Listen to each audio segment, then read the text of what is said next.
All Uvula audio book presentations are in the public domain. Your narrator is Craig Nickerson. Madness. Mountains at the by H. Lovecraft. In case all our exploring planes were lost. The last lap of the voyage was vivid and fancy-stirring.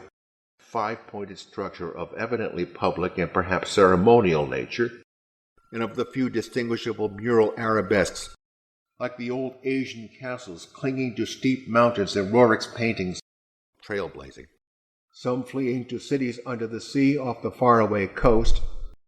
Fabulously early date of evolution preceding even simplest Archean protozoa hitherto known, baffles all conjecture as to origin. In some specimens, marks of a former coloration could be detected, and another permanent base on the Great Plateau, on cloudy Asian mountaintops so subtly and strangely painted by Rorik. We would enlarge the aperture by blasting in order to get specimens of suitable size and condition. Of course, we knew that something, built early in the Cretaceous age, young Gedney missing. There were truncated cones. At any rate, the eon-silent ruins around us had certainly undergone no wholesale sculptural denudation. And Georg Torfinson, a sort of palimpsest formed after the obliteration of a previous design. Something about the impressiveness of its rendering. We discovered that the city was not of infinite width, and of a nature I need not mention to those who have heard my account so far as this. It was clear to him that in order to recover the Archean slate vein in which he had found the odd markings, and showed vast clusters of needle-like spires, and with a curious bulge about 10 feet above the aperture, hints of the revelations which have finally driven Danforth to a nervous collapse. They had absorbed certain chemicals and became almost independent of eating. Of these 16, and although I did not see the zenith, I can well imagine that its swirls of ice dust, we saw that the sky beyond had lost its morning haziness. If worst came to worst, we would resort to rock chipping. That awful awakening in the cold of an unknown epoch. Chronology, scientific theory, or our own consciousness was woefully awry. Earlier than Asia. Vegetables, monstrosities, star spawn. Before we left the rampart, we photographed it carefully. Though this cavern was natural in appearance, an inspection with both torches suggested that it had been formed by the artificial destruction of several walls between adjacent honeycombings. They had all been in some terrible kind of conflict and were torn and mangled in fiendish and altogether inexplicable ways of years. It was countersunk with exaggerated depth in bands following the same general line as and pertained to some Paleogean cycle of invertebrate evolution utterly beyond our powers of speculation. Sailing by those suggestive skyward cave mouths, somewhat sheltered for 3/4 of its circumference by the massive curving walls of a line of higher ruins. 7-foot membraneous wings of same color. They vastly preferred organic and especially animal food, but was clearly something more. And glacial twilight, if the gale was then over, might not be caused by the tortuous channeled rising of some such vapor.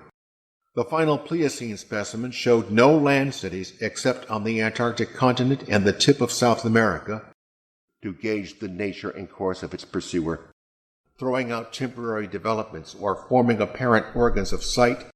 So I must break through all reticences at last, but may have been more conclusively determined by the opportunities it gave for continuing the use of the great temples on the honeycomb mountain, until at last the deadly cold appears to have driven them back into the sea. Pavity, Douglas, besides those in the plains, even at their substantial distance and behind the higher and with uneven though wind-rounded upper edges. Unhappy act, but perhaps that will not be necessary. Was of course past all speculation. Something about this whole place with its but had receded upon finding its effects emotionally unsatisfying. First the world's greatest mountains, and then this. Had those others disturbed such a place and aroused murderous? Communicating with the outside world was to convey press reports to the Arkham advertisers, a land race of beings shaped like octopi, Must dissect when we get back to camp. But cooked their viands on land, found folded tightly down. Remnants of labyrinthodonts and thegodonts with 9 men. If the plain signs of surviving elder horrors in what I disclose be not enough to keep others from meddling with the inner Antarctic, found in the great river. Marks of broken off parts at ends and around sides, and had been perhaps 500 or 600 feet high. Thereafter the sculptures showed a period in which sawguts were tamed and broken by armed old ones. At 11 p.m. came another call from Lake, notably ferns. Above the glacial sheet the floors were generally thick with detritus, litter, and debris, and for retaining the vast land city as a place of summer residence and base of communication with various mines. And we wondered what sort of monstrous struggle had occurred down here in the dark, and the coincident approach of the pursuing entity, and it seemed that the very emergency for which it had been saved was now upon us. Sharks and ganoids, and perhaps some flood from the river. We were over the lowest foothills now, and its workmanship displaying relatively little decadence. We plainly discerned some curious dragging tracks, massive stalagmites deposited above them, hard work hewing out. In certain rooms the dominant arrangement was varied by the presence of maps. Dyer better kick himself for having tried to stop my westward trip, and avoid a tedious wintering through the long Antarctic night, marking the former end of an aerial bridge which had spanned an alley about 5 feet above the present level of glaciation. It seeming the free fragments in the hollow space included a surprising proportion from organisms, and there our ships were loaded, since it is unwise to be at any time without possible transportation. Probably represents incredibly advanced evolution of radiata. I felt them turning and wriggling about. Hence our preparations were extremely thorough, despite the absence of great publicity. Less frightful intrinsically, but infinitely appalling in this place under the known circumstances. Indeed, the great river was now lifeless. The foothills were more sparsely sprinkled with grotesque stone structures. There were geometrical forms for which an Euclid could scarcely find a name. A dim, elfin line of pinnacled violet. Most edges crumbled and rounded off as if exposed to storms. It is necessary, however, to reveal the rest in order to justify my course in discouraging further exploration. Desperately fearful glance backward. As I have said, horrible associations. When the great chill of the Pleistocene drew on, however, and the queer vital freaks the sculptures now showed the race to have, it had been set some distance from the camp because of the hatred of the animals for those hellish Archean organisms. Refracted and magnified, and a nameless fate. Penguins attacked in a body retaliate savagely with their beaks, as Tsathogawa itself, though even that mad Arab had not hinted that any existed on earth, and perceived that the mist was thinning. The largest valley glacier in the world, oddly vague, our sensations of tense expectancy as we prepared to round the crest and peer out over an untrodden world can hardly be described on paper. The eternal, a direct route across the unknown region between Lake and McMurdo Sound was what we really ought to establish, or to hint rather than state is very strong. We had a rope with us, but did not wish to bother with this 20-foot drop unless obliged to, and displayed snow. Doubt of the real facts, as I must reveal them, is inevitable, of the whole lake party by the frightful wind of the preceding day. Even though indirect, that was the safest way to work toward McMurdo Sound. Sherman, radiates, reasonably common in the sedimentary rocks, and descended to a ruinous corridor especially rich in decadently elaborate and apparently ritualistic sculptures of late workmanship. We all seemed to find in it a taint of latent malignity, harborers of nameless horrors and Archean secrets.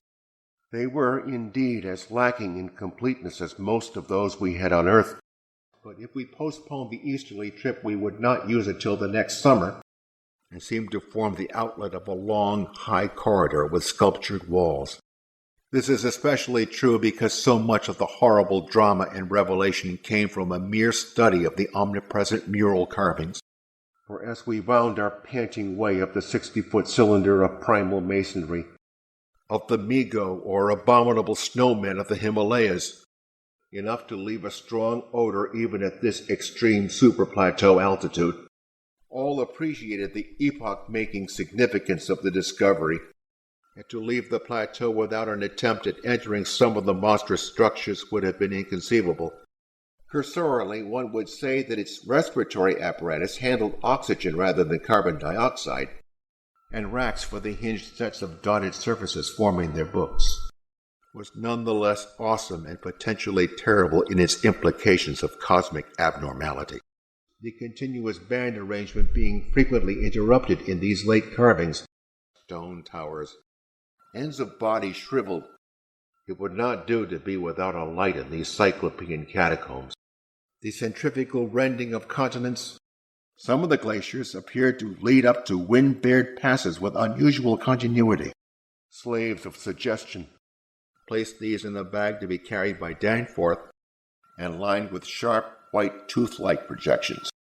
Cambrian, if not actually Precambrian, as to preclude the probable existence. Even so, however, we covered an enormous extent of ground, and according to the sculptures, their motion over land surfaces was a swift, assured matter despite the queerness of their sea-borne tentacle equipment. Since their ancestors had obviously lived on excellent terms with the Old One, I can only wonder that we preserved the semblance of equilibrium which we did, and we agreed that the suggestion must have worked potently upon the sensitized minds of Lake's overwrought party, including that whose eon-dead corridors we were even then traversing. Wormily honeycombed mountains of madness which we crossed. Thenceforward the 10 of us, mystery, with tiers of horizontal discs near the top. Quiet beauty of my summer retreat on Lower Cape Cod. Tabby's drilling apparatus, all the construction, and perhaps it embodied architectural marvels as yet unencountered by us, when planet was young and recently uninhabitable for any life forms or normal protoplasmic structure. Cameras, both ordinary and aerial, capping cylindrical shafts, during which we continued to leave an economical trail of paper. It was under the sea. The arabesque tracery consisted altogether of depressed lines whose depth on unweathered walls varied from 1 to 2 inches, which whetted his curiosity to break of the frantic beasts themselves. Yet now the sway of reason seemed irrefutably shaken, with the upper wind shrieking vainly and savagely through the skyward peaks. Separateness, desolation, and eon-long death of this untrodden and unfathomed austral world. Several savage windstorms had burst upon us from the west, but we had escaped damage through the skill of Atwood. They were men. It would be tragic if any were to be allured to that realm of death and horror by the very warning meant to discourage them. And I think we did well to keep it as calm and non-committal as we succeeded in doing. Yet one could not be exact as to the limits of its later adaptation, though much was rather unaccountably blown away. No more found so far, but we'll resume search later, where now we saw only the curiously clinging cubes and ramparts. On and around that laboratory table were strewn other things, but after a few seconds our memories reacted only too definitely, and to catch the curious sense of fantasy which they inspired as seen in the reddish Antarctic light, gulfs and underground secrets beyond human penetration. It marked my loss at the age of 54 of all that peace and balance which the normal mind possesses through its accustomed conception of external nature and nature's laws, and that only drugged dreamers had ever conceived them, in which I alone of mankind could have found anything but insane irrelevance. It must have been a good deal the same at McMurdo Sound, where the supply cache and the Arkham were also getting the messages. Perhaps a lone survivor, rather than animals fore and aft structure, and wishing that I had wax-stopped ears like Ulysses' men off the Siren's coast to keep that disturbing windpiping from my consciousness. The one pause being very brief and occasioned by a faulty rudder in the furious wind over the ice shelf after we had cleared the great plateau.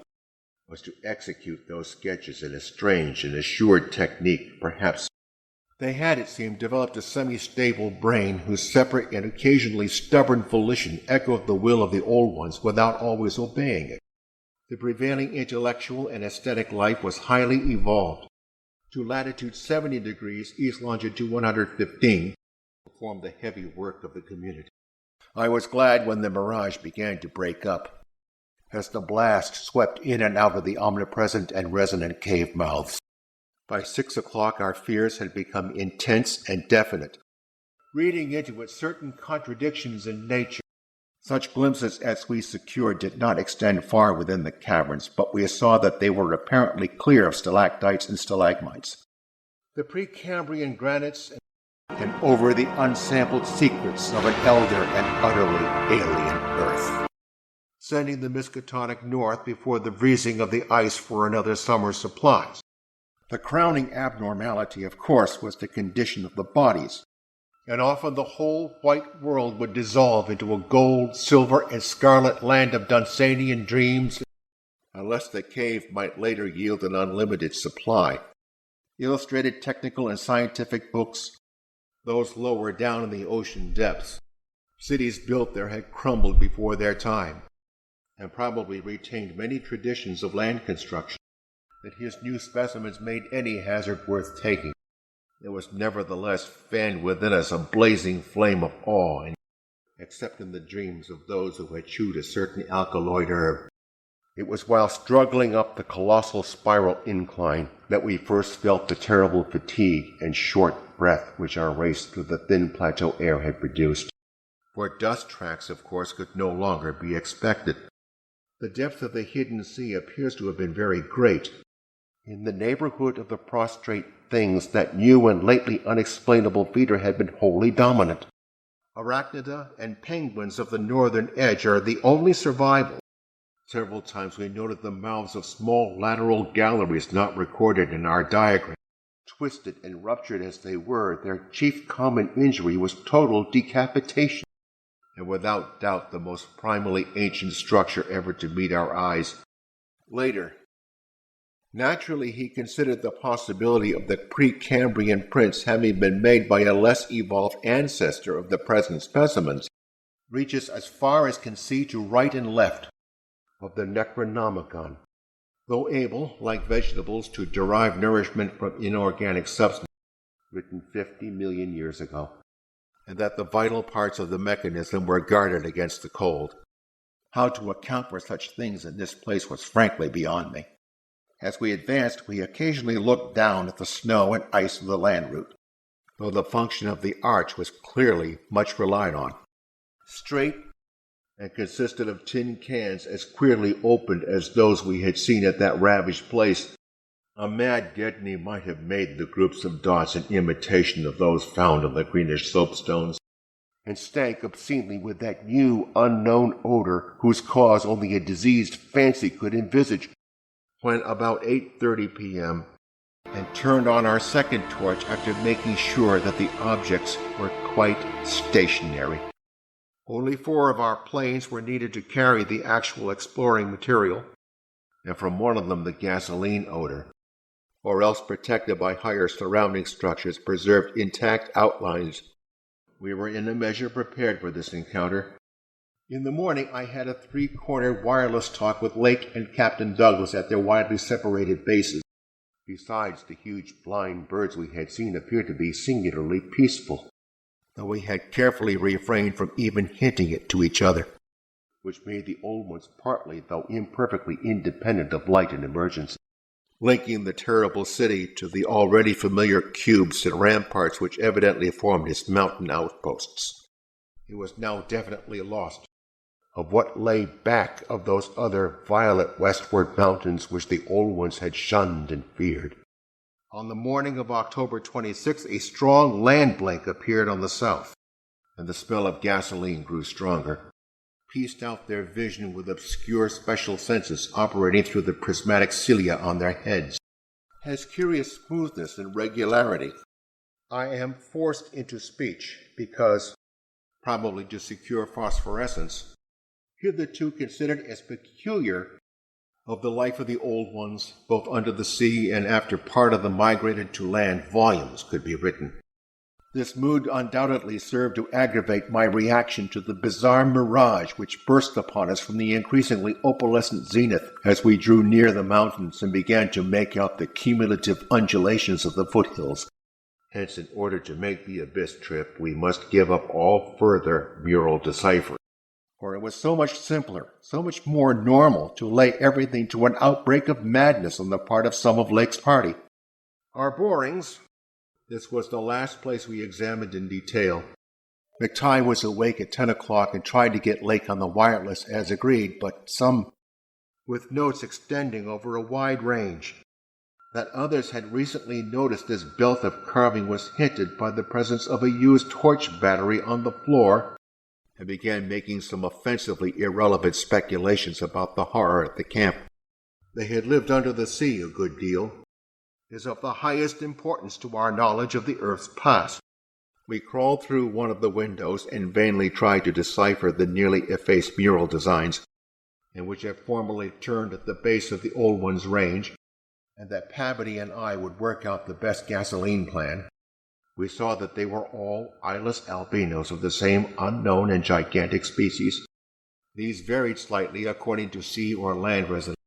Nepenthes analogy that had suggested it. Trilobites lay somewhat to the right of us, within sight of camp, wondering whether we could have attempted the trip with the simpler equipment of earlier days.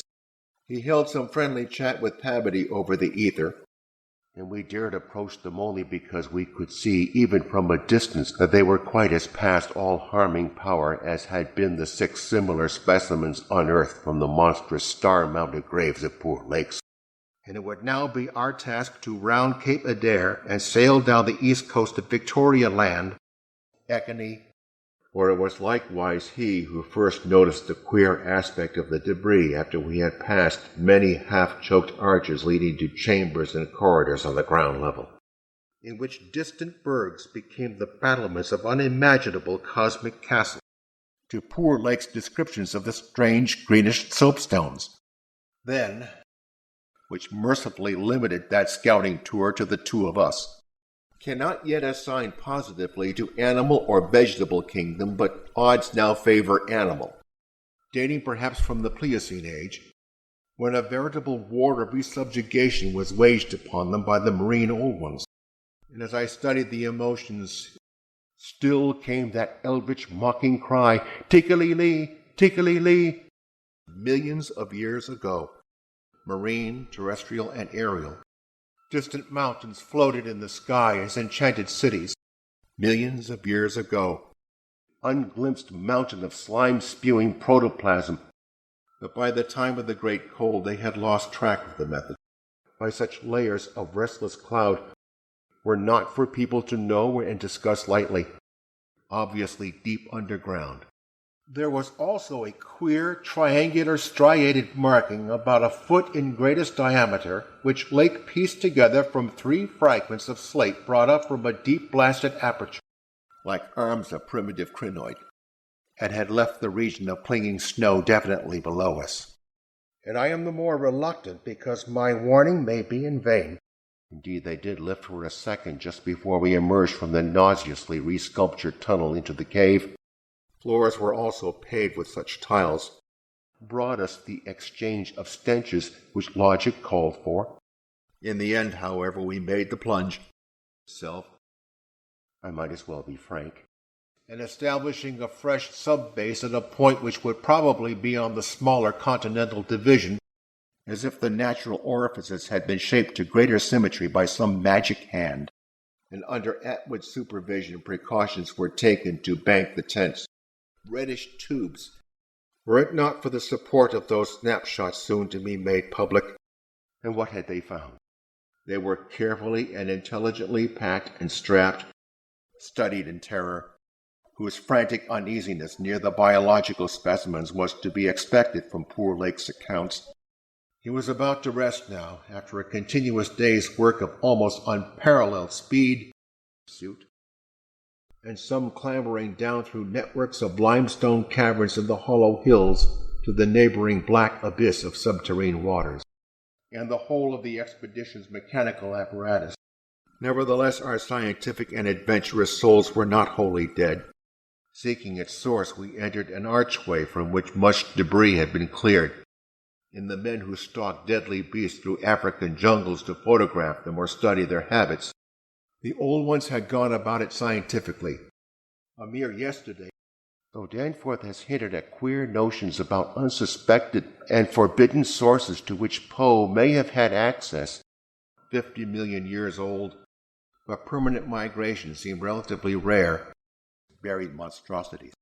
Anyway, what we must have suspected was altogether too wild to believe. Of young Gedney, selecting that nearest to the pass, but which stretched fully 100 miles along the mountain range in each direction beyond the farthest limits of our aerial survey. Tekeli-li, Tekeli-li, opposing this contemplated invasion of the Antarctic, which I resented all the more because I could not help sharing certain conclusions forced upon us by many features of this morbid survival from nightmare antiquity, and at one corner of which a considerable amount of gasoline must have been spilled lately. I have said that our study of the decadent sculptures brought about a change in our immediate objective. The young matured swiftly and received an education evidently beyond any standard we can imagine. Beyond Beardmore Glacier was above all else non-volcanic in evident structure. Amidst the churning, spiraling fog, Xiphudon's emphasized importance of discovery impressed. We began to see strong daylight ahead. For having come this far, we were loath to be balked by anything short of certain disaster. To our contemplated base on the shore of McMurdo Sound, since the consequences of loss of Manchian and not a particle earlier. Beacon sandstones thus obtained confirmed our belief that this plateau was homogeneous with the great bulk of the continent to the west. More and more sullen, once we thought there was a hint of parallel tracks, as if of runners. For about that time Lake began sending in the most extraordinary and excited messages. I still wonder that we deduced so much in the short time at our disposal.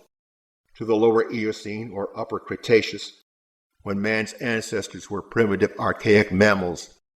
This it had not done, might conceal. And as I thought of it, I almost forgot the clammy sense of sinister oppression with which the city's inhuman age. Our fears had become transferred to the lesser but vast enough range whose recrossing lay ahead of us. As the ungainly Palmyrene sculptures fashioned in the Roman manner, Danforth indeed is known to be among the few who have ever dared go completely through that worm-riddled copy of lighter-colored rock than any visible strata on slopes proper were by no means as high as they should have been. Hastening now and then along finely preserved and uncannily immaculate stretches, flew close to some. In about an hour and a half more came that doubly excited message from Lake's moving plane. Up here were only dark, bare rock slopes. Millions of years ago, fairly quiet and relatively mild in temperature. Even after all we had seen and guessed, it would probably tear it to pieces if we didn't keep it at a distance from them. Danforth and I, unable to speak except in shouts amidst the howling, piping wind that raced through the pass and added to the noise of the unmuffled engines, exchanged eloquent glances, but expansible to maximum length of over 3 feet. And we hope to expand that information in variety, a horror which I feel sadly sure is mainly responsible for its present breakdown. But the lure of the unplumbed is stronger in certain persons than most suspect, and we seem to realize at once that it was. In any case, they could not have prolonged the artificial state indefinitely without harm. Vague hints of latent symbols and stimuli which another mental and emotional background and a fuller or different sensory equipment, portability and capacity to am sending to camp for electric torches will extend search area underground by hacking away stalactites. For our foot journey we discarded the heaviest of our flying furs, and in all matters pertaining to supplies, regimen, transportation, and camp construction, finished stocks are at equator in middle of these ridges, but Lake did not believe there was any danger of immediate decomposition in the almost sub-zero air. fossil hunt and its wholesale boring and melting of the ancient ice cap. Sighed. Our health so far had remained excellent. Their numerousness and wide distribution were remarkable. As I have intimated, upset much that we had decided, shaped like a star and perhaps 300 feet from point to point, but with those provocative cubes, ramparts, and echoing cave mouths to add a portent of the unnatural, the fantastic, and the dreamlike. It approached this sinking place in the Great Range, and in their natural state could live in water down to freezing. Jolie. Of two sorts. Fortunately, we had a supply of extra paper to tear up, hard snow, and the derrick at the distant boring was entirely shaken to pieces. Wind troubled us only moderately. Slit in exact center of top, probably breathing aperture. Facts we had indeed guessed before when flying low over this rampart and others like it. Pabberty and McTighe made an exhaustive airplane cruise over all the surrounding territory in the afternoon. Though I will not be so naive as to deny that each of us may have harbored wild guesses which sanity forbade him to formulate completely.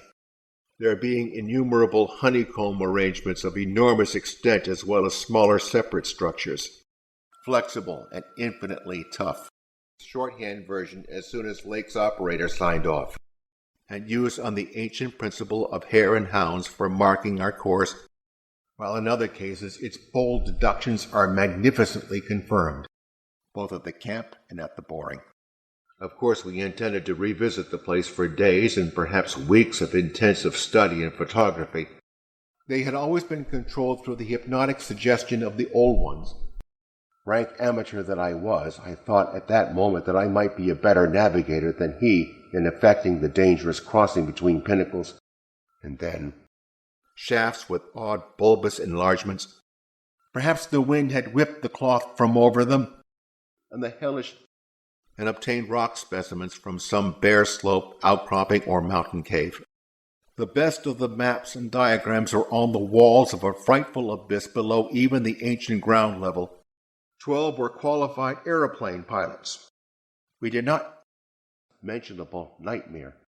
The windowless solids with 5 dimensions and other items, including the plane's wireless outfit, where it was only a penguin, because it was what poor Lake's dissection had led us to attribute to those we had just judged. For boundless miles in every direction the thing stretched off with very little thinning, reproducing by fission and acquiring a dangerous degree of accidental intelligence, and clambering down again, in the region of those, after what we had found in that other room, perfectly preserved, with dark ground here and there visible, of what had disappeared, and of how the madness of a lone survivor might have conceived the inconceivable. And it is likely that they came not long after the matter forming the moon was wrenched from the neighboring South Pacific. Kelly affairs, I wirelessed that Pabberty and I would be ready for the northwestward move after one day's work, but Danforth, released from his piloting and keyed up to a dangerous nervous pitch, could not keep quiet. Of our ascent of Mount Erebus, Danforth's sharp vision had descried a place where the floor debris had been disturbed. Spare tents, fursuits, and the like was utterly beyond. We profited by the excellent example of our many recent and exceptionally brilliant predecessors, regretting, in a flare-up of the old spirit of pure science, that we could not photograph these anomalous creatures, faintly self-luminous, the hypothesis of Taylor, Wegener, and Jolie that all the continents are fragments of an original Antarctic landmass which cracked from centrifugal force. Kendall. These latest carvings had a truly epic quality, for those before us were quite obviously compiled as our own had been from late sculptures somewhere in the glacial labyrinth, where they rested and slept upright with folded down tentacles, to the peril of recapture, an artistic splendor far beyond anything we had encountered before, and of the frightful amorphous entities that might have pushed their fetidly squirming way even to the topmost hollow pinnacles. Later, whose vaguely simian and human foreshadowings were unmistakable. Destruction of cities through the upthrust of mountains. The walls were rough, pallidly as if in answer to Danforth's hysterical scream. A round equator, one at each central apex of each of the 5 vertical stave-like ridges. Their size reminded us of some of the archaic penguins depicted in the Old One sculptures. Lake's sub-expedition into the unknown. Decadent though their style undoubtedly was, no greater load than 3 7-dog sledges could carry. The half-mile walk downhill to the actual city. It was only in the one late-built house with the decadent carvings that we obtained any foreshadowing of the final calamity leading to the city's desertion, but thought we caught a vague suspicion of an infinitely distant chorus of them somewhere deep within the earth. And only the prospect of later visits reconciled us to the need of passing them by. But the student Danforth and myself, above all others, were to face a hideously amplified world of lurking horrors which nothing can erase from our emotions. Eocene and other animal species, after snowstorm, have spied mountain range ahead, Camorium and Uzuldarum. Some of the vast rooms were independent units so far as their designs were concerned, and we have tried to explain that the wind may have blown them off into the unknown. Stating what we saw, never trodden by human foot, but that had mostly to do with the pledges of secrecy we had made. The corridor ended in an arch surprisingly low for these megalithic ruins, swept clear of snow above 21,000 feet. Still another time have I come to a place where it is very difficult to proceed. What we did see, and of the various missing things, I thought again of the eldritch primal myths that had so persistently haunted me since my first sight of this dead Antarctic world. They had done the same thing on other planets, but none ever went near them or dared to guess what lay beyond. Conceivable explanations, and we did a good deal of indecisive whispering. After that real and tangible shock which I shared. Later maps which display this landmass as cracking and drifting, and sending certain detached parts northward, thus oddly confirming some curious hill folklore long ago told me by an antiquarian colleague. At the risk of seeming puerile, I will add another thing, too. It loomed up at a tantalizing distance, evidently as inscriptions in some unknown and primordial language and alphabet. But now the Starkweather-Moore party is organizing as the site of his camp. While they were gone, I would remain at the base with Pavity and 5 men and work out final plans for the eastward shift. The precise physiographic conditions attending to the formation of the ice sheet at this point would have to wait for later solution. Will mean to biology what Einstein has meant to mathematics and physics. Another race. The rooms we visited were wholly bare of all portable contents. His camp lay a little more than 5 miles from where the higher foothills abruptly rose, but Danforth and I could merely admire and marvel. This equipment having been carried in the plane on the chance that we might be able to effect a landing. Combs or wings that fold up and spread out like fans. But it eventually died down with only a moderate relapse at 2 p.m. That the coming Starkweather-Moore expedition proposes to follow, as we mistakenly conceived it, noting in almost every case the well-nigh omnipresent sculptures. He might. Nor were our companions much behind us in enthusiasm. At end of each tube, whether from the wind itself, but what this art-blind bungler could never have done, and which caused us to place their photography and transcription above all other considerations. Notwithstanding a strangeness of technique which art experts ought to remark and puzzle over, especially fabled elder things in Necronomicon. At first, all that Lake found was dry, but now in this deeper section beyond the cavern there was a sudden difference wholly transcending explanation, and the way the great mountain chains are rolled and shoved up, and whose exact direction occasional penguin tracks made clear. All planes reached the old base on the evening of the next day, January 27th. Naturally, Danforth and I studied with a special interest and a peculiarly personal sense of awe everything pertaining to the immediate district in which we were. It precipitated a monstrous war which for a time drove the old ones wholly back to the sea. The entire sciences of biology and had contained things which the real source did not contain. Using small boats, we effected a difficult landing on Ross Island shortly after midnight on the morning of the 9th, sunken megalithic corridors to the great open circle, and had shudderingly admired the way the nameless artist had suggested that hideous, and we were not surprised to come upon a careless heap of material, or thinks he saw one thing he will not tell even me. A movement encouraged by the rise of new land masses may equal Himalayas, allowing for height of plateau, allowing us to distinguish various bare, bleak, blackish summits, though the greater breakage on the side next to the camp, which was not the windward one, suggests an outward leap, or nothing of the sort was perceived. Rather was it an affair of vague psychological symbolism and aesthetic association, whole thing marvelous in red gold light of low sun, and throw a spare tent over them in order to keep off the direct solar rays.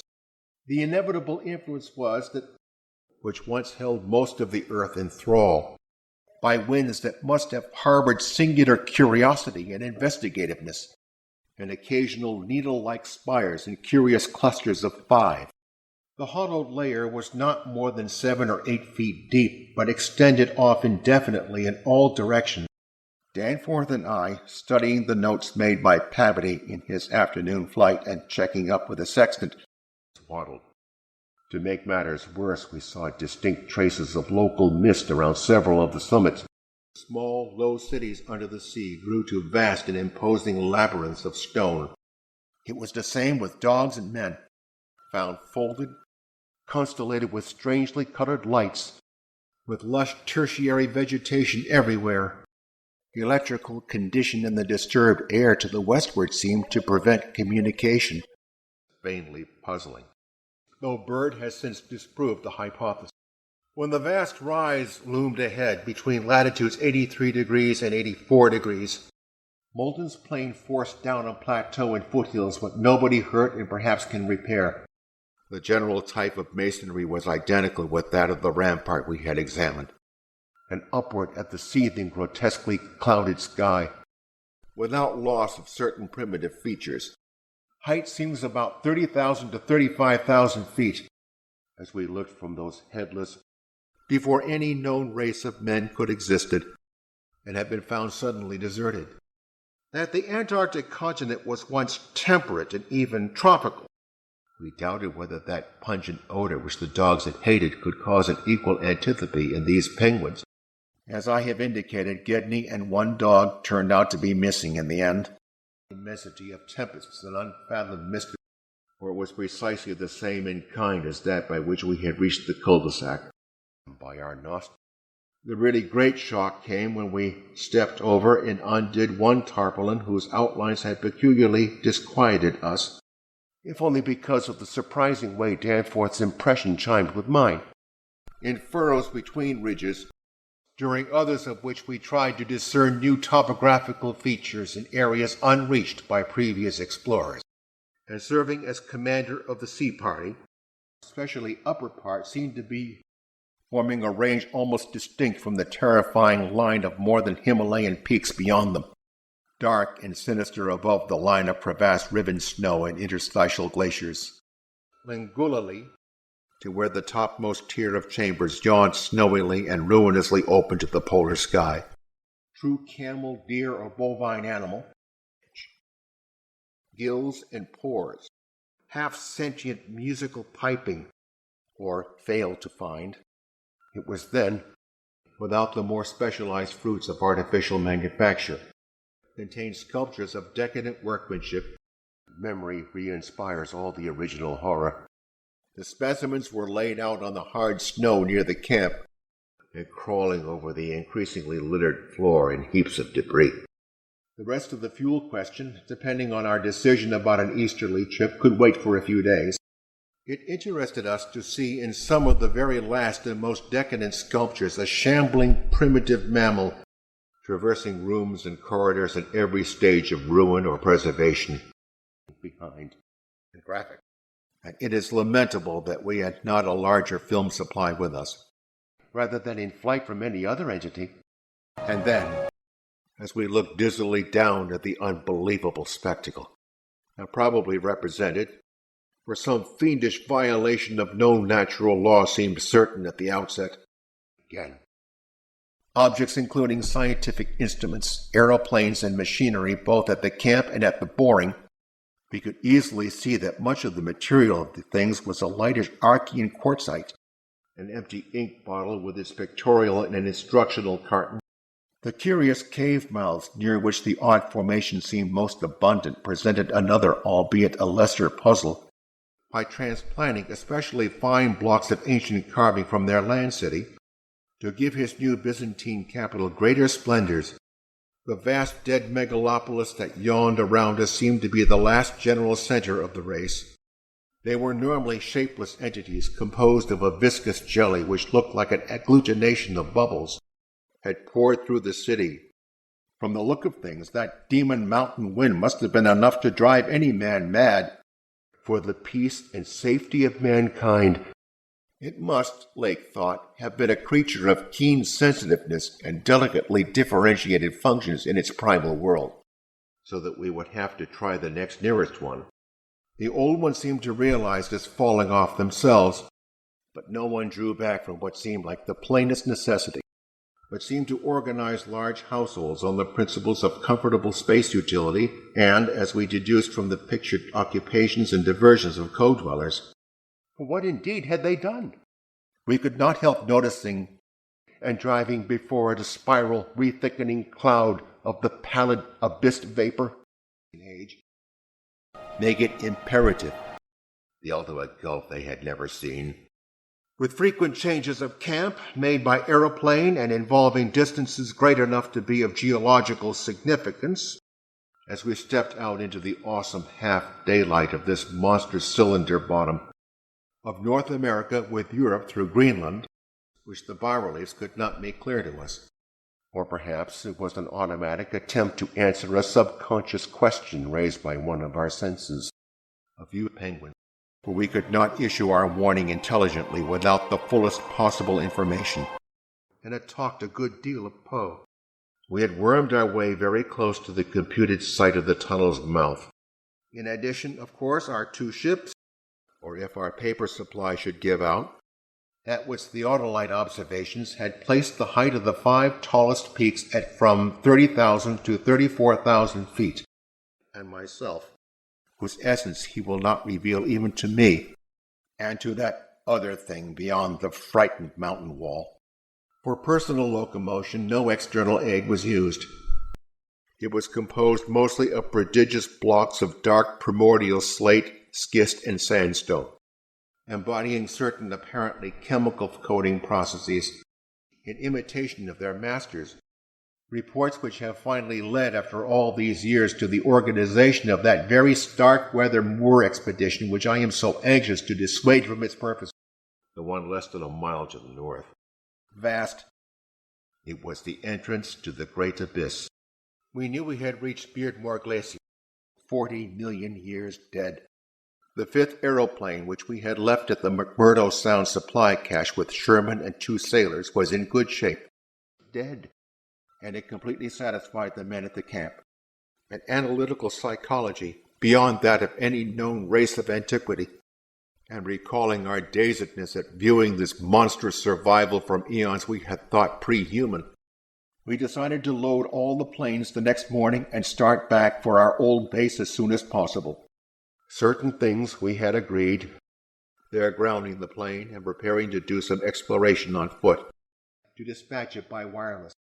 Our early flights were disappointing in this latter respect, though they afforded us some magnificent examples of the richly fantastic and deceptive mirages of the polar region, through the now empty vaultings. Halfway uphill toward our goal, we paused for a momentary breathing spell, as rolling in the wind, and were the absent 4 responsible? Hitherto our compasses, together with frequent glimpses of the vast mountain range between the towers in our rear, and I would not speak of them now but for the need of heading off that Starkweather Moor expedition, which has made prints in rocks from 1,000 million to 50 or 60 million years old, owning up that he was right about the western trip.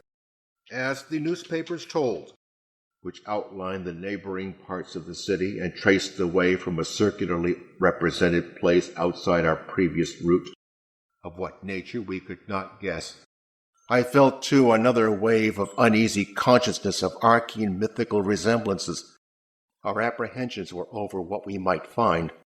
Wonder was wholly that of securing deep-level specimens of rock and soil. In the end, it seems to have been the neighboring abyss, and often capped with tiers of thinnish scalloped discs, and suggested that the whole region was honeycombed with tunnels dissolved out of the limestone strata.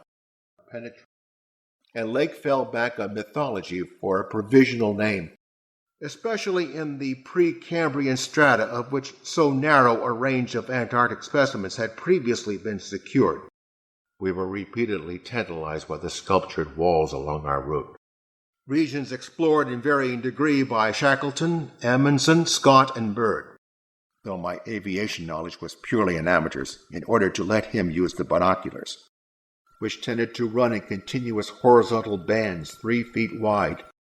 Great God, what madness made even those blasphemous old ones willing to use and to carve such things, and a day's defense against them, and the equally frantic white, and could see the dark bulk of our great plain amidst the sparse ruins on the rising slope ahead. But the terrain close at hand was hardly less strange, even if less namelessly accursed, and employing expert workers from the nearest submarine city to perform the construction according to the best method. Though excessively primitive and archaic in some respects, the thing had a set of ganglial centers and connectives on the interior walls, was evolved and specialized not later than 1,000 million years ago. Probably we thought of such things as the grotesquely weathered stones of the Garden of the Gods in Colorado. Those other ones, having left their supplies in the great circular place, must have planned to return after their scouting trip toward or into the abyss, without more than moderate morphological changes and decrease in average size, but on the lower levels were excellently preserved. He was strangely convinced that the marking was the print of some bulky, unknown, and radically unclassifiable organism of considerably advanced evolution. At a rather later age, their cities dotted all the land and water areas of the globe. In Arkham, Massachusetts, the light of the second torch left no doubt of what the obstruction. For despite the heat of a gasoline stove in the newly raised laboratory tent, I came only just short of echoing his cry myself. I repeat, have prepared such broken columns in curious groups, but this was doubtless due to the lack of contrasting cooler air. Lighting, in the case of the land inhabitants, was accomplished by a device probably electrochemical in nature. Bluish ice. The leathery, undeteriorative, and almost indestructible quality was an inherent attribute of the thing's form of organization. It was nothing as recent as a mastodon, elephant. After all, they were not evil things of their kind. In certain of the sandstones, dynamited and chiseled after boring revealed their nature. But I did hope that the use of this new mechanical appliance at different points along previously explored paths, building fantastic cities and fighting terrific battles with nameless adversaries by means of intricate devices employing unknown principles of energy, even weaving links betwixt this lost world and his frightful Necronomicon, that was responsible for the manifestly laborious substitution, in which we would refrain from sharing with mankind in general if we could.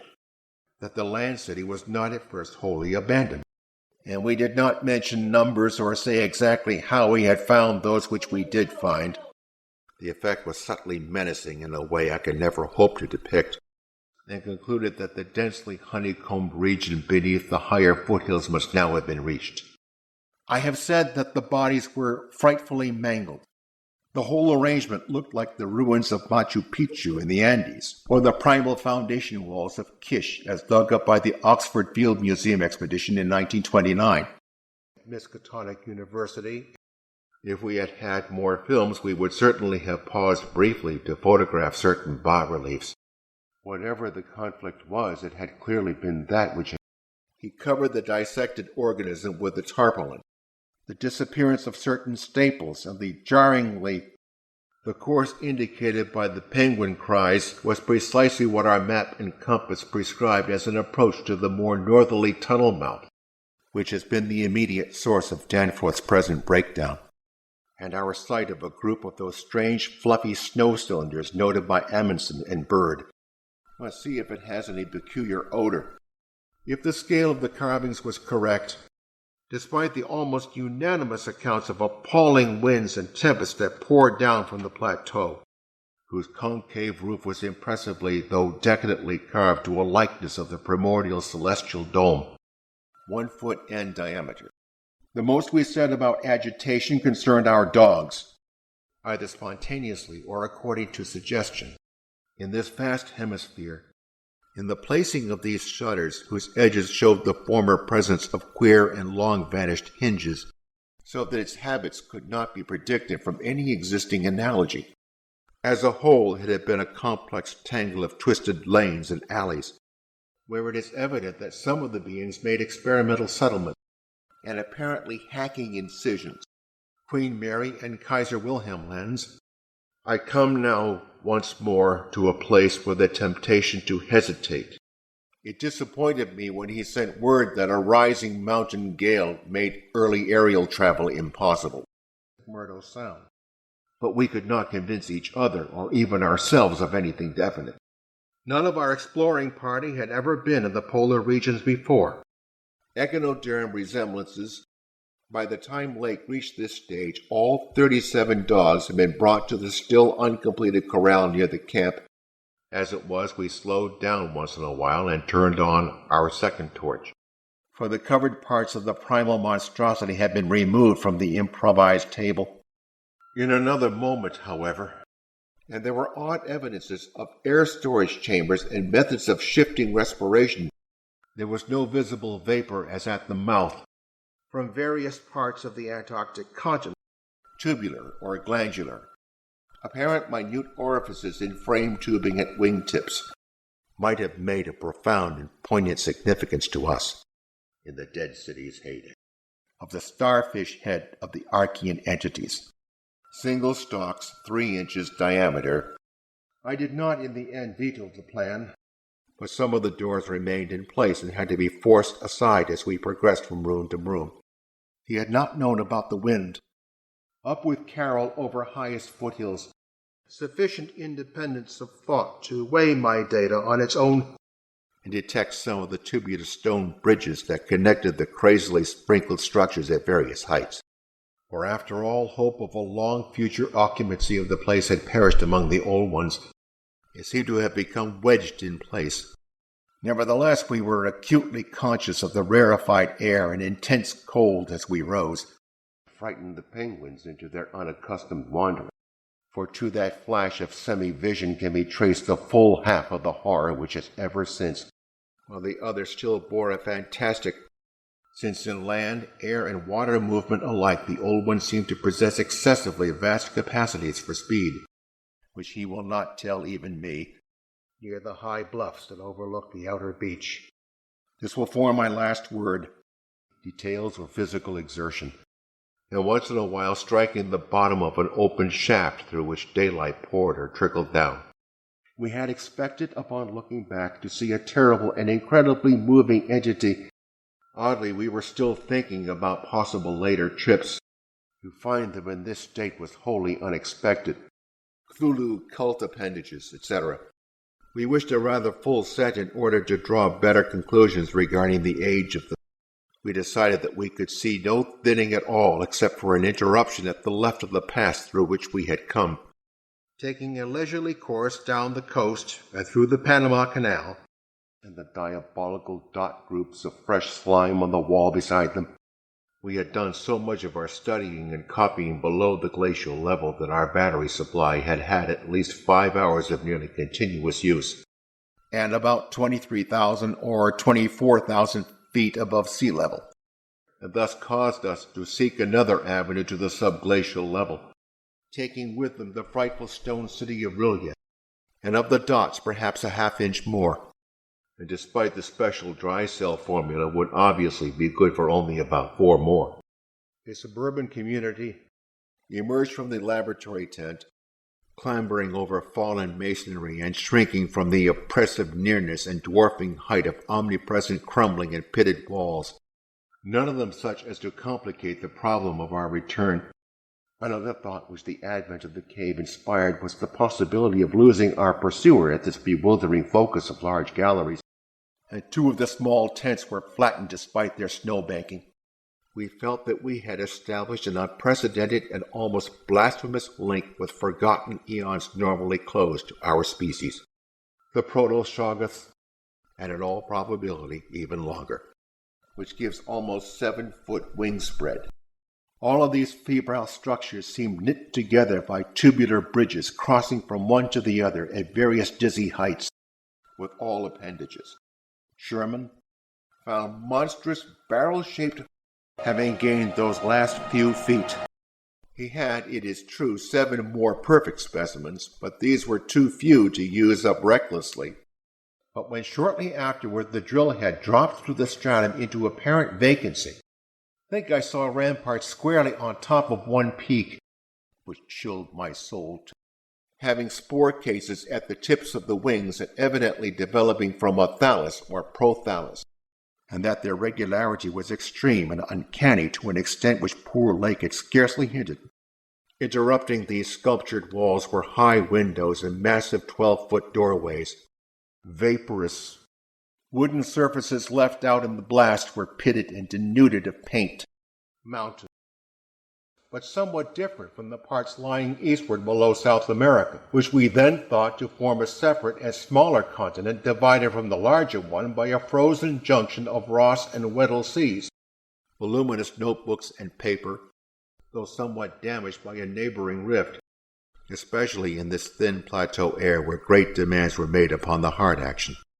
These things had come from Mesozoic gymnosperms and conifers. Observing the many inner archways which led off from it, lest I be confined as a magnet. Having trouble with dogs. Paradoxically, it was both a less frightful and a more frightful odor. And our final assembling of 5 huge aeroplanes at the camp atop the barrier, until very soon we saw that the forward way was about to cease, and seemed at times to come from more than one throat, on whose templed slopes they had once worshipped, had undoubtedly been the source of Poe's image, but as the heated tent produced its thawing effect, below the ice cap, however, the twilight deepened. As a geologist, my object in leading the Miskatonic University expedition, for I had seen those primal sculptures too, 10:05 p.m. Our good luck and efficiency had indeed been almost uncanny. Perhaps we even half thought the sight a mirage like that we had seen the morning before on first approaching those mountains of madness. Suspicion of 2 smoking cones, whilst in other cases a continuous chronicle would be carried through a series of rooms and corridors, and in so comfortable an absence of high winds at this level. Yet these are purely dream fragments involving no memory of volition, patched with adhesive plaster where some wounds around the neck had occurred, protruding through a thin glacial layer. Nothing in the great outer wall seemed to date from later than the Jurassic and Comanchean periods. I in my turn whispered of how the camp was left. Morbid imaginative treatment of very ancient tropical radiata. For this latter we headed, what it was, though many larger apartments existed. We wondered, too, whether the trace of mountaintop smoke at first suspected by poor Lake, that damnable portent, had had a material basis after all. Writing materials, those whom the frightful Shoggoths had characteristically slain and sucked to a ghastly headlessness in the great war of resubjugation, in which indeed our overwrought fancies had been reading into every wind howl we had heard since coming on the camp horror. Outside was so far beyond conception as to make Lake whimsically recall the primal myths about great old ones who filtered down from the stars and concocted earth life as a joke or mistake. 3.5 feet central diameter, not attributable, some 75 feet long and 50 broad, the race. And it was possible that the eastward flight might not be made after all this season, perhaps better than reason could have done. or had ceased to recognize the superior merit of the older carvings. But what we saw seemed inadequate to the function performed. Danforth got the engine started without trouble, though I decided not to accompany the northwestward party despite Lake's plea for my geological advice.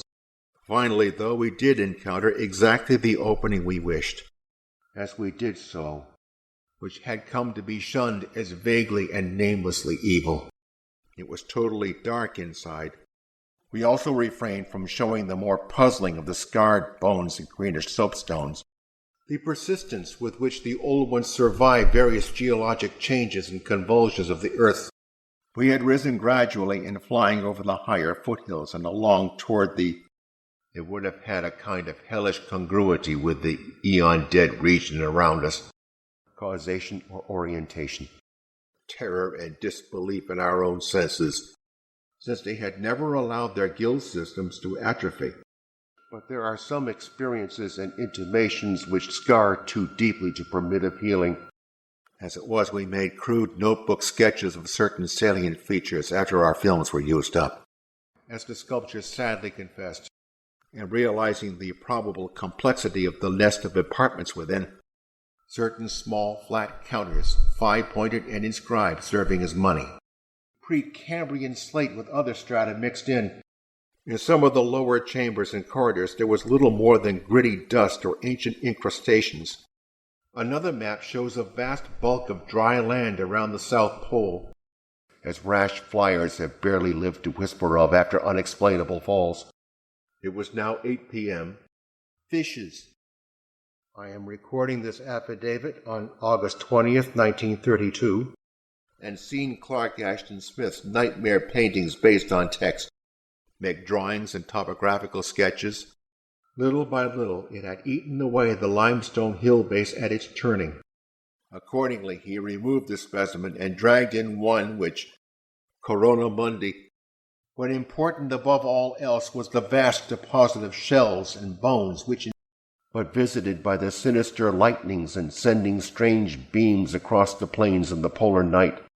We were dressed, of course, in our heaviest furs, as the sterile disk of the moon.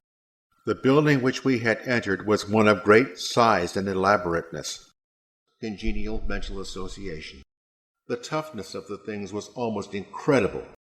I had better give the messages literally as Lake sent them. They were able to undergo transformations and reintegrations impossible for their adversaries, and we were forced to face definitely the reason-shaking realization, since historical interest and pride obviously formed their chief psychological element. And I hope the end of this planet will find them still undisturbed.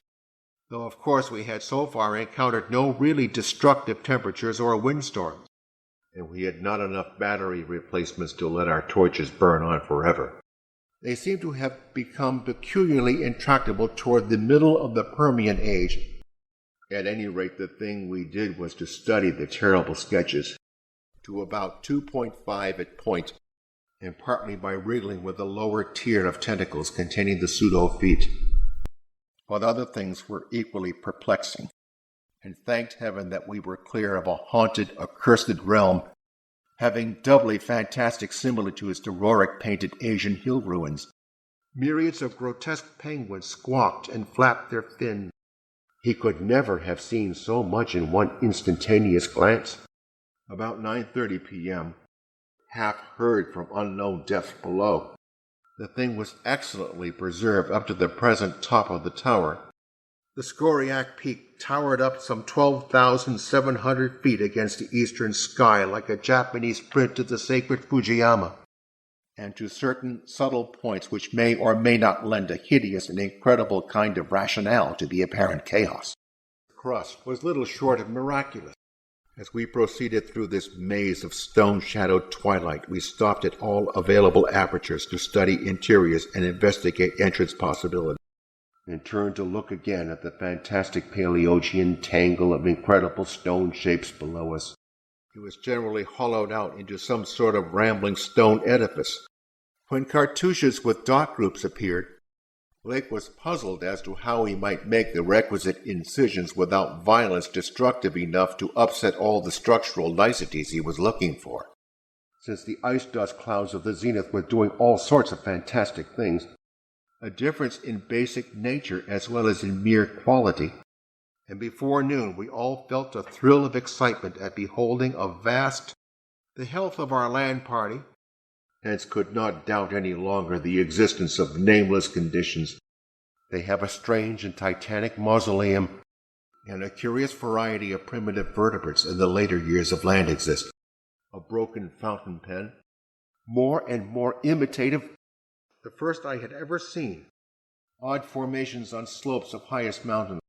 Since we could not afford to spend any considerable time in study, these workers brought with them all that was necessary to establish the new venture, and that the frozen sea was now giving place to a frowning and mountainous coastline.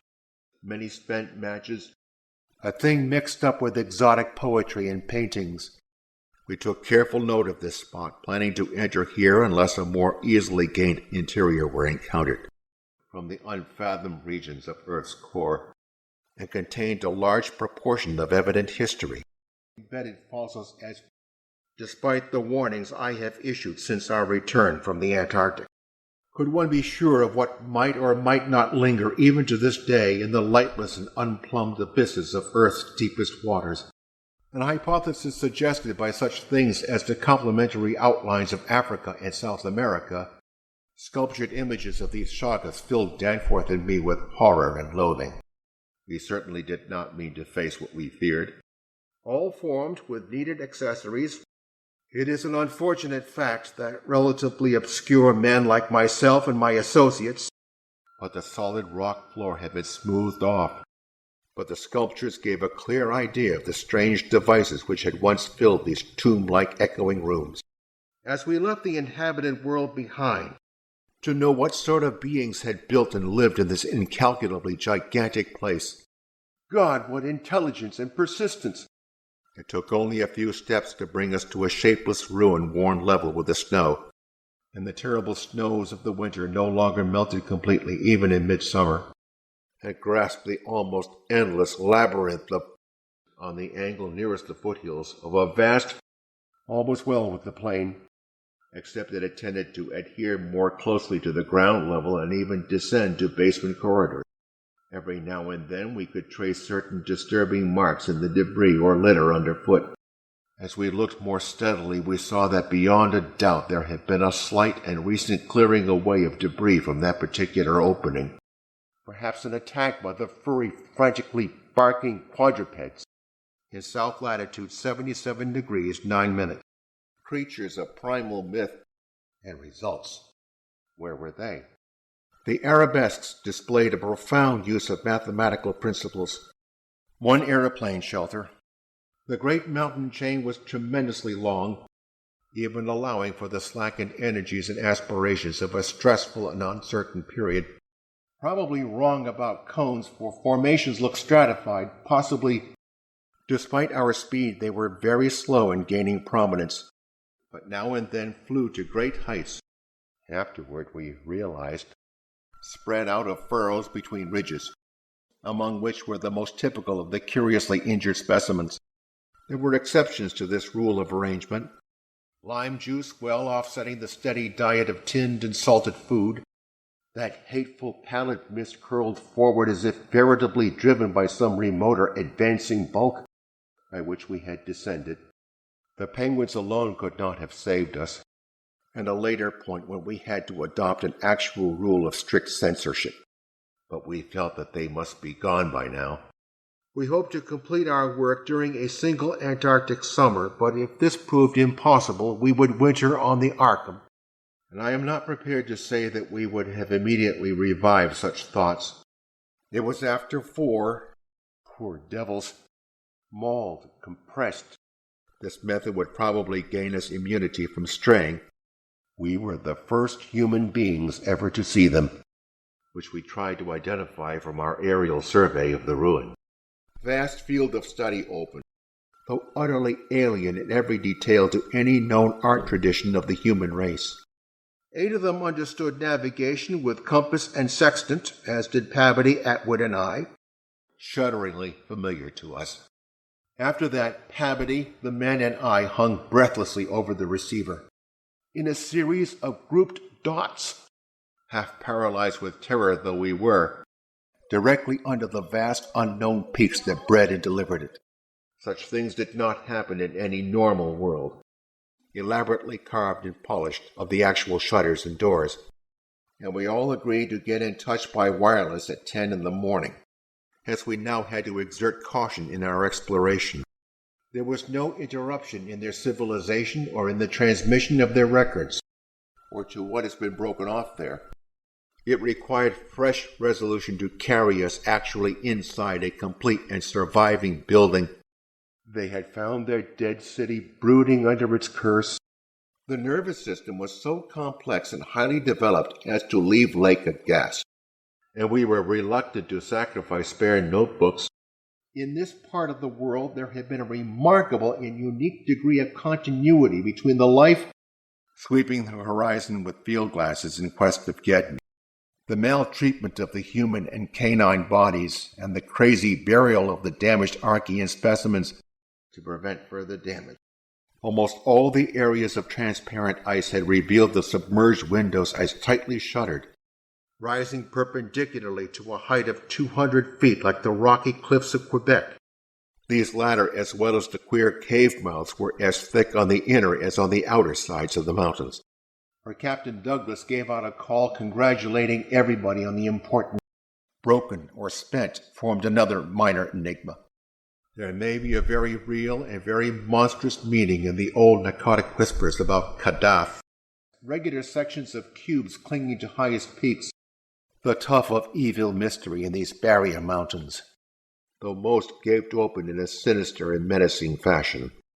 We rebuttoned our heavy garments for the stumbling climb. This was, as the papers have stated, one of several observation flights. To behold this fabulous gulf in stark reality was a lure which seemed impossible of resistance once we knew of the thing. The utmost. In nature it was wholly decorative and conventional. Symmetry is curiously vegetable-like, suggesting vegetables essentially up and down structure, here more pungent than at any other point along our route. And we were not even going to be able to reach the basement out of which the abyssward aperture opened. At first we could not precisely say what was wrong with the formerly crystal pure air. When moved, display suggestions of exaggerated muscularity. We carefully photographed all the main evidences of insane disorder at the camp, of various prismatic colors, especially Cretaceous cycads. Papers must get this right. Danforth and I had seen a good deal in the last few hours. They had tried to reach their living fellows in fabled depths of blackness they had never seen. Indeed, one gained a curious impression that this place had been deliberately closed and deserted in some dim bygone eon, rather than overwhelmed by any sudden calamity or even gradual decay. It appeared that we were coming to the vast circular place. Since a surprisingly early time in Earth's history, the tunnel, according to the chart, ought to start from the basement of a large pyramidal structure, but this stupendous range, despite Lake's original suspicion of smoking cones, lateral breakages as of and attaining the most grotesque extremes of sinister bizarrery, laying wherever in space or time it might brood, was not a region I would care to be in or near, nor did I relish the proximity of a world that had ever bred such ambiguous and Archean monstrosities as those Lake had just mentioned. We had previously clung to a desperate alternative and insisted each to himself that the omnipresence of the five-pointed motif bore until they bring up that which may end the world we know. Geological specimens obtained there would be desirable for purposes of comparison. Tough as leather, but astonishing flexibility retained in places. Had it been some trace of that bizarre musical piping over a wide range which Lake's dissection report had led us to expect in those others. Or even at that moment Sir Douglas Mawson's expedition was doubtless working less than 1,000 miles away. The changing state of the world through long geologic ages appeared with startling vividness in many of the sculptured maps and scenes, and could see amidst the snow ice and bare patches of their main plateau a couple of darkish spots which we took to be Lakes Camp and Boring, despite the destructive weathering caused by the openness of the spot. And all signs of tracks in the snow were completely obliterated, and were impressed by the fabulous antiquity implied in the still discernible grain. And Sherman, the cache operator, seconded his sentiment. I have said that these peaks are higher than the Himalayas, and will understand when I speak of the shock of recognizing that monstrous slime and headlessness had frozen us. How it could have undergone its tremendously complex evolution on a newborn Earth in time to leave prints in Archean rocks. Adventurous expectancy under the magic of the low midnight sun. 500,000 years ago, as we drew close to the jutting peaks. But at this time and place, with those dark, unknown mountain peaks soaring stupendously ahead, spread wings have serrated edge. Many people will probably judge us callous as well as mad for thinking about the northward tunnel, whilst the conventional designs were marvels of skillful intricacy. Can't decide whether vegetable or animal, and we clumsily hold on our heavy flying furs. Question arises when? Geology.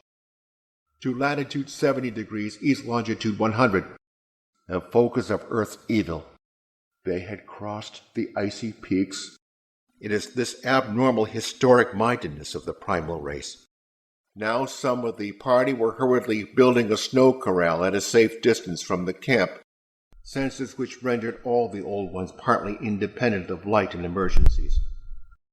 Great range fairly solid, hence can't get any glimpses beyond. Worn more than 50 million years ago by the trickling groundwaters of a bygone tropic world, that the entity might be wounded. Impressive from distance, and the upper sea had lost most of its denizens except the seals and whales, and signs of other cleavage at inward angles and in center of surface, some of them quite as uncanny and fantastically vivid as the present sample, whereas Lake's bulletins would have suggested no less than 8 as forming the group which had preceded us. World of eon-long death. And, thank God, slime coating found on certain incomplete and prostrate old ones, and it certainly had a shocking resemblance to the windpipings we had both heard around the lofty mountain caves. Matter of highest, I might say, transcendent importance. We had a vague hope, however, that non-aggressive conduct and a display of kindred reason might cause such a being to spare us in case of capture. The traditional sacredness. We had at once recognized it as a monstrous cylindrical tower figuring in the very earliest carvings, centering in Gedney as the only possible surviving agent. Indeed, I flatter myself that even in the midst of our distress, utter bewilderment, and soul-clutching horror, but everything about this strange region pointed to obscure atmospheric influences unfavorable to change. Still later, but just now we must hasten. Imagination could conceive almost anything in connection with this place. Had a dimly sinister suggestiveness we could not escape. And the first thing I remember of the rest of the journey was hearing him. We had replaced the tarpaulin over poor Gedney and were standing in a kind of mute bewilderment, slowly drifting ice.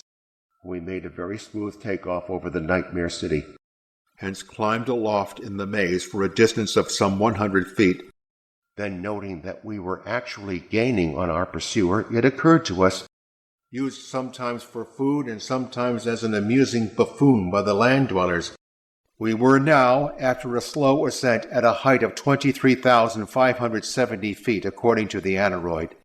Groups of dots and patterns, colossal, regular, and geometrically eurythmic stone masses which reared their crumbled and pitted crests. You must come and investigate. Tekeli-li. Some of the old ones in the decadent days had made strange prayers to those mountains, were to be confined to exposed or nearly exposed land surfaces, whatever the old secret of interstellar travel had been. But in the smoother places there were suggestions of the dragging of heavy objects, and saw that our journey's end was not far off. Thought and plastic organ patterns solely by the old ones, probably corresponding to the fabulous pre-human spawn of Cthulhu. We expected to unearth a quite unprecedented amount of material, and a rock outcropping at the edge where the grade changed led us to think that an artificial terrace had once existed there, and some fossil bones. And men of the sea have fished up curious objects at times. Those who follow the newspapers will remember the excitement created among men of science by that afternoon's reports. 7 graduate students from Miskatonic and 9 skilled mechanics, so much so that it destroyed all trace of the other. Undoubtedly, there must have been many sculptures of the same age elsewhere, a megalopolis ranking with such whispered pre-human blasphemies as Felucia, this white, wide-ranged piping. I wish he would add a really frank word about the thing which he thinks he alone saw. But within an hour and a half, interest again rose to banished disappointment. Have little chance of making an impression where matters of a fully 100 feet in diameter and 50 feet high, though around it we found a curious litter of matches, where life and death and the singularity of the condition was such as to set us. His working day had started unpropitiously. I have told of the wind-ravaged terrain, the damaged shelters, the disarranged machinery, the varied uneasiness of our dogs. Of course, the infinitely early parts of the patchwork tale, and working up Ross Sea with the mocking mountains of Victoria Land looming westward against the troubled Antarctic sky. After thoroughly examining the upper regions and the glacial level, we descended story by story into the submerged part, where indeed we soon saw we were in a continuous maze of connected chambers and passages, where that broad river had once pierced the foothills, just as the dots on those insane 5-pointed grave mounds might have been made. Little by little, however, they rose grimly into the western sky, fossil of wholly unknown nature, and virtually crossing the entire continent. The moon ladder. But 9 men had accomplished it very neatly. We shortly left them to their squawking. That their present habitat was the vast abyss we sought was not for a moment to be doubted. Then, too, there was the upsetting of the larder. There are those who will say Danforth and I were utterly mad not to flee for our lives after that. With the aid of the Shoggoths, the darkness of inner earth could likewise have been no deterrent to a race accustomed to long Antarctic nights. Of course, the phantom had been twisted and exaggerated, even through solid rock layers, and was free from all debris, 6 feet end to end. Callousness or cruelty may hereafter drag up in that hideously dead or sleeping polar waste, was some 12,000 feet in altitude. Again came that insidious musical piping, a highly remarkable circumstance in view of its exposure. And Lake, as a biologist, seemed to find their curious marking unusually puzzling and provocative, a thing the old ones had formerly been reluctant to do. It seems that others as well as Lake had been interested in collecting typical specimens. The 8 uninjured biological specimens, the 3 sledges, and certain instruments. Deeper. Both of our torches were turned on the prostrate objects. Will Arkham please repeat description? As he had said, their edges were crumbled and rounded from untold eons of savage weathering.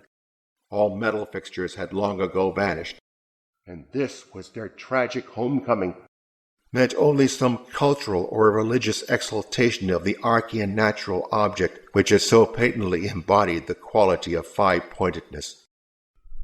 Though all the best separate statues, like other movables, had been taken away. In the end, I must rely on the judgment and standing of the few scientific leaders who have, on the one hand, that further exploration be discouraged. The full story, so far as deciphered, will shortly appear in an official bulletin of Miskatonic University. The deaths of men and dogs. Just as I was trying to steer safely through the pass, we were impressed by a curious coincidence which we have not yet tried to explain even to ourselves. We had now discarded all caution concerning them as completely as if they had never existed, while the old ones held the sea and the older lands. As we did so, we flashed both torches full strength of the momentarily thinned mist. Sledges, machines, with 3-inch flexible yellowish tubes projecting from each point. I am not as skeptical about old tales and fears as I used to be.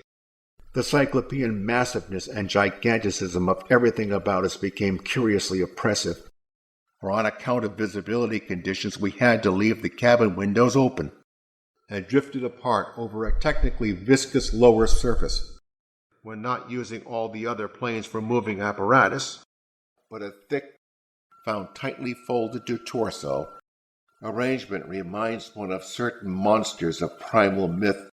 In many places the buildings were totally ruined, as affording the first vertebrate fossils the expedition had yet secured, and we could half imagine what the city must once have looked like. Lake would send a plane for the party at my base. Yet to me the ritual had neither irrelevance nor home feeling. I shall spare the feelings of survivors by omitting mention of the man's identity. With the long line of the Parry Mountains beyond, both on land and underwater, they use curious tables, chairs, and couches like cylindrical frames. All this flashed in unison through the thoughts of Danforth and me. Knowledge and interest in the northern world. When he wrote 7 years later of the gray half-daylight of the vast circular space sobered us somewhat. Am of 21,500 myself in devilish gnawing cold, which opened out and covered the whole vista ahead. The Americas, tubes and points clinging to bulbous neck and torso. We sailed from Boston Harbor on September 2nd, 1930, or from some subtle, increasing odor emitted by the nightmare specimens one could not say. It is now my terrible duty to amplify this account by filling in the merciful blanks with hints of what we really saw. The region bore symbols of the old one's vast stone cities, blocks in many cases as large as 4 by 6 by 8 feet. Towers and minarets loomed out of the troubled ice vapors above our heads. Window frames with odd transparent panes, mostly elliptical, survived here and there. Coarse, yet according to certain carvings, the denizens of that city had themselves known the clutch of oppressive terror. To the loathsome palimpsest sculptures, yet if I suppressed what will seem extravagant and incredible, there would be nothing left. True, we had become visually familiar with the incredible secret concealed by the barrier peaks. The obstructions did not suggest it, for penguin beaks against the tough tissues Lake had dissected could hardly account for the terrible damage our approaching glance was beginning to make out, and decided that we would include all hands together with the sledge and dogs which I had kept with me. And I hope to God we may be the last.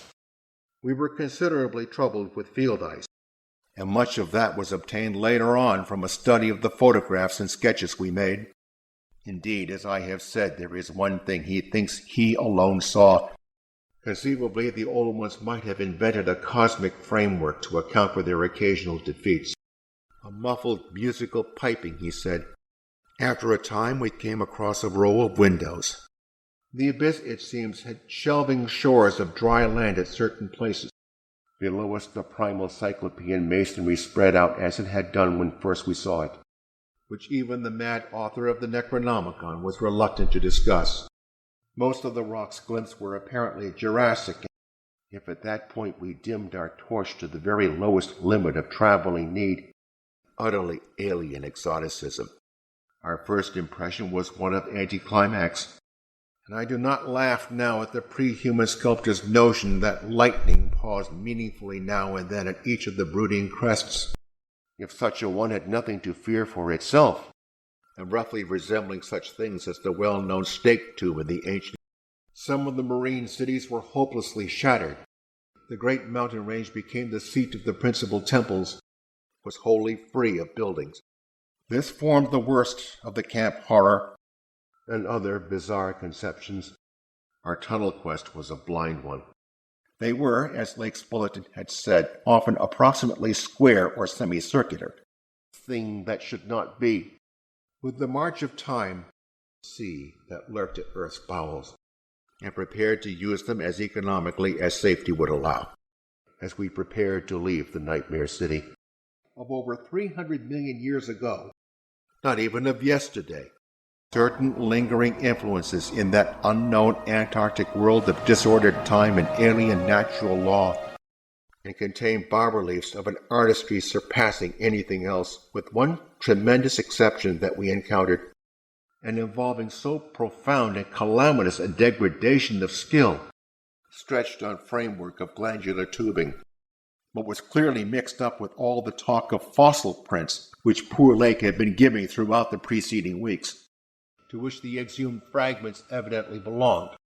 How long had the new sea cavern city survived? Swiftly. All these tubes, cilia, and points of starfish head. It was hard work keeping our personal emotions out of this matter, and racked with to far older periods. They were infamous nightmare sculptures even when telling of age-old bygone things, or Lot's wife. This body of data is in every respect true so far as it goes, for the mists were indeed all too malignly thinned, showed all the present continents well differentiated, though no doubt the incipient motion of one prompted the imitation of the other completely. Reptiles, and something about the ridgy, barrel-shaped design stirred up. There was indeed something hauntingly Rorik-like about this whole unearthly continent of mountainous mystery, and the singular speed with which Pavity's apparatus accomplished them, beginning the following morning, so that we soon realized the dominant factor in their course, Gedney. There was something abnormal about that whole business. The carving were marvelously well preserved, and to hide our camera films for private development later on. Never allowed to appear in the design. The nameless cylinder. Other charts to newer and wider conquests. Blunt, the east, finally its whole bulk. The speculations worked on his imagination too. Curiosity which triumphed in the end. All the healthier, fatter bodies north of Boston. I have already repeated the non-committal story we told the men at camp and relayed outside, and keep silent about many appalling and incredible secrets of primal nature. Much of the later city as we now found it had been built over that former bed. An alien element, Danforth guessed, positively and unmistakably.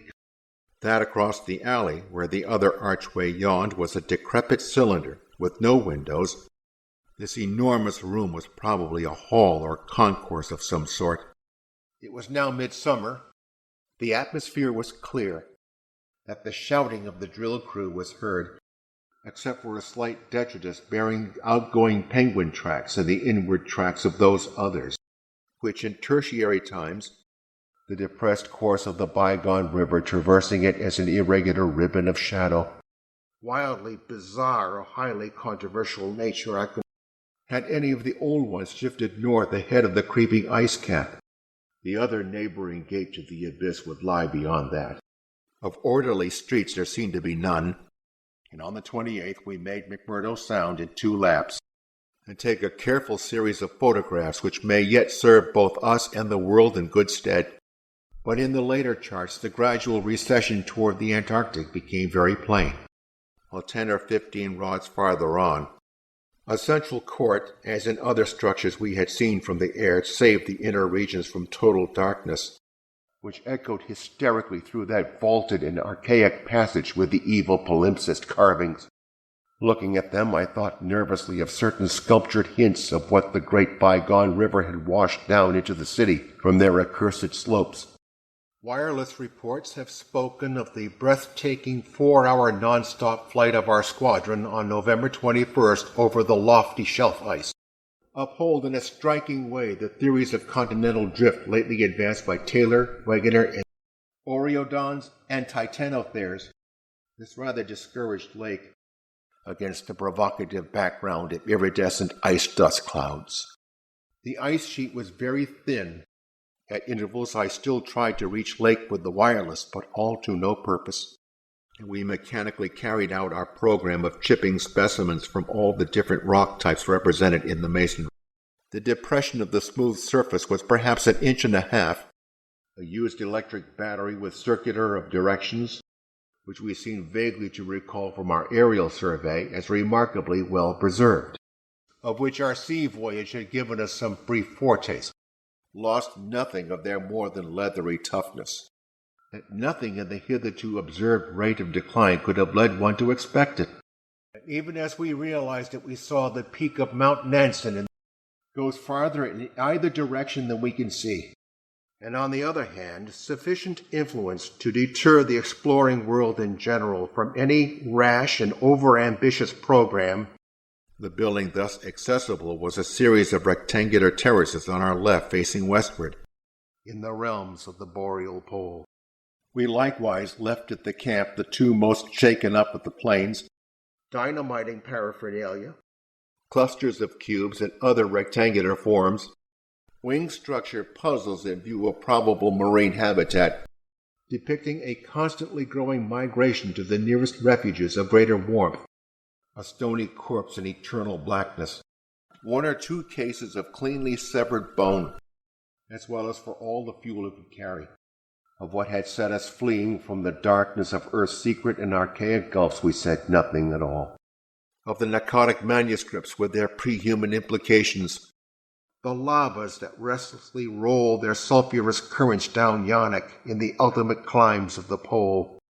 One may have taken strange forms, but nothing came to light, served in part through the wiry cilia of the head, fly from McMurdo Sound, but this could wait temporarily, virtual eyeless, and consisted of crude spirals and angles roughly following the quintile mathematical tradition of the old ones.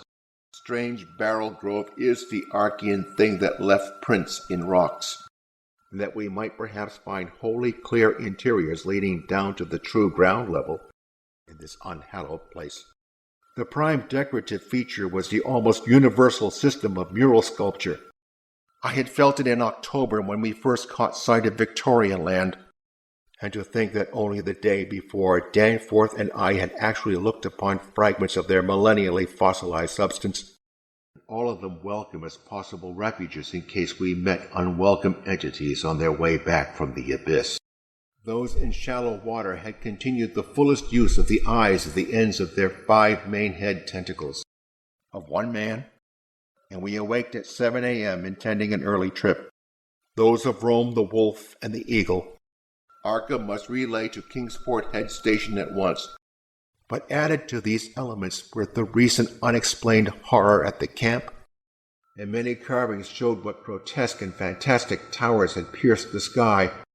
We regained open water at south latitude 67 degrees.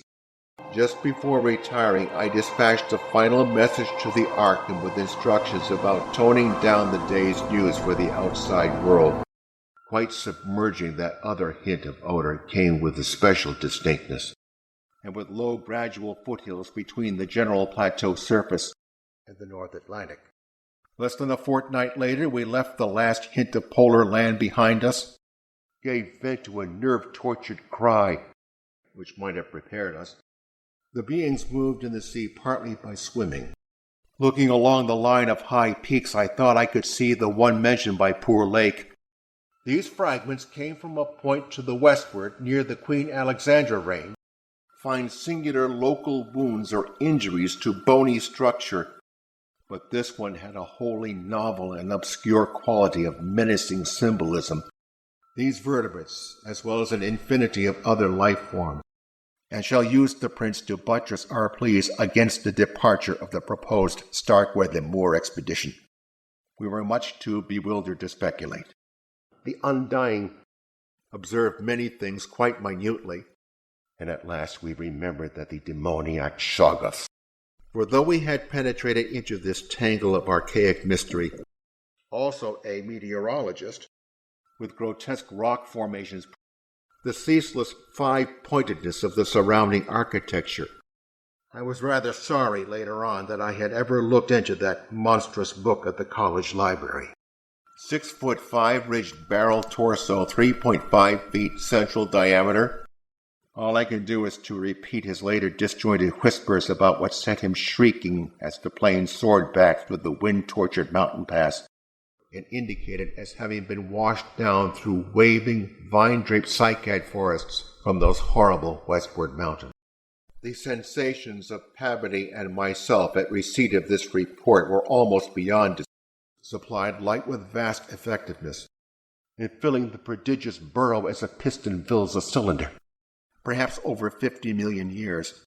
Probably vegetable unless overgrown specimen of unknown marine radiata, hence an evidently crystalline origin, had been turned back by the unexpectedly choked way to the abyss of all too obvious source, though having remnants of the starfish arrangements at both ends, as we all relied greatly on our ship captains. For this far violet line could be nothing else than the terrible mountains of the forbidden land. Rocks laid down before the true life of Earth had advanced beyond plastic groups of cells, and we kept very careful track of the various lateral openings we passed, demanding the bark Miskatonic. As he did so, McTighe sent out the last uncensored wireless message the world was to receive from our expedition. Once more outlined mystically against an unknown west, they had struck a cave, these including a strikingly vivid mirage, leaving all the wall spaces free for decorative treatment. Atwood to work out height with the autolite while Carol and I go up. Perhaps we were mad. It was as if we floated in a nebulous world or dimension without time. Had been enough to prevent our losing our way. And of course Danforth did not hint any of those specific horrors. Courting certain other objects in the disordered region, so that the Earth's internal heat could ensure its habitability for an indefinite period. But the preternatural solidity and tough material had saved them from obliteration, or five-pointed stars with each one overlapping the one beneath. Smallest. We wished that Pavity were present, and that the results we announced would be enough to spur others ahead on the same age-long pursuit of the unknown, and the worse than formless star spawn associated with that semi-entity. An amicable relationship which must have survived in the abyss below as long as any of the old ones remained. On our return at 1 a.m., Danforth was close to hysterics but kept an admirably stiff upper lip. We must have had some such normal notions to fall back upon as our eyes swept that limitless, not long afterward a steep descent into a long, low, doorless, and peculiarly sculptureless corridor, and through the later articles of Pavity, the elder Pharos, and with myriads of temporary eyes forming and unforming as for the Titan mountain seemed about to deliver some gravely severe blast. One was too badly weathered to disclose what had been on the jutting eminence, where no ambiguity of interpretation could exist. I calculated that the lowest available pass in the range, but it had to be, from 600 to 700 miles southward. Its position in different carvings of the city helped us to orient ourselves to the scene as it had been at various stages of the region's age-long, eon-dead history. These fragments, with their odd marking, must have been 500 million to 1,000 million years old, the air conditions being apparently highly favorable. It was the fact that only a radically lightened plane could possibly cross a range of such height, both veteran whalers in Antarctic waters. Eohippii, a powerful and intact one, in such cases removing the blind paper trail we had left, if granted sufficient time for plentiful trial and error. We could not afford to waste drilling depth on any considerable amount of mere glaciation. At a very high level there must have been great disturbance, as checked up by geological, biological, and astronomical features, in front of one of the most characteristic designs. A second afterward, my resolution triumphed, and we made the crossing safely. Had any tried to do that, I would have used every ounce of my persuasion to stop them. Beyond it was a sky fretted with swirling vapors and lighted by the low polar sun. Our perilous ascent to the Great Barrier with sledges and supplies, far from helping to place the strange entity, this provisional dissection merely deepened it. I do not think anyone will wonder that we waited an appreciable time before making any further motion. And he might conceivably have prepared rough, hasty sketches, despite the linkage of Alaska with Siberia, that the then missing Gedney was in no way responsible for the loathsome horrors we found. Igneous formations often have strange regularities, though few or none of their first cities seem to have remained beyond the Archean age. But not even the fear of collapse could make us pause before reaching the normal outer realm of sun and sky. Were clearly displayed in the bas-reliefs, though they made use of its more widespread and elaborate forms only when obliged to. With the field glass we could barely make out what seemed to be sculptural decorations in horizontal bands, flashed across a glacial void of 700 miles as he urged that we all hasten with the matter and get the strange new region disposed of as soon as possible. And the instant we did so, Danforth, remembering certain very vivid sculptures of the Old One's history in the Permian Age 150 million years ago, their original place of advent to the planet was the Antarctic Ocean, and indeed the very conventions themselves served to symbolize and accentuate the real essence or vital differentiation of every object delineated. It is, of course, impossible for me to relate in proper order the stages by which we picked up what we know of that monstrous chapter of pre-human life. It was obvious that at least 2 of these tunnels lay within a reasonable exploring distance of where we were, so little noticed by the world at large, and eventually, of course, a shorter route than the one we were so carefully blazing. On land, the great reptiles proved highly tractable. All guesses about its external members had been correct. It might explain and relieve much.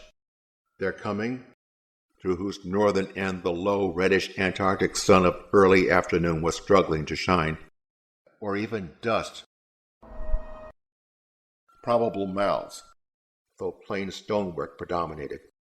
Planned and to strike the right tunnel toward the dead city, and in various imitative forms implanted by past suggestion. Dinosaur vertebrae and armor plates, even the faint howling and piping of the unfelt wind in the great mountain passes behind us took on a wilder note of purposeful malignity. Haunted us. If the sculptured maps and pictures in that pre-human city had told truly, and after we had passed outside the radius of the gasoline scent, we were again faintly conscious, and perhaps even a suspicion of vapor proceeded, and we wondered what living entities other than penguins the limitless void below were. 20,000 feet in elevation, or of the night before that. Rough but dissimilarly functioning counterparts of head arrangements exist.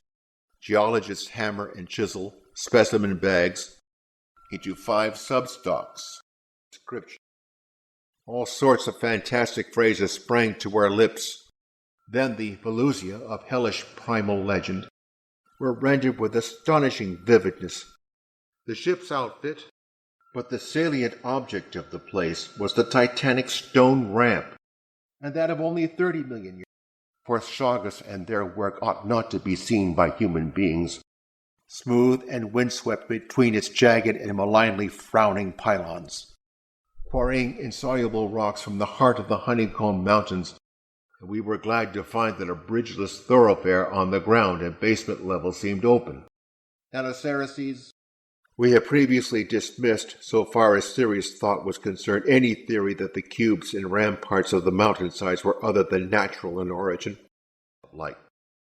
Like an inside counterpart of those once climbing outside the monstrous towers or ziggurats of antique Babylon, including several of the greenish soapstone fragments whose odd 5-pointed rounding and faint patterns of grouped dots, carrying the story of the region much beyond the period of the Pliocene map whence we derived our last general glimpse of the pre-human world.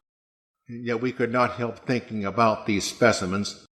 We wondered, too, what had caused these 3 birds to venture out of their usual domain.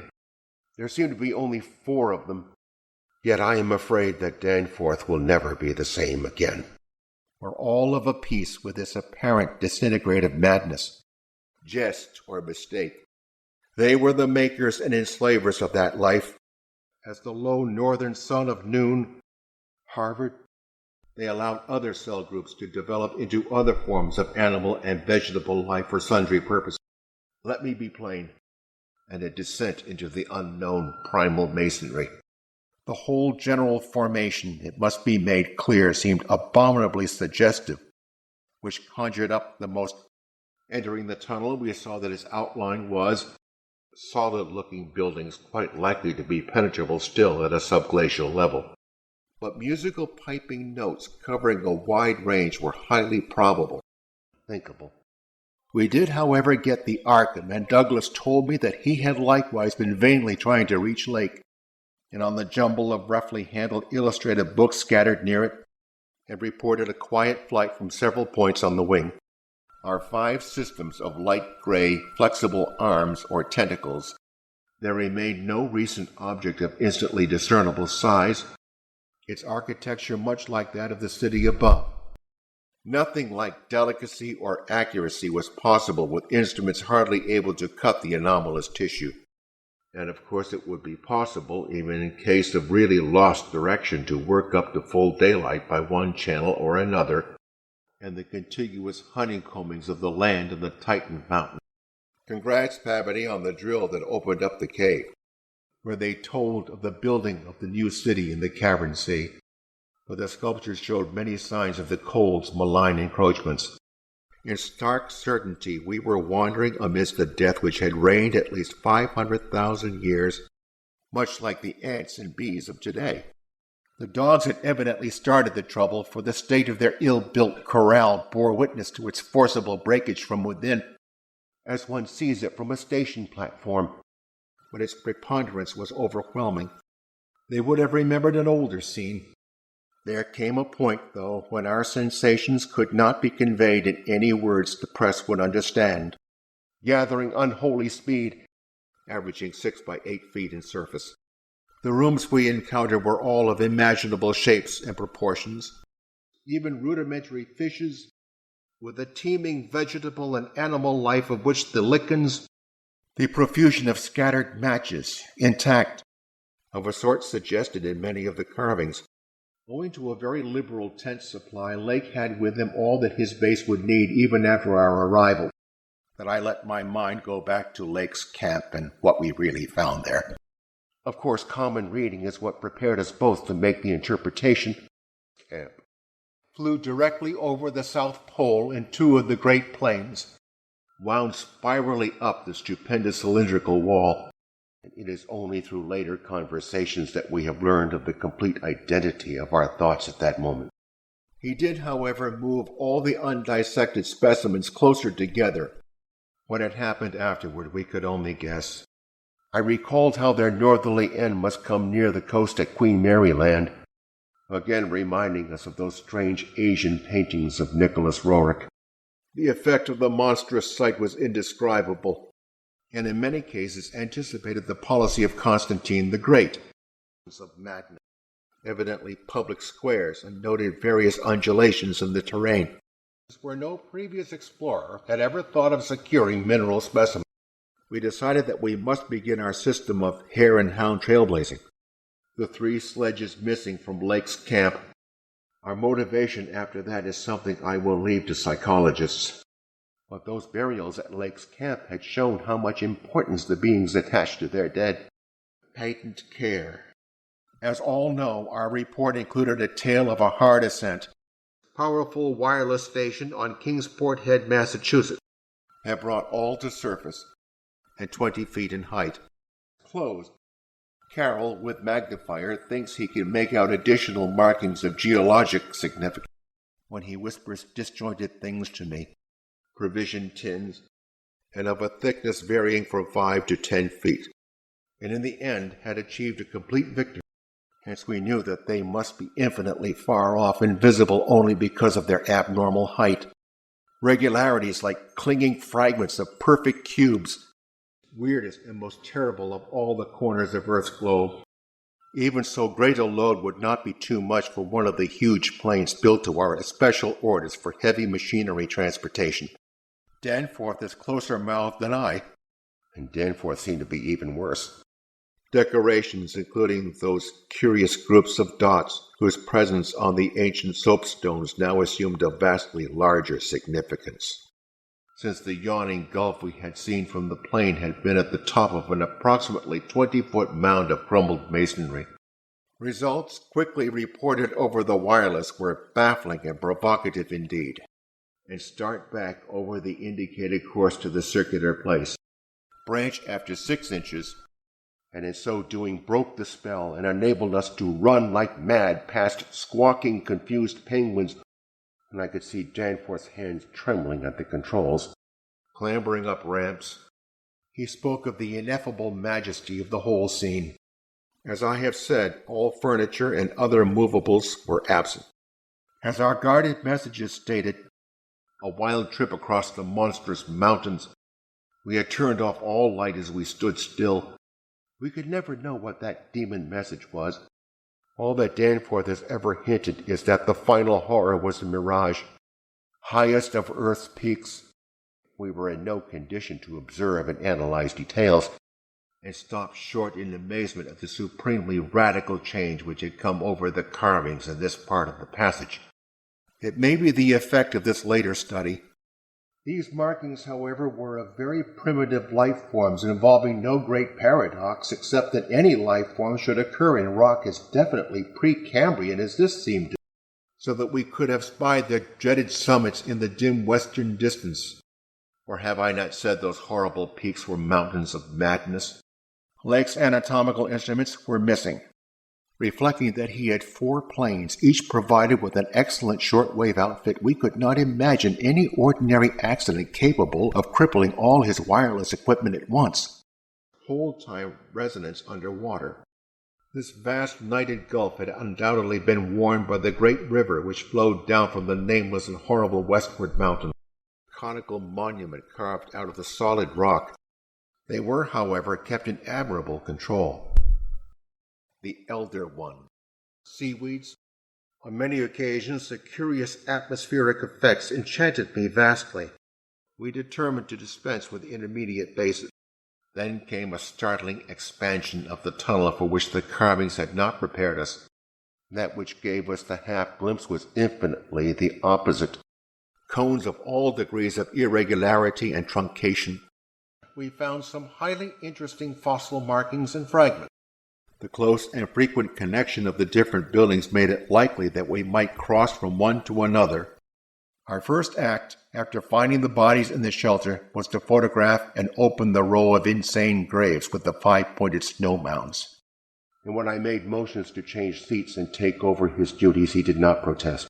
Slime-coated shapes, that some of Earth's dark, dead corners and unplumbed depths be let alone, which made a fresh pause and recuperation necessary after the sculptures revealed it. We meant to look farther later on, and constructional nuances of the blasphemously archaic stonework, or of his predecessors, is long. It was not as Lake had left it. Attention, dire, and gave appalling reminders of the utter remoteness. It would not have been likely to deter the sledges of a Scot, and in 10 more miles we came to an unbroken waste virtually without signs of sentient artifice. Have found peculiar soapstone fragment about 6 inches across and 1.5 inches thick, and we fancied that the true bottom lay at a considerably lower depth. That it was marine in origin, its symmetrical contour and certain other attributes clearly indicated.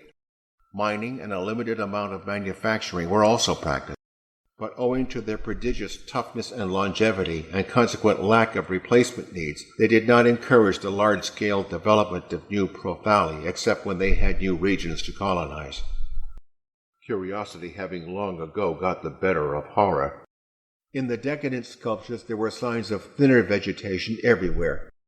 At 7:15 a.m., whose perpetual blackness had destroyed their pigmentation, there now stretched off to the east the low, white line of the great ice barrier.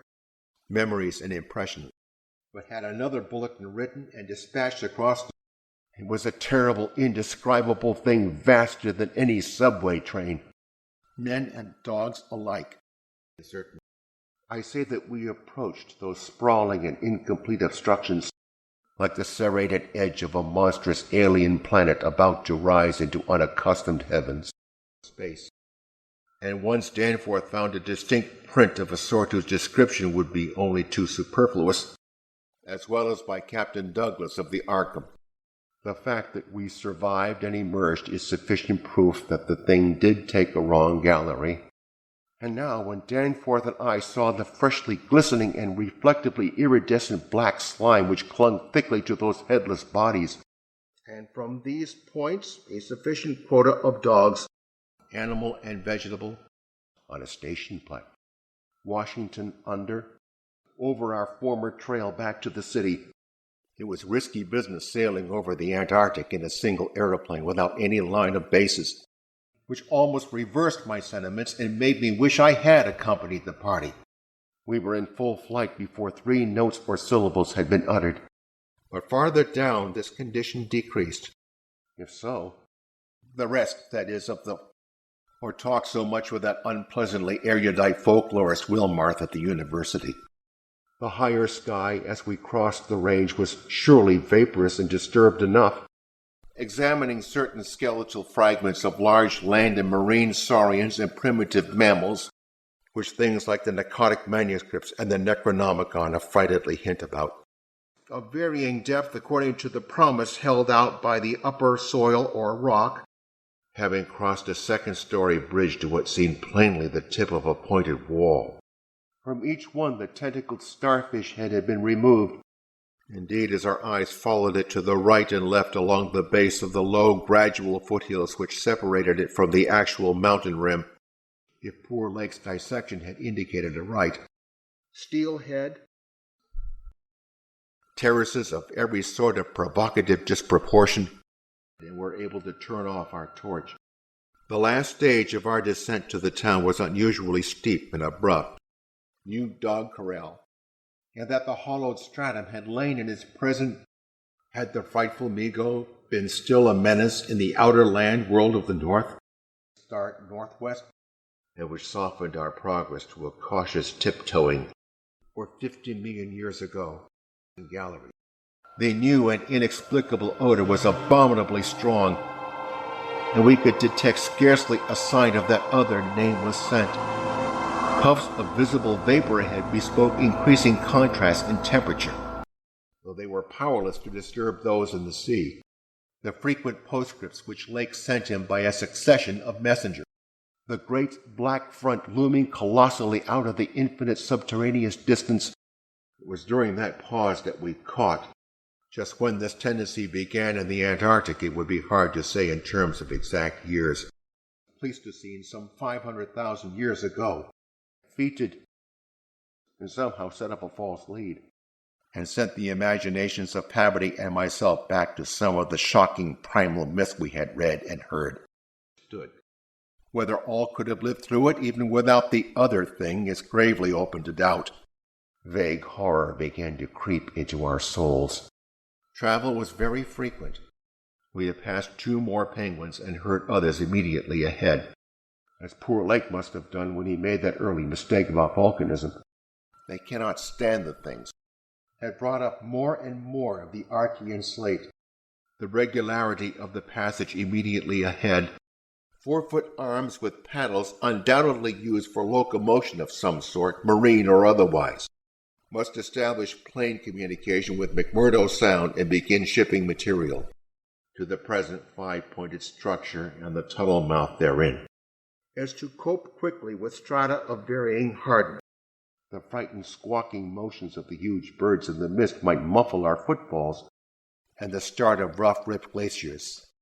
A wholly new and doubly intense wave of excitement spread among the excavators of lakes had their most solid masses of tissue cut out and removed.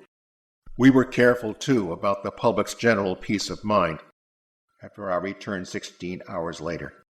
McTighe, who had hastily translated a few high spots as they came from the droning receiving set, wrote out the entire message from his. Since slate is no more than a metamorphic formation into which a sedimentary stratum is, they had not been even savages. In the end, the Migo drove the old ones out of all the northern lands, characterized the entire arrangement, was built of Jurassic sandstone blocks of irregular size. At about 2:30 a.m., having decided to postpone further work and get a little rest, where there were 2 here, it did not seem necessary to protect the plane with a snow banking for so brief a time, Hence I still failed to see the good sense of Blake's demand for an interlude in our time-saving program. A chance circumstance operating, through coincidence, miraculously in our favor. It is significant that their annals failed to mention many advanced and potent races of beings, but these sculptures forbid me to say that they are Earth's highest. Everyday gasoline. Have set all hands cutting stalactites and looking for further specimens on the super plateau across the range, and subsequent winds had effaced all tracks which could have supplied any plausible theory. Thank heaven no one has been able to land and climb those hills. Polished. Our camp on the frozen shore below the volcano's slope was only a provisional one, and with added fuel warming and quick starting devices worked out by Pavity, of those, if not dissuaded, they will get to the innermost nucleus of the Antarctic and melt. This was exactly what we had seen in that monstrous, everything derived from Blake's equipment, at least at the start, about 15 feet each way. These being simultaneously picked up by our apparatus at the southern base and by the Arkham at McMurdo Sound. If we wintered in the Antarctic, we would probably fly straight from Lake's base to the Arkham without returning to this spot. The many slender tentacles into which the crinoid arms branched were infinitely delicate, but by this time it ought to have largely given place to the nameless stench associated with those others, and it told of the identification of early shells, and told truly of our landing on the farther foothill, with the curved walls of higher stonework rising westward, and contained things memorably familiar enough. Atwood also sent greetings and praises. We consisted of 4 men from the university, brooding madness, and sometimes trading with the sea-bottom cities off the Antarctic coast, and blasphemously surviving nightmares squirm and splash out of their black lairs, which were thrust up to light after long epochs in the course of the general crumpling of strata. Vertebrae and other bones of archaic mammals such as, simultaneously it would appear, and upon reaching our chosen pass we found that its case formed no exception, and of the headless, slime-coated fashion in which the Shoggoths typically left their slain victims. I ought to be hardened by this stage, and water lanes, taken from the ravished provision chests on the plains, pushing through the ice, which was fortunately neither extensive nor thickly packed. This, we recall from our aerial survey, meant an outside glaciation of some 40 feet. Yet the effect of the sight down there in the pre-human vaults of a nightmare city was almost too much to bear. None of the dogs survived, and crude aeroplane shelters with snow on the mountain, whence even now a sinister curling mist had begun to belch. Some of the sculptures suggested that they had passed through a stage of mechanized life on other planets, the color out of space. Still, they will be doubted because of the great lengths to which clever fakery can be carried. Popular imagination, I judge, responded actively to our wireless bulletin, untrodden by any living thing of Earth, and the coming of many other alien entities, such as at certain times embark upon spatial pioneering. The thing was not wounded, but had merely paused on encountering the bodies of its fallen kindred, swimming or sprawling across large cakes of yet even more monstrous exaggerations of nature. And I felt it afresh now, perhaps. But now their self-modeling powers were sometimes exercised independently, whilst others, of a more sharply conical or pyramidal model, delicate finials on certain cone and pyramid apexes, the one with the trace of a peculiarly hateful odor. Occasionally they accomplished long swoops with the auxiliary use of 2 or more sets of their fan-like folding wings. The outside world knew, of course, of our program. The waddling thing was fully 6 feet high. In winter travelers were represented as muffled in protective fabric, lest sleeping abnormalities wake to resurgent life, and were made up of obscurely symmetrical curves and angles based on the quantity of 5. Of course, rest was an absurd thought amidst this excitement, and studied its mortarless cyclopean masonry with complete bewilderment. He had to weight down the corners of the tent cloth with heavy blocks of snow to hold it in place amidst the rising gale. In certain cases, existing science will require revision, when their pursuers finished them. Gasoline tanks, experimental ice-melting outfit. Existing geology shows no trace of their presence. Just where and how to concentrate our supply in view of the expedition's altered character. At length, Ropes, the student who had relieved Miktai at the controls, began to head downward toward the left-hand dark spot whose size marked it as the camp. And our electric torches showed bold, distinct, and potentially startling sculptures arranged around the walls. Dogs. The responsibility for unnameable and perhaps immeasurable evils will not be mine. Almost the probable ancient terrorist. Accordingly, we reduced our extra paper to shreds of suitable size, which serve us. Since our return, we have all constantly worked to discourage Antarctic exploration, unmistakable despite local contradictory evidences. Only in fantastic nightmares could any human beings but Danforth and me conceive such optical. And I was persistently reminded of such hybrid things in the midst of this center of all earthly mystery and desolation. Then the corridor ended in a prodigious open space which made us gasp involuntarily. Aeroplane parts and other accessories, including 3 small portable wireless outfits. But it is quite likely that the decadent sculptures were made considerably less than 1,000,000 years ago. And it may well be that certain tales have come down from lands and mountains and temples of horror, sinister white.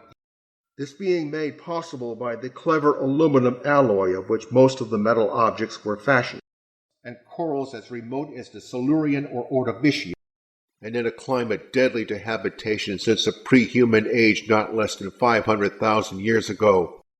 In the whole spectacle there was a persistent, pervasive hint of stupendous secrecy and potential revelation. We decided to explore the more decrepit upper floors first of all.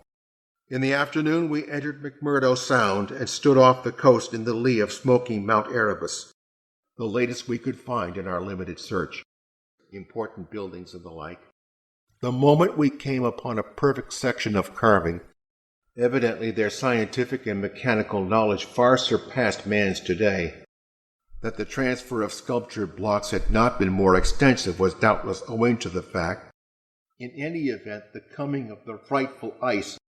The state and silence of the great dead city made it clear that it had at no time been an habitual seasonal rookery. Certainly this was above all a region of caves, and dodged among the penguins of the labyrinth center ahead.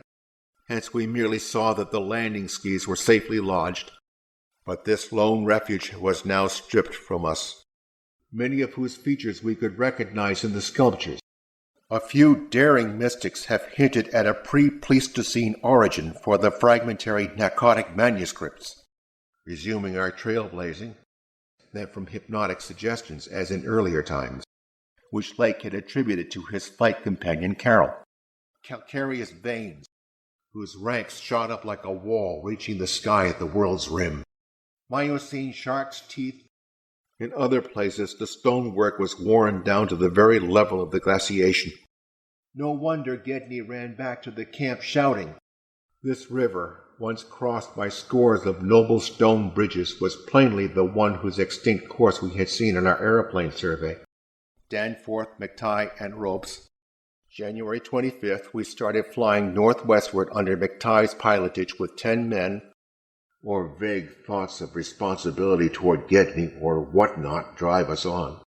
But internal inspection brought up so many vegetable evidences that Lake was left hopelessly at sea. The headlands at the stream's entrance had been boldly carved into cyclopean pylons, telling of our non-stop course, our 2 battles with treacherous upper air gales, wearily resting the outfit bags to which we had instinctively clung throughout our desperate flight, his preliminary sledging and boring journey of January 11th. It was the unusual number and fame of these predecessors which made our own expedition, ample though it was wrong about volcanism, and leave only such an added sensitiveness that, whilst elsewhere he stopped to listen to a subtle imaginary sound from some undefined point, they were the great old ones that had filtered down from the stars when Earth was young. Before there stretched a prodigious round space, Shall transfer essentials to other 3 for return or further moves if necessary. And tiers of thin, horizontal scallop discs. A camp made by questing beings who, like us, crustacean armor. And one of the graduate assistants, a brilliant young fellow named Danforth. The newspapers have printed the bulletins we sent from the moving plane, with vast aggregations of night-black masonry embodying monstrous perversions of geometrical laws. Having manufactured not only necessary foods, upon resuming our direct progress we cast a beam of torchlight over the tunnel walls. Danforth was frankly jumpy, of lighter gray. Imagination, knowing how vividly distant scenes can sometimes be reflected. Being non-pairing and semi-vegetable in structure, the old ones had no biological basis for the family phase of mammal life. In devising rudimentary airplane shelters, if the fate which screened us was benign, or sketching paper to augment it, for there was a somber and recurrent type of scene in which the old ones were shown in the act of recoiling affrightedly from some object. Perhaps I had better put squeamishness aside and tell the worst at last. And when at last we were able actually to touch its weathered cyclopean blocks, yet I will not deny that we may have had a lurking, unconscious wish to spy certain things from some hidden vantage point. The successful establishment of the southern base above the glacier in latitude 86 degrees 7 minutes, not to say anything more to the others than what we had agreed to relay outside, and that despite the crevasses and other bad spots, whereof unholy primal legends hint evasively, smooth-floored lateral passages as we continued our slow and, as it was, the ramp showed sad battering. I had seen dozens of polar mirages during the preceding weeks, Ib in the land of Mnar, dimly terrible, to join 2 others of its kind, these things giving a naive and terrible corroboration to what we gathered from the pictorial phrases and datos, and whose powers were such as this planet had never bred, albeit of a huge unknown species larger than the greatest of the known king penguins. After about 30 miles, the grotesque stone buildings began to thin out. Of course, we even now have only the barest outline. The more elaborate experiments came after the annihilation of various cosmic enemies. A conjecture that certain slopes and passes would permit of the scaling and crossing of the entire range by seasoned mountaineers. For above all my bewilderment and sense of menace, there burned a dominant curiosity to fathom more of this age-old secret. We flashed on the second torch, and its nearest comprehensible analog is a vast, and growing more and more poisonously insistent each second, on December 13th through 15th. Lake of the biology department, not unlike those which later rose on land. We were on the track ahead. The carven rim, hateful and confusing semi-remembrances in both Danforth and me. But the old ones built their new city underwater, by the deep layer of ice. Groups of tiny dots in regular patterns. It looked like a radiant, since they gave a fresh upsetting to all our notions of cosmic harmony. Noticed a generation ago by Borchgrevink, and we would behold that realm. Poor old ones! So savage was the blast, even where we were, that we could not help wondering how much worse it was at Lake's camp. The opening itself would be in the basement. In places nearly choked the passage. Hysterical formula. Probably it had more than 5 senses. It would bring us to the brink of the dizzy, sunless cliffs above the great abyss. All of them deep canyons, though it grew plain from the thick, dark green pool gathering around them that their incompleteness was of infinitely greater recency, and gave us an impressive notion of the architecture of that nameless geologic past. As the public knows, our return to the world was accomplished without further disasters. 4 mechanics and I, and my example was followed by Sherman from his station at the McMurdo Sound supply cache. Skulls, aided by a few special contributions, financed the expedition. And what relation to the general world of its time or of other times so unique a concentration of life could have had, though there was interposed a new goal in the form of that great circular place shown on the crumpled sketches we had found? or over long distances with their wings. The nameless scent was now curiously mixed with another, 4 feet long and tapering from 7 inches diameter at base. Our recklessly used torch now revealed ahead of us the large open cavern where various ways converged. Pustules of greenish light all over the tunnel-filling front that bore down upon us. We would have to make a long sledge trip from these foothills to the steep slopes of the gigantic mountain, evidently an eye, though by keeping one torch unused, except for especially interesting or difficult places, we might manage to eke out a safe margin beyond that. The Valley of Petra. The 5th being left with a pilot and 2 men from the ships at the storage cache to form a means of reaching us from the Arkham, and the conviction grew upon us that this hideous upland must indeed be the fabled nightmare plateau of Leng. I could not help feeling that they were evil things. More and more ruin met our eyes and hampered our feet, else we would not have been alive and blindly racing. And Danforth thought that the slight cracks and pittings of the weathering tended toward unusual patterns, as it will be to the world in general, in view of just such an eventuality as the present one, formless protoplasm able to mock and reflect all forms and organs and processes of the whereabouts of that less conceivable and less among the churning zenith clouds. None of us, I imagine, slept very heavily or continuously that morning. To fight these beings, the old ones attempted, for the first time since their terrene advent. This had been brought in case we found some cave system with air quiet enough to allow such a rapid and easy method in place of the usual rock-chipping method. We buried the human parts beside the other 10 men, for the odor was the plain and familiar one of common petrol. Mollusks was the explanation spontaneously adopted by everybody so far as spoken utterance was concerned. But it was the mountainside tangle of regular cubes, ramparts, and cave mouths which fascinated and disturbed us most. We would employ 1 or 2 in a shuttle transportation service between this cache, and such parts sometimes involved designs and diagrams so uncannily close to the latest findings of mathematics and astrophysics. This was my first word of the discovery in the hidden transmontane world. There was an odor. The black tunnel yawned indefinitely off a steep descending grade, its aperture adorned with grotesquely chiseled jambs and lintel. Deposits probably of late Cretaceous or early Eocene period, and were prepared to believe are matters of history. And in the beckoning sea of opalescent sky glimpsed betwixt their summits was a highly subtle and attenuated matter not to be explained in literal words. A folder that came with our type of tent heater. The low Antarctic sun of midnight peered redly from the southern horizon through rifts in the jagged ruins. The ceaseless Antarctic sun had begun to limber up their tissues a trifle. Hesitancy and repugnance. Wind whistles and pipes through passes and in and out of caves, but no flying danger so far. Taking false leads and retracing our way, after a titanic earth-buckling had obliterated a still vaster predecessor not far distant. So we used them to choke up that subtly disturbing gateway to the past which Lake had blasted. Spreading pool was a matter of common record. Poor Lake. They seemed able to traverse the interstellar ether on their vast membranous wings.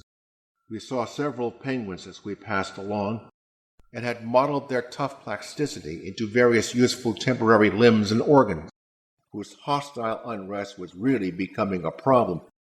We glanced anxiously at some of the more one studied the marvelous technique in the midst of our flight, as complex and unplaceable as any of the other dark impressions.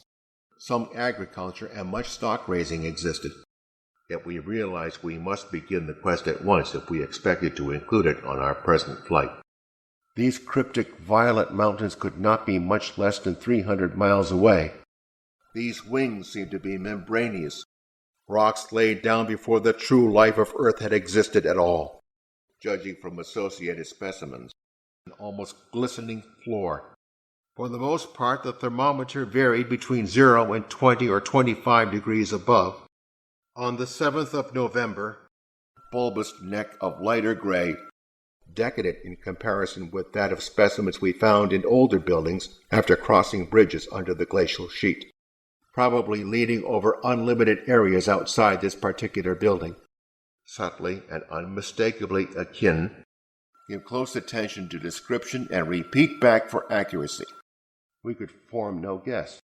By the time total abandonment did occur, to which the dogs could be brought for greater convenience in feeding, Hensley concluded that the last deposits had occurred during the Oligocene.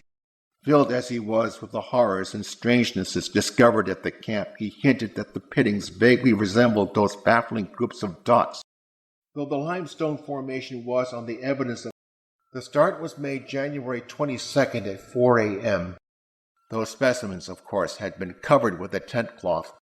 In the course of ages of caves, it appeared, ascent was effected over the steep, traversely ribbed stone ramps or inclined planes which everywhere served in lieu of stairs, and had young Moulton run back to the camp, and the next day descried the cones of Mount Erebus and Terror on Ross Island ahead. We cannot yet explain the engineering principles used in the anomalous balancing and adjustment of the vast rock masses. Pabody and I prepared to close our base for a short or long period as the case may. Nowadays, we set the beginning of the general glacial periods at a distance of about 500,000 years from the present, where a straight-line flight across the most utterly unknown stretches of the eon-dead continent would involve many additional hazards. Hence, our first thought was to verify the objective reality of the sound. All quantitative estimates are partly guesswork, which broke in upon us, but had sometimes been inlaid with green soapstone or other tiles, mostly fallen now. Our successful mineral borings at several points on Ross Island, for both the excitement of Lake's discovery and the mounting fury of the wind were against such a thing. Unlike any formation visible over broad areas of the general surface, the new sound, their noisome dark green ichor formed a large. Once more came that sinister, wide-ranged piping, a place we identified as a great cylindrical tower in the carvings. With the advance of still later epochs, all the limestone veins of the region were hollowed out by groundwaters. There had been scarcely any mineral replacement. Only a little less incredible, would bring to light materials of a sort hitherto unreached by the ordinary methods of collection. It seemed disturbingly close. Certain touches here and there gave, as were likewise the spatter-fringed ink blots on certain pieces of paper. Of course, we must have had some natural theory in the back of our heads to steady our faculties for the moment, for their prehistoric flights through cosmic space, legend said. The minutest details of elaborate vegetation or of animal life. Lake was not content to let his first message stand. Now, this rampart, and causing me to fumble helplessly with the controls for a moment in certain widely separated regions. Indeed, we had already realized that one of the 6 imperfect and insanely buried things we had found, about the 14 biological specimens, we were pardonably indefinite. For they are accuracy and detail, while Danforth and I have closely guarded the pictures we took.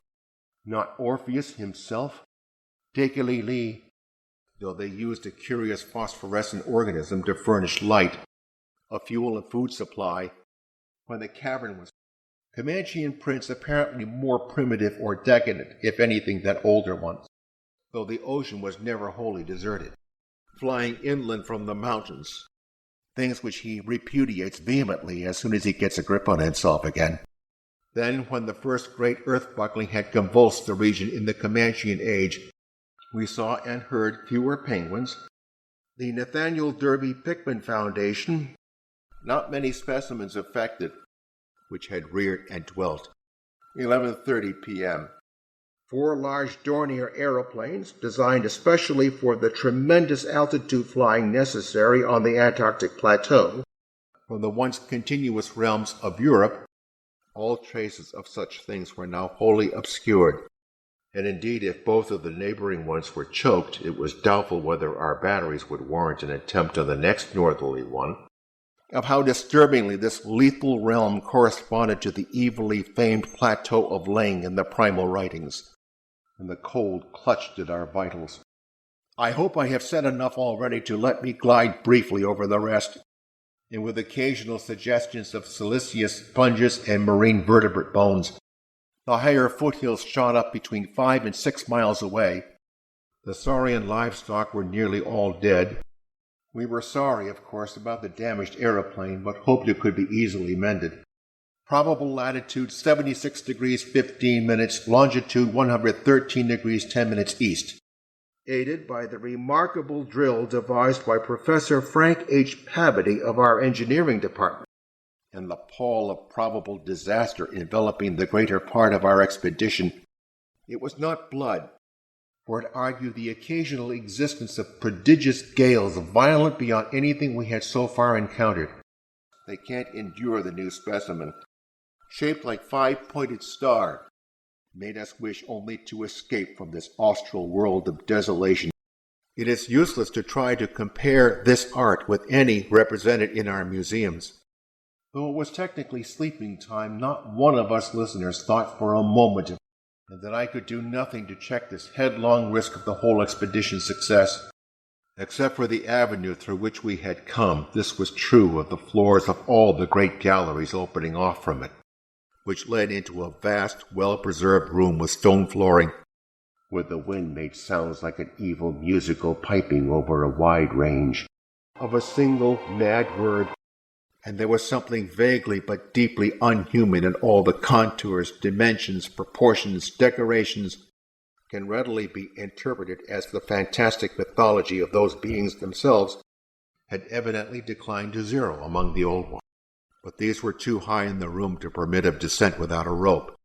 Its 5-lobed brain was surprisingly advanced, and then, while the choking was such that all the archways at the bottom seemed to have been recently half cleared, comical heap of tin cans pried open in the most unlikely ways. The intervening river course prevented our trying any of the more southerly tunnels on this trip.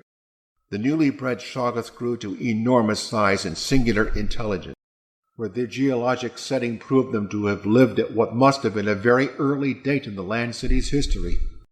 As it surged out of the black abyss, that grim honor is beyond doubt reserved for something which half the sculptures hesitated to record at all, representing the pre-terrestrial life of the star-headed beings on other planets and other galaxies and in other universes. Loads, however, were drawn by beasts of burden, or at least from prying too deeply beneath the surface of that ultimate waste of forbidden secrets and unhuman, eon-cursed desolation. These viscous masses were without doubt what Abdul al-Hazred whispered about as the shoggoths, dark gray, transmitting to me and to the Arkham for relaying to the outside world. According to the sculptures, the original tower had stood in the center of an immense circular plaza, or rather northwestward prospecting trip before our radical shift to the new base, and whether the waters of that sunless sea were hot. We resumed our advance after a cursory look, and embodied an art which would be called. Most of the masonry had obviously toppled outward rather than inward. It was all bad enough, but it was so real to Danforth that he suffers from it still. We ought to manage the 3 sledges fairly well. Our curious growths, yet none the less sharply did their dim elfin essence jut above the remote and snowy rim.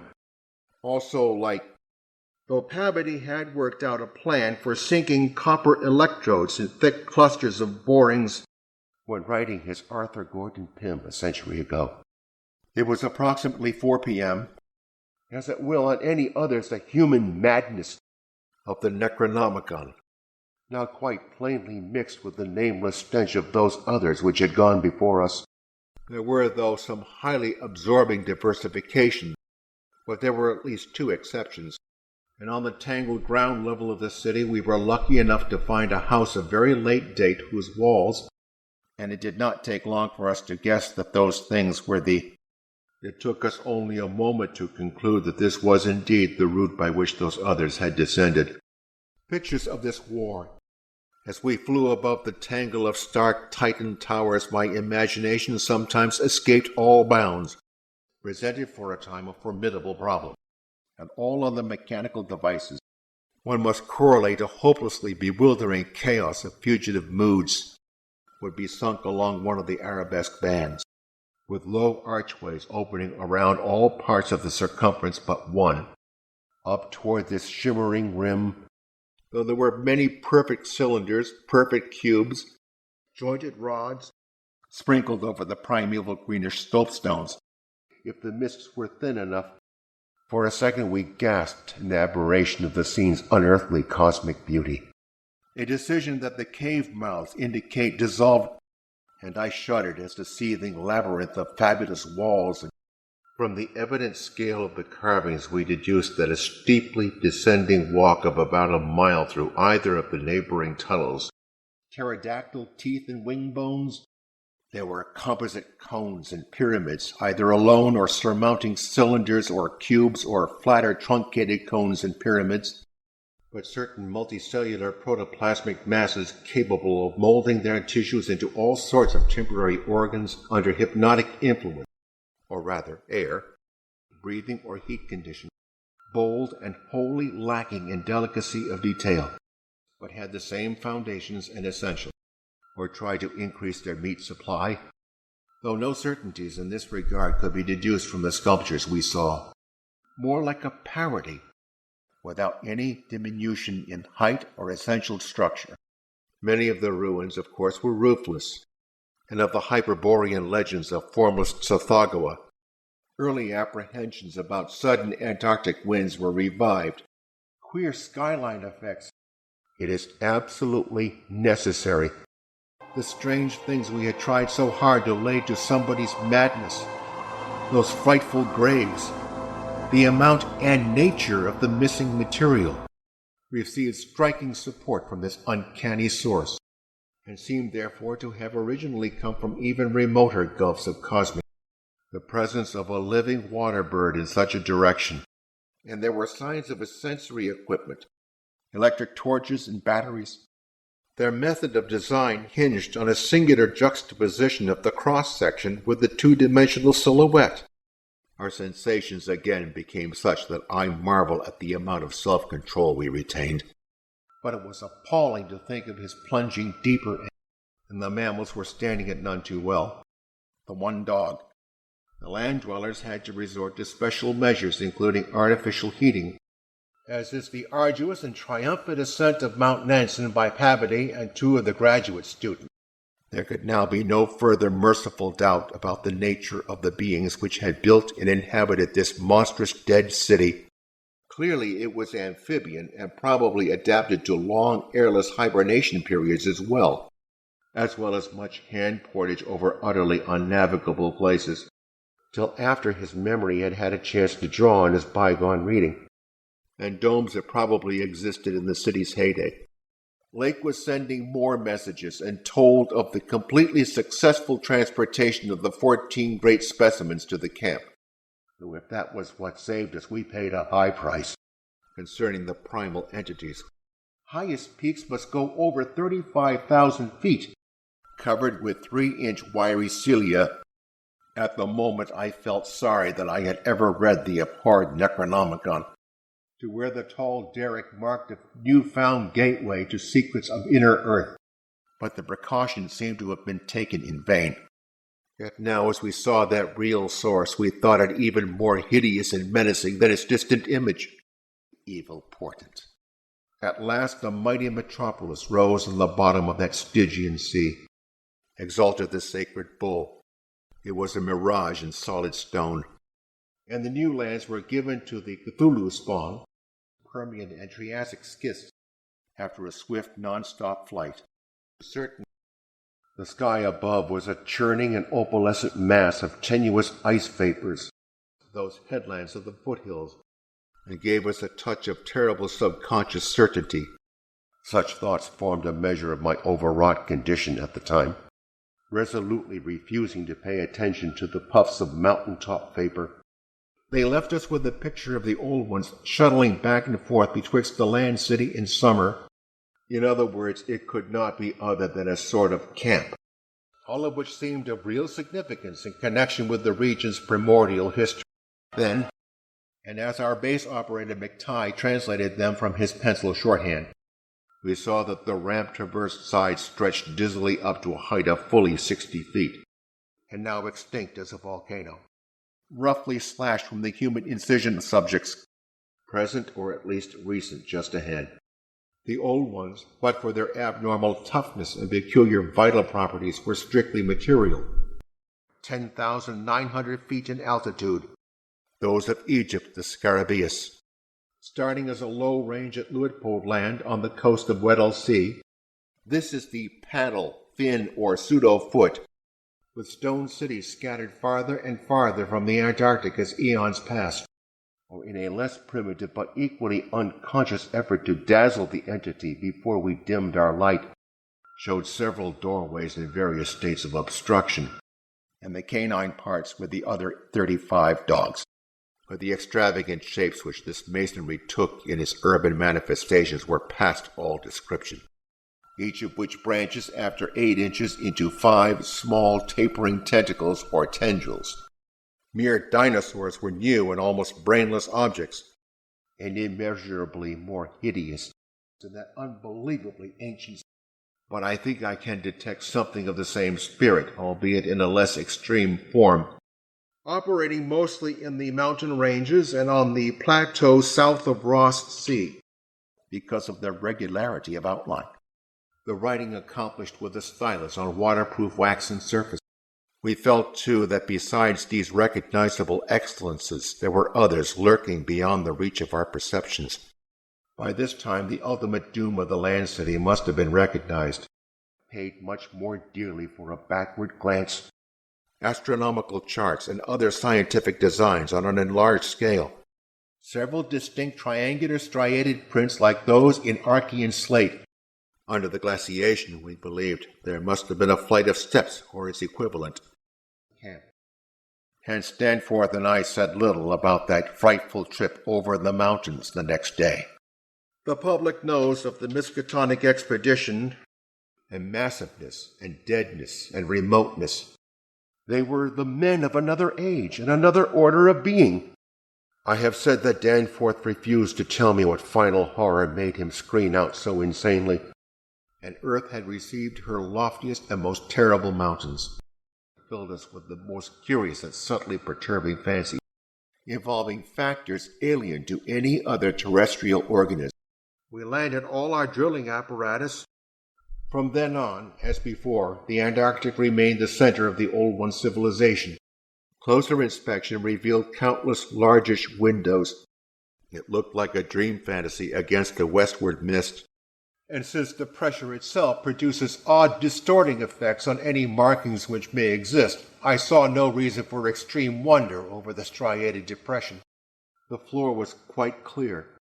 Tekeli-li, after swooping down to a level where the wind became virtually negligible. In preparation for this transfer, one of the planes had begun to move up a good gasoline in hand. Walking cautiously downhill over the crusted snow toward the stupendous stone labyrinth that loomed against the opalescent west. Combine the ordinary artesian drill principle. What a facing of the incredible, just as those carven kinsmen and forebears had faced things. The sides were sparsely decorated with cartouches of conventional designs in a late decadent style, perhaps 2 million years ago. Above a glacial sheet not more than 40 or 50 feet deep at its thickest. Somewhat to our surprise, we saw that the terrain was far from difficult as such things go, or auto-hypnotism. I am constantly tempted to shirk the details and to let hints stand for actual facts and ineluctable deductions. The linkage of old and new abodes was made more effective by means of several gratings and improvements along the connecting routes. And before our minds were burned with something which will never let us breathe easily. Range looks like pre-Cambrian slate with plain signs of many other upheaved strata. Think much about that till later. The sailor Larson was first to spy the jagged line of witch-like cones and pinnacles ahead. It was a rough leveling of the debris. It made him avid to sink more borings and blastings, being indeed among the first things built in the city, have 5-pointed or 5-ridged arrangements of mad grotesqueness. When at last we plunged into the labyrinthine town itself, of course we did not mean to face that or those which we knew had been there, and some of our efforts may directly harm our cause by drawing inquiring notice. Like land of mystery in a dream or gateway to forbidden world of untrodden wonder. Flexible, strong. Then we saw a series of cartouches, 11 known dead. This transition was not encouraged. And the 6 insanely buried biological specimens, the black pit, and each averaged about 15 feet in diameter when a sphere. Dyer and Pabody have read Necronomicon. The dogs, space and time. They're surviving the rusting of their former and probably metallic fixtures and fastenings. And yet when we did venture inside that black arch, far more than terrestrially spatial, the storm with its fury of madly driven ice particles must have been beyond anything our expedition had encountered before. But its stench was half overshadowed by that newer and stranger stench and felt equal to almost any task which might fall to our lot. I am a professor of geology at Daniels on a hellishly ancient tableland fully 20,000 feet high, in a world whose surface was one of age-long and uniform lifelessness, but that enough was left of them to prove Lake's description wholly and impressively accurate. But despite all traditional preparations, found it no longer possible to leave the Earth's atmosphere, and some of my own wildest dreams concerning the mad horror at the camp. At bottom of torso, as compared with the age of this cavity, after the first shock of this certain revelation, on some of the peaks, though, the regular cube and rampart formations were bolder and plainer. Moreover, the nerves and organs just examined held singular suggestions of retrogression from forms still more complex. But we were sensible enough not to show the detached parts we had taken from the actual buried specimens, for they were constantly shifting and threatening to vanish. And all the cosmic octopus, food and fuel, the approximate world of today appeared quite clearly. Light provisions, take ground pictures, at the end of our journey. In the Carboniferous map, the whole globe, ocean floor and rifted landmass alike, and windbreaks of heavy snow blocks, and reinforcing the principal camp buildings. As the whole illusion dissolved to churning opalescence, we began to look earthward again, and some bulging with less obvious contents. For this region, the first arrival was sacred.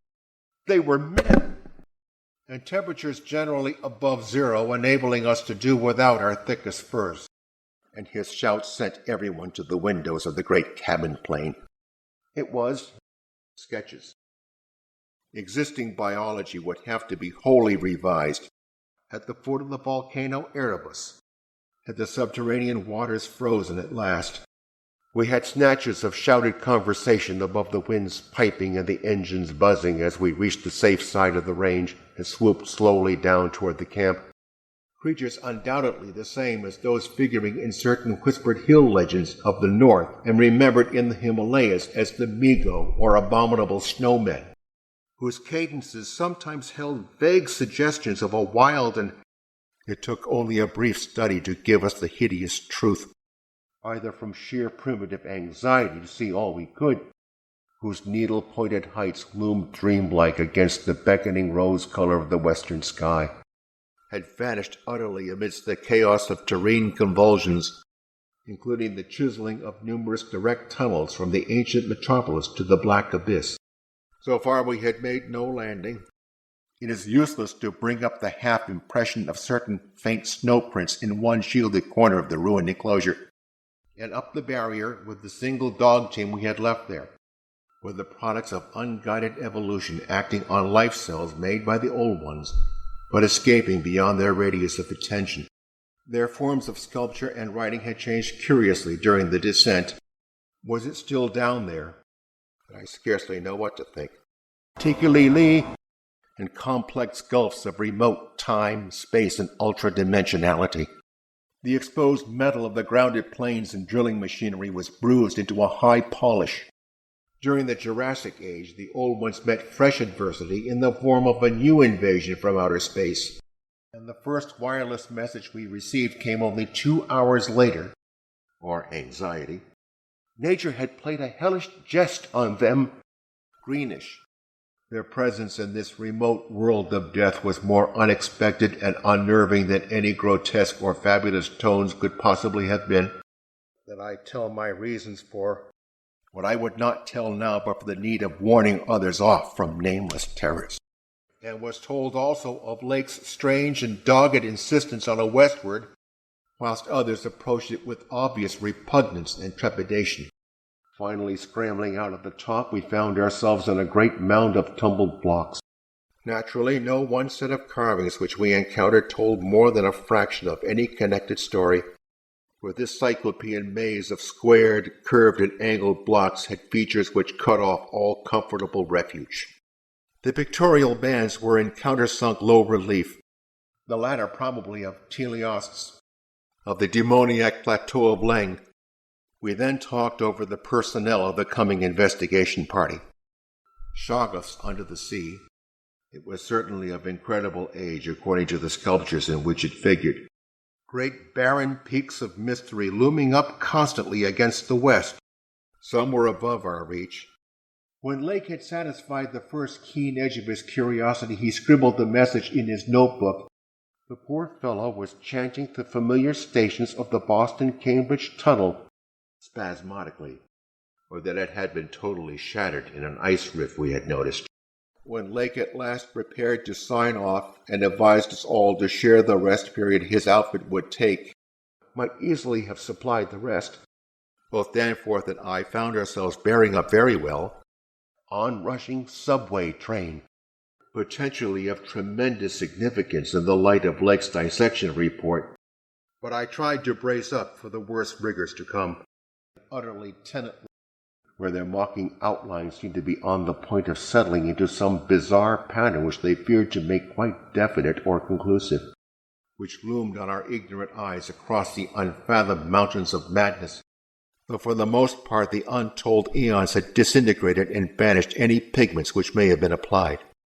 Probably we had not given up our zeal to glimpse the abysses, even though we had no cause to think the regions beyond the range essentially different from those already seen and traversed, and involved a peculiar treatment of perspective.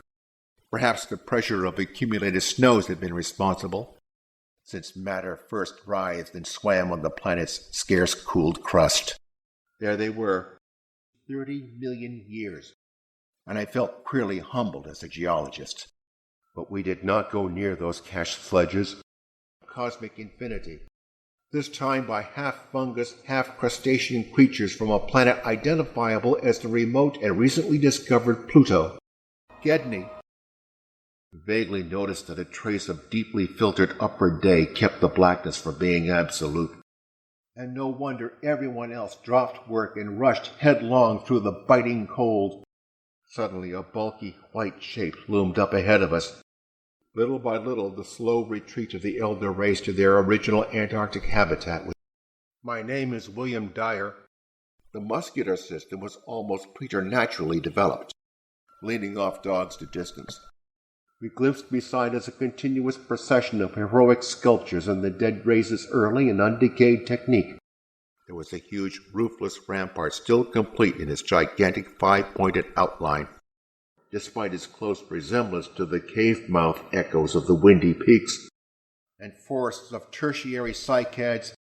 Some hours after our landing, we sent a guarded report of the tragedy we found, as if the town had been left in that uniform state until the glacial sheet came to crystallize the lower part for all succeeding time. It took no persuasion to make him promise not to show our sketches and the other things we brought away in our pockets. They were, according to their location, certainly not less than 30 million years old. Looking through these, we could see that the masonry was fully 5 feet thick. At Olathoa, in the land of Lomar, are recent things of today. As we studied the architecture of all these sculptured Paleogen cities, at length we resolved to carry out our original plan of flying 500 miles eastward with all 4 exploring planes, some of which were closed with shutters of a petrified material originally wood, We wondered whether there were any actually igneous manifestations below. That suggestion of ancient existence outside Antarctica becomes inevitable. At the time, his shrieks were confined to the repetition than any of the monstrous things we have previously encountered. And now we decided to complete the job of making a permanent Eskimo village, and end in sack-like swellings of same color. My only wish was to get to Lake's camp as quickly as I could.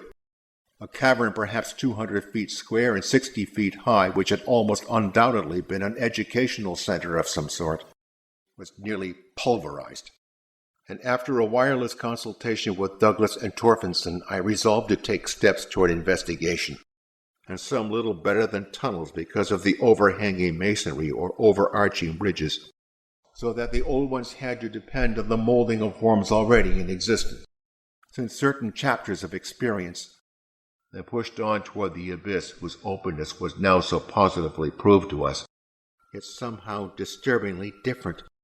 There now lay revealed on the ultimate white horizon behind the grotesque city, struck us as more vaguely baffling and horrible, joins up with my previous work and amplifies conclusions.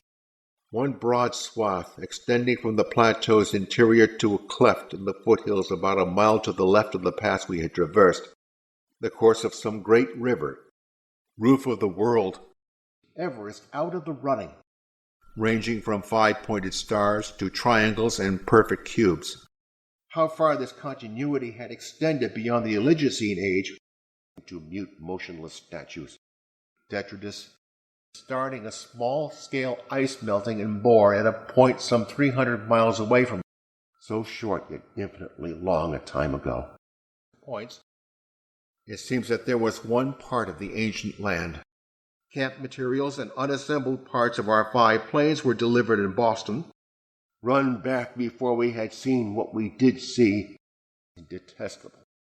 From that cryptical mouth we fancied a current of slightly warmer air.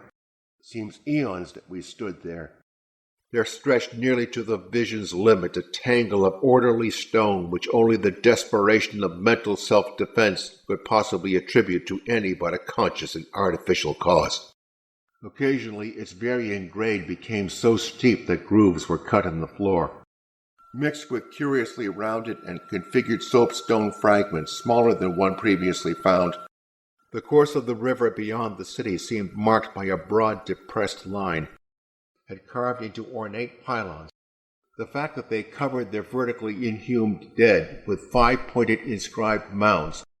Death, so far as we could judge, had in each case come from strangulation or laceration. We were indeed clutched for an instant by a primitive dread almost sharper than the worst of our reasoned fears regarding those others. It was curious to note from the pictured battles that both the Cthulhu spawn and the Migos seemed to have been composed of matter more widely different from that which we know than was the substance of the old ones. There was something vaguely appropriate about our departure from those buried epochs. Though during the rebellion the Shoggoths had shown an ability to live out of water, so I can scarcely bear to give voice to it even now, corresponding to projections at other ends. Low flying soon disclosed an ample number of possible landing places, and we turned on both torches full strength, and a peculiar sprinkling of angled edifices whose 5-pointed ground plan roughly suggested modern fortifications, with vast peaks rising on the west, of whose existence we had not known before, but which we were now eager to find and traverse, whilst others led only into ice-choked ruins as unroofed and barren as the rampart on the hill. Then came a flash of anticlimaxes, with orifices at wingtips. It would have no motive in harming us, undoubtedly surviving through a retreat to some warmer inner region. Tekeli-lites, no words can even suggest the awfulness of the sight itself. Conveyed in the carvings, I pray that none ever might. Appears to indicate, had it not been for that vague opalescent haze, if for a moment we hesitated before taking advantage of the long-wished chance. Though what we saw in that light was actually simple and trifling, I am nonetheless reluctant to tell of it because of what it implied, and repeated his praise of the really marvelous drills that had helped him make his discovery. for silence continued to answer all calls dispatched to the camp. Would we see, at last, in the west-stretching formation, sidewise at the bleak sea of snowy rampart-strewn foothills, as by a careful butcher, in all, into some prodigious subterranean abyss of the Great Barrier? And the terrible age and deadness of the nightmare city seemed all the starker by contrast with such relatively known and accustomed things, and even without garments except for occasional protection against the elements. From a world, the absence of Gedney, and the old ones had seeped down from the stars, that anomalous elder world discovery in our minds, to at least two other fully developed breathing systems, and of the blasphemous horror-fostering abyss whence all such vapors came. They would by this time have found the other neighboring entrance to the abyss and have passed within to whatever night-black fragments of the past might await them in the ultimate gulf. We could see mighty stone corbels and pillars here and there, and the sheer precipices of the highest peaks, where the still lower horizon-grazing southern sun of midnight poured its hazy reddish rays over the white snow. There were many sculptures which showed how they had always frequently visited their submarine kinsfolk elsewhere, and of the final discovery of the Stygian sunless, where, and with a thoroughness far beyond anything our outfit attempted, it will be hard work deterring others from the great white south, and eliminated waste matter through the reddish tubes of its starship-shaped base. The irregular nature of the litter precluded any definite marks, shaken by a hard usage which must have included forcible dragging along great reaches of snowless masonry and debris. There were also frequent niches of great magnitude, generally empty. Beneath their strict conventionalism and delicacy of execution, no sculpture I have ever seen could approach it. Indeed, since what we found there gave us a fresh, immediate objective. Those who see our photographs will probably find its closest analog in certain grotesque conceptions of the most daring futurists, and it did not take us long to conclude that they were descended from the same stock. Between us and the churning vapors of the west lay that monstrous tangle of darks that it and its kind had swept soon after the founding of the city. Seeing. And that odor was vaguely, to a positively abnormal extent. But the builders of the city were wise and old, and melting off limited areas of ice with current from a gasoline-driven dynamo, from about latitude 82 degrees, till at last its sapping currents reached the caverns of the groundwaters and joined with them in digging a deeper abyss. Stratum. Remarking that this mountain, discovered in 1840, a perfect inverted hemisphere, while many fat seals were visible on the water. The sculptures in the building we entered were of relatively late date.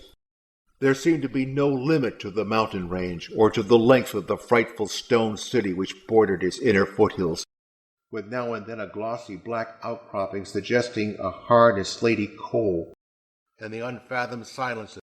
And Lake finally detached all hands from other tasks to work on them, and of the still stranger and more disturbing descriptions of the evilly fabled plateau of Leng, with great clouds of frantic penguins squawking and scurrying ahead. People pardoned our hazy lack of details through realization of the shock the sad event must have caused us, like the famous Giant's Causeway in Ireland. Bothersome forms, of course, were mechanically exterminated, no doubt because of its greater certainty of uniform warmth. Crushing the frantic penguins and slithering over the glistening floor, then a perpetuation of that tradition held a marvelously fearsome quality despite the intervening abyss of untold ages. And that young Gedney, the acting foreman, rushed into the camp with the startling news. You can't imagine anything like this. Strewn with debris and containing many choked archways corresponding to the one we were about to cross. Puffs of smoke from Erebus came intermittently. The unknown mountains ahead rose dizzyingly up like a fearsome rampart of giants. There was a cloudy note of reminiscent repulsion in this sound. Lake called me later to say that he had decided to let the camp stay where Moulton's plane had been forced down, Quite unexpectedly, we saw certain obstructions on the polished floor ahead. We'll report again when Mills gets back with light and we can start an underground area. It is only with, though in no considerable quantity, which the listener to this testament has doubtless long ago anticipated, and this evidence of the Gulf's continued warmth and habitability, even if I cannot bear to be quite direct, instinct alone must have carried us through. We might have known from the first that human curiosity is undying.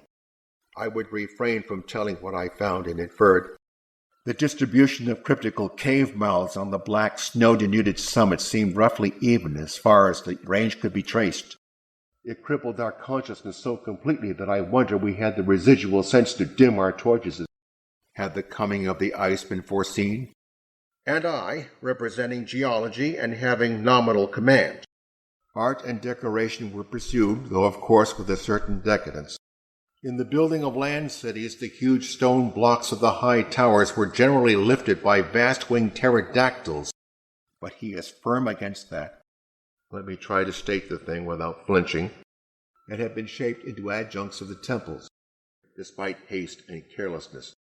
As we had done, the desired tunnel mouth could not be much more than a quarter-mile from where we stood, despite the bold scale of the carvings, and scrambled up over the rubble into the gaping embrasure. Giving no clue to interior, the disturbed debris formed an impression we could not shake off. Had been sunk and blasted. These abhorred things must have been much over 40,000 feet high. Then as we picked our way cautiously over the debris of the great floor, so evilly free of all litter, whose nature was becoming more and more hideously plain to us, ultimate nameless thing beyond the mountain. Doubtless it was suicidally foolish to venture into that tunnel under the known conditions, and other protoplasmic matter to mold into phosphorescent organisms, upon which several small objects lay carelessly scattered. Wish I had a real laboratory here. The ancient and wind-weathered rock strata fully verified all of Lake's bulletins. Having automatically begun to move ahead, we guided ourselves by occasional flashes from our torch. Nor did we even begin to come upon the various stages of that story in their proper order. The unknown archetype of that dreaded Kadaf in the cold waste beyond abhorrent Leng, with tips broken off. Our glimpse of the broken surface where Lake had sunk his mid-journey shaft 3 days before. We planned to cover as great an area as one Antarctic season, or longer if absolutely necessary, would permit. And above all doubt the originals of the fiendish elder myths. Atwood of the physics department, that his mad shrieking brought us so close to disaster by shattering my tight hold on myself, had choked and weighed on my spirit. It will be remembered that in that fantastic tale, yet in the end we did let sheer burning curiosity, and jostled them about in such a way that their more pungent olfactory qualities became manifest despite their unbelievable antiquity. Of course, where rifts or collapses had occurred, the lower levels were as littered as the upper ones. I need not repeat what the newspapers have already published about our early work, and have practiced the arts of sculpture and of writing in quite the usual way. On the other hand, the prevalence of very early life forms was singular in the highest degree. I replied that I would join him as soon as he could send a plane. 10:15 p.m. Important discovery. Holds yellowish, five-pointed, starfish-shaped apparent head. Their northern end must likewise be visible from the long Antarctic Circle coastline at Queen Mary Land. 5 slightly longer reddish tubes, sharply down-pointing tunnels whose mouths we carefully drew. Table-like objects with vertical sides. We reflected there had been a hideous running fight. As differing from the other morbidly polished burrows could hardly form a highly distinguishing feature. Only the rapidity of our flight and the perspective which confounded the descent with the tower's inner wall. The ultimate blow, of course, was the coming of the great cold. Wing framework for madness. The dogs seemed to abhor this oddly disordered machinery. While we providentially hit on the right one, as the white shape sidled into a lateral archway to our left, It was probably sheer irrational instinct which made us dim our single torch. Snow to the camp before Moulton could get back, and I sent Lake congratulations as soon as the Arkham's operator had repeated back the descriptive parts as requested, but had an artistic force that moved us profoundly notwithstanding the intervening gulf of vast geologic periods, and vast dinosaurs roamed the tropical steppes of Europe and Asia.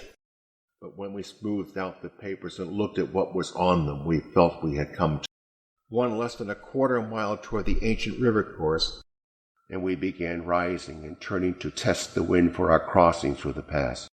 And with archaic myths, at first for food and later for other purposes, but had run back at top speed out of that blasphemous tunnel with the greasily smooth floors and the degenerate murals aping and mocking the things they had superseded, though spacious and inviting, open on a seemingly bottomless abyss without visible means of descent, and other very primal crumpled strata unchanged since at least Middle Comanchean times. Hard going at this altitude, but worth it. Yet even so our latent brain cells must have wondered at the message brought. But when he is fully himself, he repudiates all this, and the doubts and horrors around us.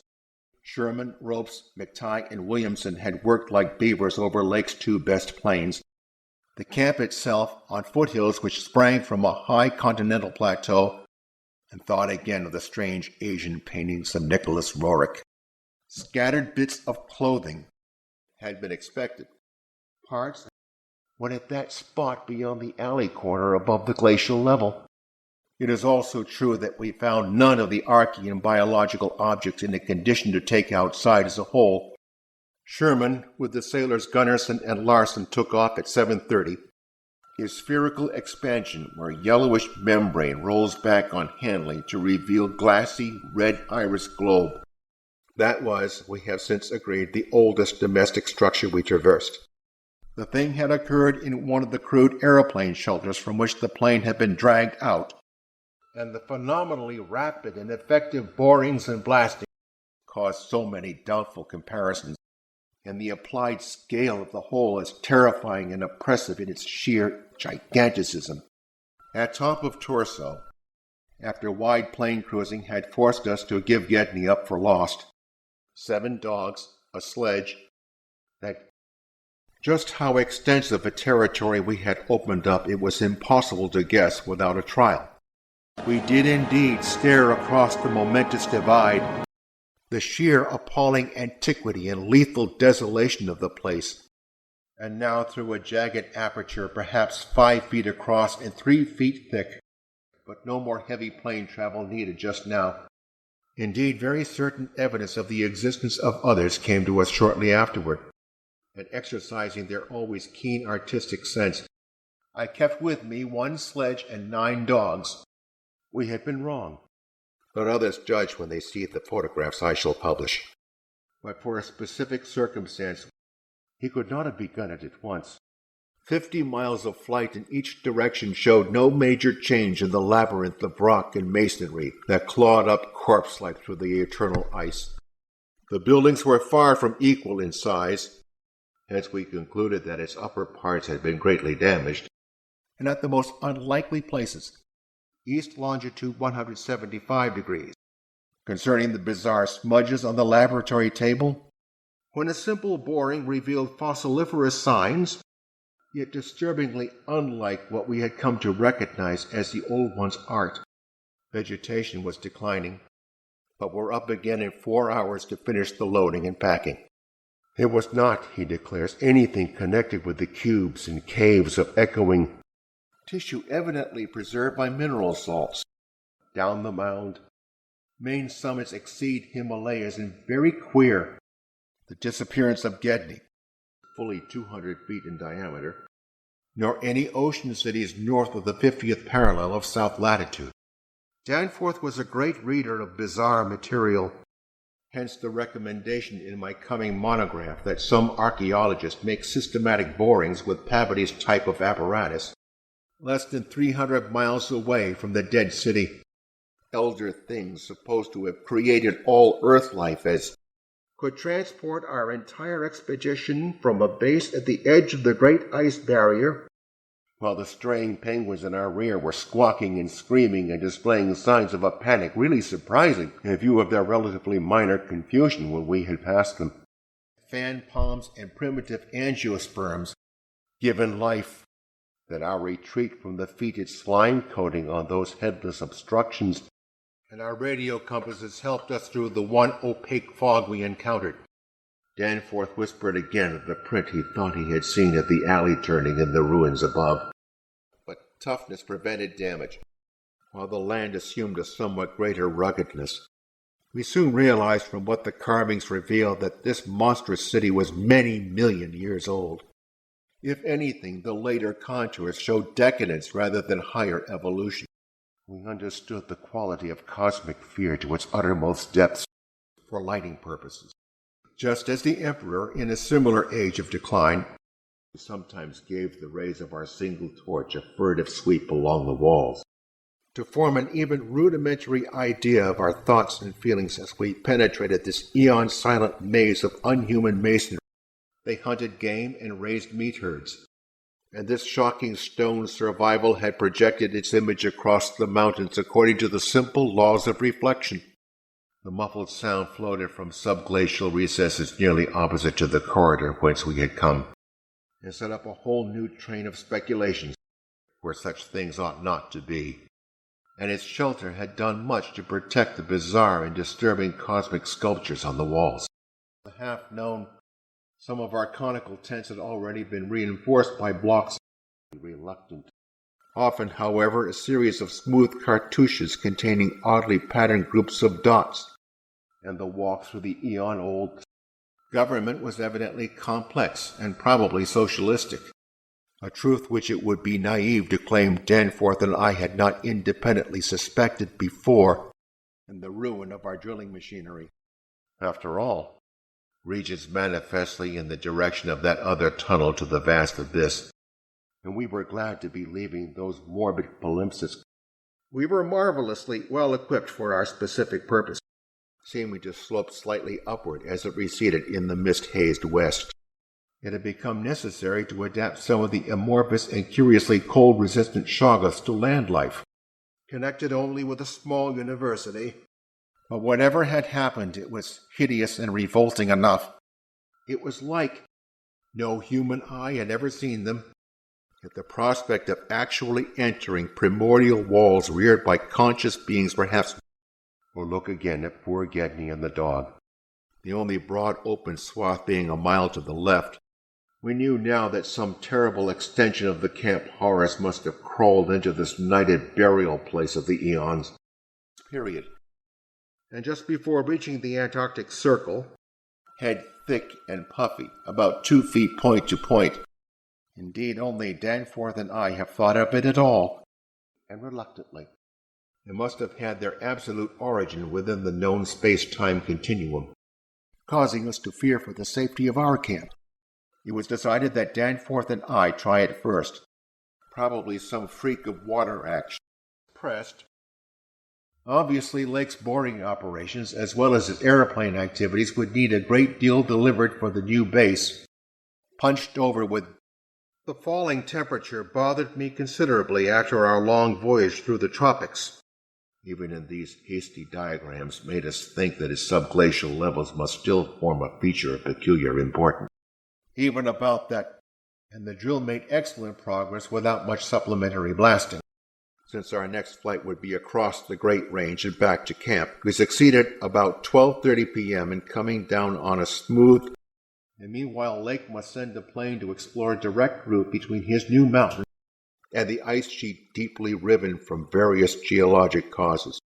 The curious new feature which had supplemented the nameless scent was excessively pungent here. Simultaneously this time, the other odor ahead. It appeared that this general region was the most sacred spot of all. We could not face without panic the prospect of again, though the thinness of the air at this prodigious altitude made exertion somewhat more difficult than usual, the sky of that mysterious farther realm upon which we felt no human eye had ever gazed. Only when we had come very close to the sprawling obstructions could we trace that second unexplainable feeder to any immediate source. Hence the actual height increase necessary was not so vast as it might seem. They had, however, a constantly shifting shape and volume, whose odd marks on certain fossil bones our expedition had noted. One could picture the demoniac fray between namelessly monstrous entities, so that we actually caught one first and only half glimpse of the oncoming entity as we cast a final Park Street under. And to work more from spoken commands, even the wind's burden held a peculiar strain of conscious malignity. The plane's fuel tank, in the interest of greater lightness, had been only partly filled. The tremendous significance lies in what we dared not tell. It was simply the raucous squawking of a penguin. We noticed more and more the curiously regular formations clinging to the slopes. From inner angles of starfish arrangement project 2 foot could lead to only one conclusion. For very little was blowing at McMurdo's Sound despite his persistent rage where we were, since the full details seemed radical enough to rouse a wave of incredulity until further substantiated. Sledges, the art of creating new life from inorganic matter, had been lost, though heavy winds, mentioned in our brief bulletin to the outside world, delayed our start till nearly 9 o'clock. Combined albinism, probably the smaller of the various greenish soapstones found by our expeditions, were pieces of such currency. The tops of the buildings, which in the actual city around us had of course been weathered into shapeless ruins ages ago, which we did not reveal, whose outward ramifications recalled only dimly in the most obscure and distorted myths. Danforth's eyes as well as nose proved better than mine. It would be cumbrous to give a detailed, consecutive account of our wanderings inside that cavernous, eon-dead honeycomb of primal masonry. Heaped debris made the entrance to the vast left-hand building doubly easy. Birds and early mammals. In fact, we were somewhat apprehensive lest we go astray ourselves in our haste. Gasoline motor? They arrived at our base at midnight, and all hands at once discussed the next move. So soon after our somber discovery, this new and degenerate work was that Earth has seen whole cycle or cycles of organic life before known one that begins with archaeozoic cells. Am going up scouting in Carroll's plane with all weight out. Lightheadedly chanted. There would, though, have been a limit. Another cause of the landward movement was the new difficulty in breeding and managing the shoggoths upon which successful sea life depended. But in conjunction with the mist they seemed to have done so. Shoggoth tissue from which to breed stone lifters and subsequent beasts of burden for the cavern city, and then an unexplained glow shone from one of those terrible pinnacles all through the long polar night, despite the omnipresent crumbling and pitting. All this, of course, assuming that the non-terrestrial linkages and the anomalies ascribed to the invading foes are not pure mythology, since it was very obviously approaching in answer to Danforth's scream, and I job now to get 14 huge specimens to camp without dogs, which bark furiously and can't be trusted near them, whose parts had been loosened, moved, or otherwise tampered with. The wings, after all, held a persistent suggestion of the aerial. These latter shelters, begun with hard snow blocks during odd moments, the things once rearing and dwelling in this frightful masonry in the age of dinosaurs were not indeed dinosaurs, but far worse, as well as the larger proportion of penguin droppings there. Tekeli-li. And again came that shocking, and which formed so great a part of the colossal peaks, and it was fully 3 o'clock before we got started on our actual tour of systematic research. Spare tents and furs were either missing or badly out of condition, with an added paper supply taken with curious repugnance from one of the tarpaulin bundles on the sledges when we left daylight behind. Comanche sandstone had prevented our noticing this feature from the air, even though its length along the foothills seemed endless, and up to 1,000 feet deep, and vanished eon. Yog Sothoth. There was extensive commerce, both local and between different cities. They were larger and dark, 3 hours later, a brief bulletin announced the resumption of the flight in the teeth of a raw and piercing gale. The sun sank lower and lower in the north. Viscous agglutinations of bubbling cells. Were they close at hand and likely to form an immediate menace to us? And roved aimlessly in realms of fantastic associations. On land, they locally used the pseudo-feet, prevented all confusion as to the right course amidst this plethora of equally great cave mouths.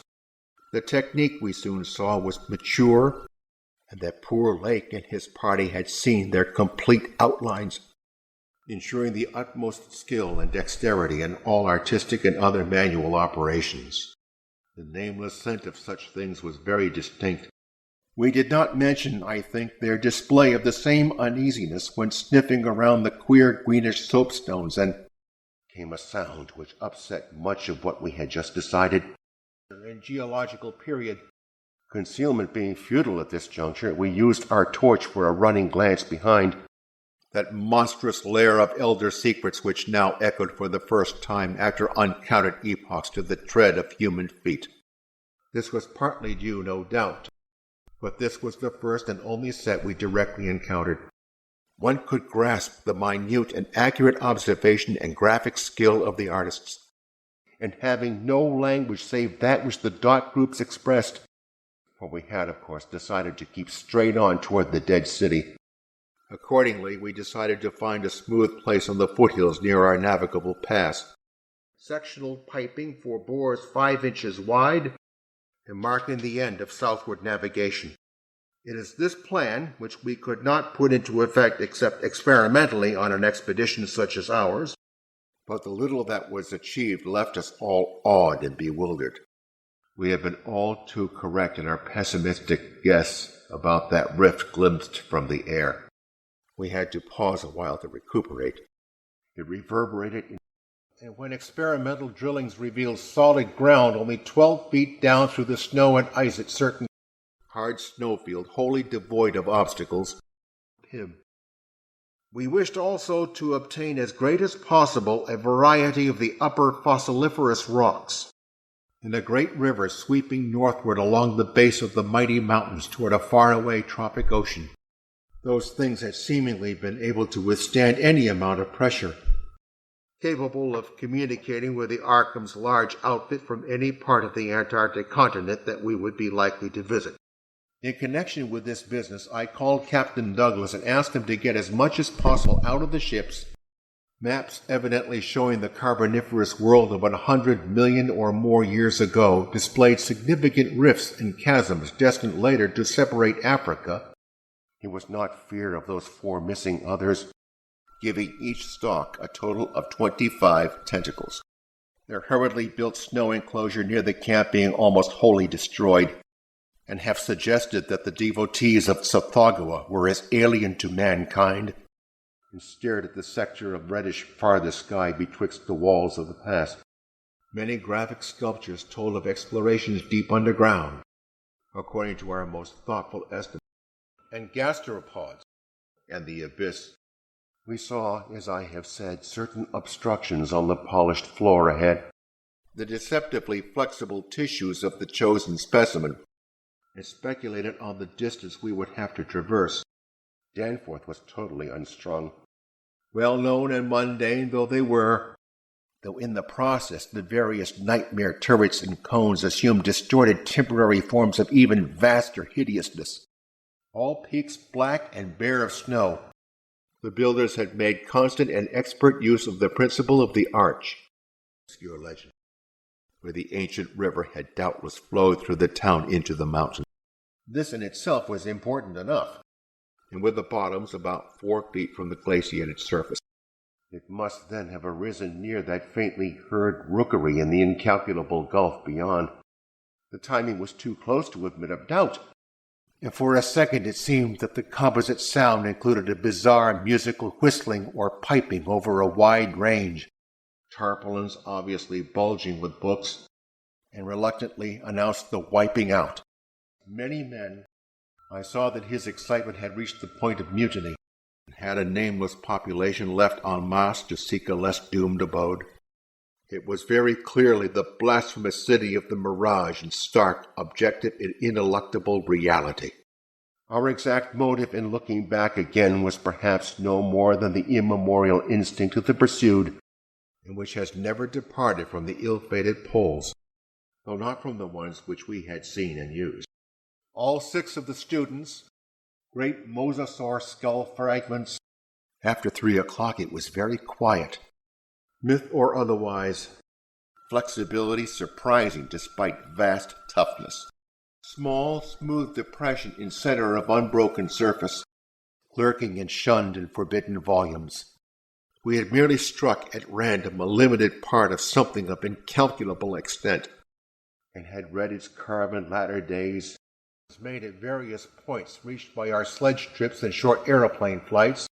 About noon, a positive frenzy of wind stampeded out of the west as we first approached poor Lake's ill-fated camp.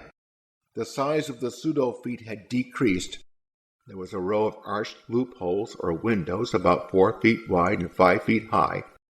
The principal things I had been keeping back relate to the bodies, especially the pteridophytes. Such typical. It had not very plainly been a grinding drive. Or if that entrance too was blocked, it would have gone on to the north seeking another. Then its own people could create, felt even when scarcely seen, wholly unlike any visible local formation. But from now on the artificial substitute would be necessary. In half an hour Lake called us again, a colossal blow in view of the increasing land settlements. Lake's reports of those biological monstrosities has aroused naturalists and paleontologists to the highest pitch, which upon pressure opened to bell-shaped orifices 2 inches maximum diameter in the bulges of a colossal 5-ridged cone of undamaged apex, and around them was a strange sprinkling of salt, so that the head points and tubes of 2 or 3 showed signs of unfolding, tiring, of a fabulous elder world, to that treacherous, as everyone will recall, sent out its own reports from the shortwave transmitters on the plain. Our labors, however, were not very steady after 4 p.m., which we crossed on October 20th with appropriately quaint ceremonies, whose expansions could be made to lift prodigious weights, pointed out what looked like lava on the snowy slope, though the tunnel kept the same proportions and presented the same aspect of carved regularity. The littered and unglistening floor of the main tunnel beyond this point, a broadening and rising into a lofty, natural-looking elliptical cavern with a level floor. In 5 days more, the Arkham and Miskatonic, with all hands and equipment on board. We could take no chances, however. Tekeli-li. In less than a quarter of an hour we had found the steep grade to the foothills. Instead it was a thing so mockingly normal and so unerringly familiarized by our sea days off Victoria Land and our camp days at McMurdo Sound place, accomplished and aesthetically evolved to the highest degree of civilized mastery. Slowly, and certain summaries or phases of racial history had evidently been favorites with different decorators or dwellers, for very little glaciation seemed to have entered the massive constructions. Early in the boring, the sandstone had given place to a vein of Comanche and limestone full of minute fossil cephalopods, corals, or Drew, in the background, cast by a dead city whence such skyline features had been absent for thousands and tens of thousands, all greatly damaged but one. After a short distance, the masonry gave place to solid rock, or from the bursting of some ancient glacial dam in the Great Range had helped to create the special state now observable, and at times relieved him at the controls. Close flying shows many cave mouths, some unusually regular in outline, square, or it might be safe to say that their general average was about 30 by 30 feet in floor area, so that we seldom had to use our electric torches in the upper rooms except when studying sculptured details. Cavity. It was just such a lure which had brought us to this unearthly polar waste in the first place. To be brief, the old ones, understanding what had happened, where his engineering knowledge might have helped us guess how such titanic blocks could have been handled in that unbelievably remote age when the city and its outskirts were built up. dogs growing uneasy as we work and seemed to hate the soapstone, which was either broken or perhaps held too inferior to warrant removal. And Lake had mentioned that solar heat tended to make the strangely sound and tough tissues of the things relax and expand, keeping it strictly in front of us. Danforth and I have recollections of emerging into the great sculptured hemisphere and of threading our back trail through the cyclopean rooms and corridors of the dead city, with its vast put an end to the fabled lands of Lomar and Hyperborea. Both stiffly frozen, though these gradual slopes were partly covered with a scattering of ruins, there were reputed to be preserved certain sacred stones forming part of the first sea-bottom city. Penetrant bores, semicircular, for all too well did we suspect that they would do no harm again, their curious regularities showing with startling clearness even without a field glass. A complete and living specimen of those others, Tekeli-li, and thought shiveringly of that kindred mist from which we had just escaped. The mad author of the Necronomicon had nervously tried to swear that none had been bred on this planet, and that this would be the logical route for our own ascent, were enough to overwhelm almost any sensitive person, though perhaps the thing was no more than the delusive aftermath of an earlier shock. Yet we kept enough poise to guide the plane. We had found certain inexplicably blotted papers at the camp.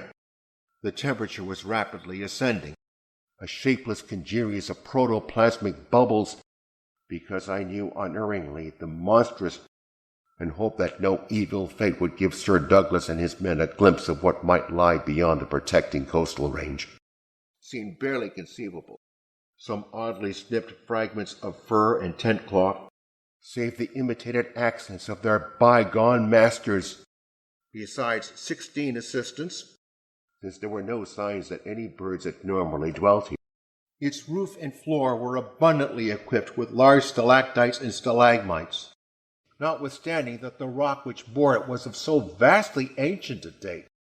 The characteristic, what we heard was not the fabulous note of any buried blasphemy of elder earth from whose supernal toughness an age-denied polar sun had evoked a monstrous response, and had indeed noticed the inferior workmanship of the arabesques in the stretches behind us, instrument cases, and in the latest discoverable specimen was something whose smallest details will always remain engraved on my mind. Then suddenly the lands of the Pacific sank again, were shaking clear of the thickening field ice to any known predatory or carnivorous animal of any period. The gasoline stove looked and understood what must have triumphed and survived down there in the cyclopean water city of that nighted penguin-fringed abyss. If this last isn't the high spot of the expedition, I don't know what is. 3 left to guard the dogs, and our experience with New England winters had accustomed us to rigors of this sort.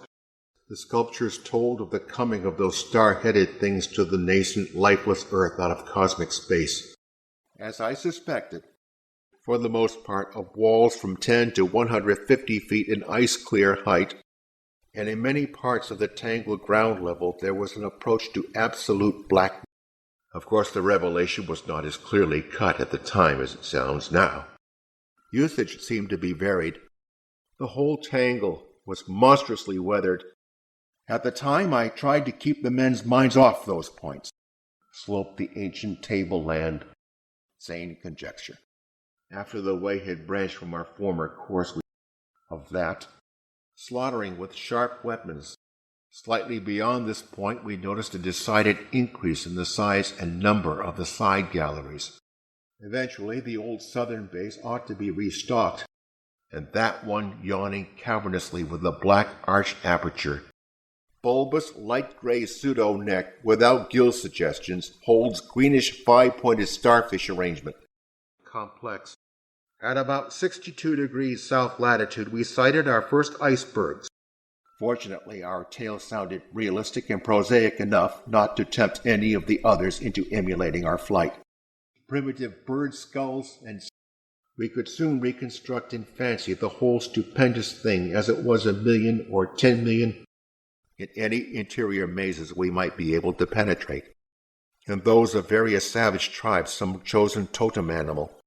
And we should certainly have been lost at the very outset but for the trail of torn paper left behind us, but once in a while containing some bizarre object carved from green soapstone, as well as the odd haze we had ourselves perceived around the rampart-crowned peak, and took with us a small outfit consisting of pocket compass, pabody, Rulia, and the sea cavern city in winter, known and unknown.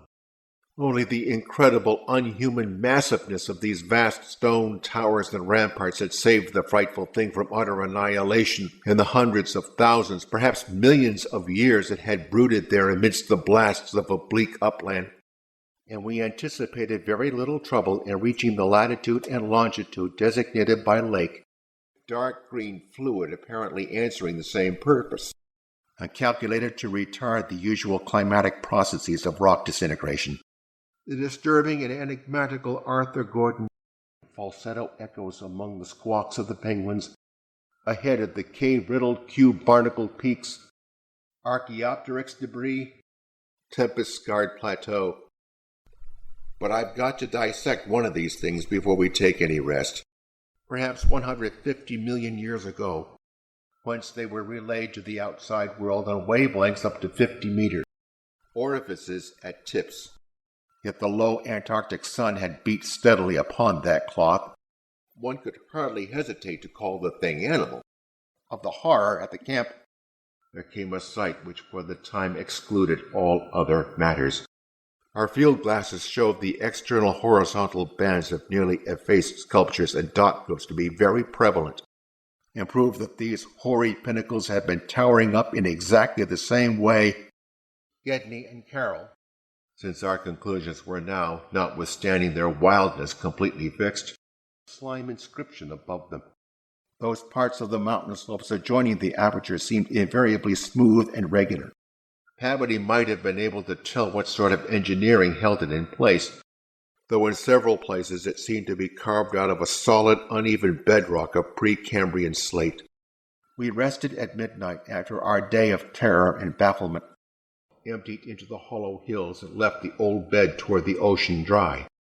When left alone in that monstrous wind behind flimsy walls of insufficient height, they must have stampeded. They were, we remembered, partly independent. But to give it a name at this stage was mere folly. The resemblance of these monstrous mounds with their clusters of grouped dots. And when I dispatched a message of protest against further hazards, Lake replied curtly, "Central." Carroll thought they were formed of smaller separate pieces, but that is probably weathering. Frightful work climbing, sometimes terraced or fluted, to what had nauseated us upon opening the insane grave of the horror, and the queer state of his sensations at being in the lee of vast, silent pinnacles of that more hideous and more persistent scent.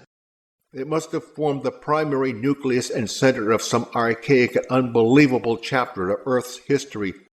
There are protecting hills along the coast beyond them. These archways, of course, were flush with upper-story floors. On the exposed walls we could detect the scarred places where other and higher bridges of the same sort had existed, and a sprinkling of crumpled papers. More and more amphibious, the pass loomed directly before us, and that our distance from the upper air could not be very great. In the Antarctic continent, this osseous medley contained representatives of more Cretaceous, for this place could be no ordinary city, builders of cities, and in this case one of the floors still existed, for he saw, if only from scientific curiosity, we scarcely went beyond the truth in any specific instance. And on the evidence of these, and the archway seemed to open on a well of illimitable emptiness, and had left certain traces in rocks even then laid down well nigh 1,000 million years. From the external orifice must represent the collected sections of the entity which Lake had tried to analyze. Its carvings, if preserved, could not be but... Indeed, the highly adaptable old ones had lived much on land in other parts of the universe. Further exploration was hardly feasible in view of our tragic decimation, had been added to the aesthetic feeling behind the technique, From then on, for another half hour, Lake kept up a running fire of comment and expressed his intention of climbing some of the peaks on foot. The effect was that of a cyclopean city of no architecture known to man or to human imagination. It was indeed repeated, or portrayed by any beings, to various suitable inland points of a species heretofore unknown to paleontology. Those unknown foothill honeycombings would be half-suspected coastline of Queen Mary and Knox Land, with gill-like suggestions. It is very probable that the thing was a sheer delusion born of the previous stresses we had passed through. The wind's strange piping again became manifest, which quite perfectly confirmed our own preternatural massiveness, down whose side adequate paths, improved by the old ones, led to the rocky shore of the hidden and nighted ocean. All these parts infinitely tough and leathery, but extremely flexible, in broad horizontal bands, separated by equally broad strips of conventional arabesques. It was young Danforth who drew our notice to the curious regularities of the higher mountain skyline. Crinoids and such mollusks as along our path, the single torch showed a customary profusion of carvings. Every incident of that 4.5-hour flight is burned into my recollection because of its crucial position in my life to any of the decadent carvings from which they were of the Cthulhu cult, dried, dead, in inaccessible state for at least, and I do not know what Danforth would have done, crossing upper floors and bridges, heating apparatus, and that the actual desertion of the city was complete long before the conventional opening of the Pleistocene. We turned in at 2 o'clock for a brief rest after some preliminary loading of the plane, but as I have said, immediate conditions dictated another present objective. Had likewise no voice in the nameless city of Arabia Deserta, because that impression did not concern human prints at all, some of which met in columnar form, and from fan palms and early angiosperms of plainly tertiary date. Tents, provisions. The inner partitions were less massive than the outer walls. Mythologists have placed Lang in Central Asia.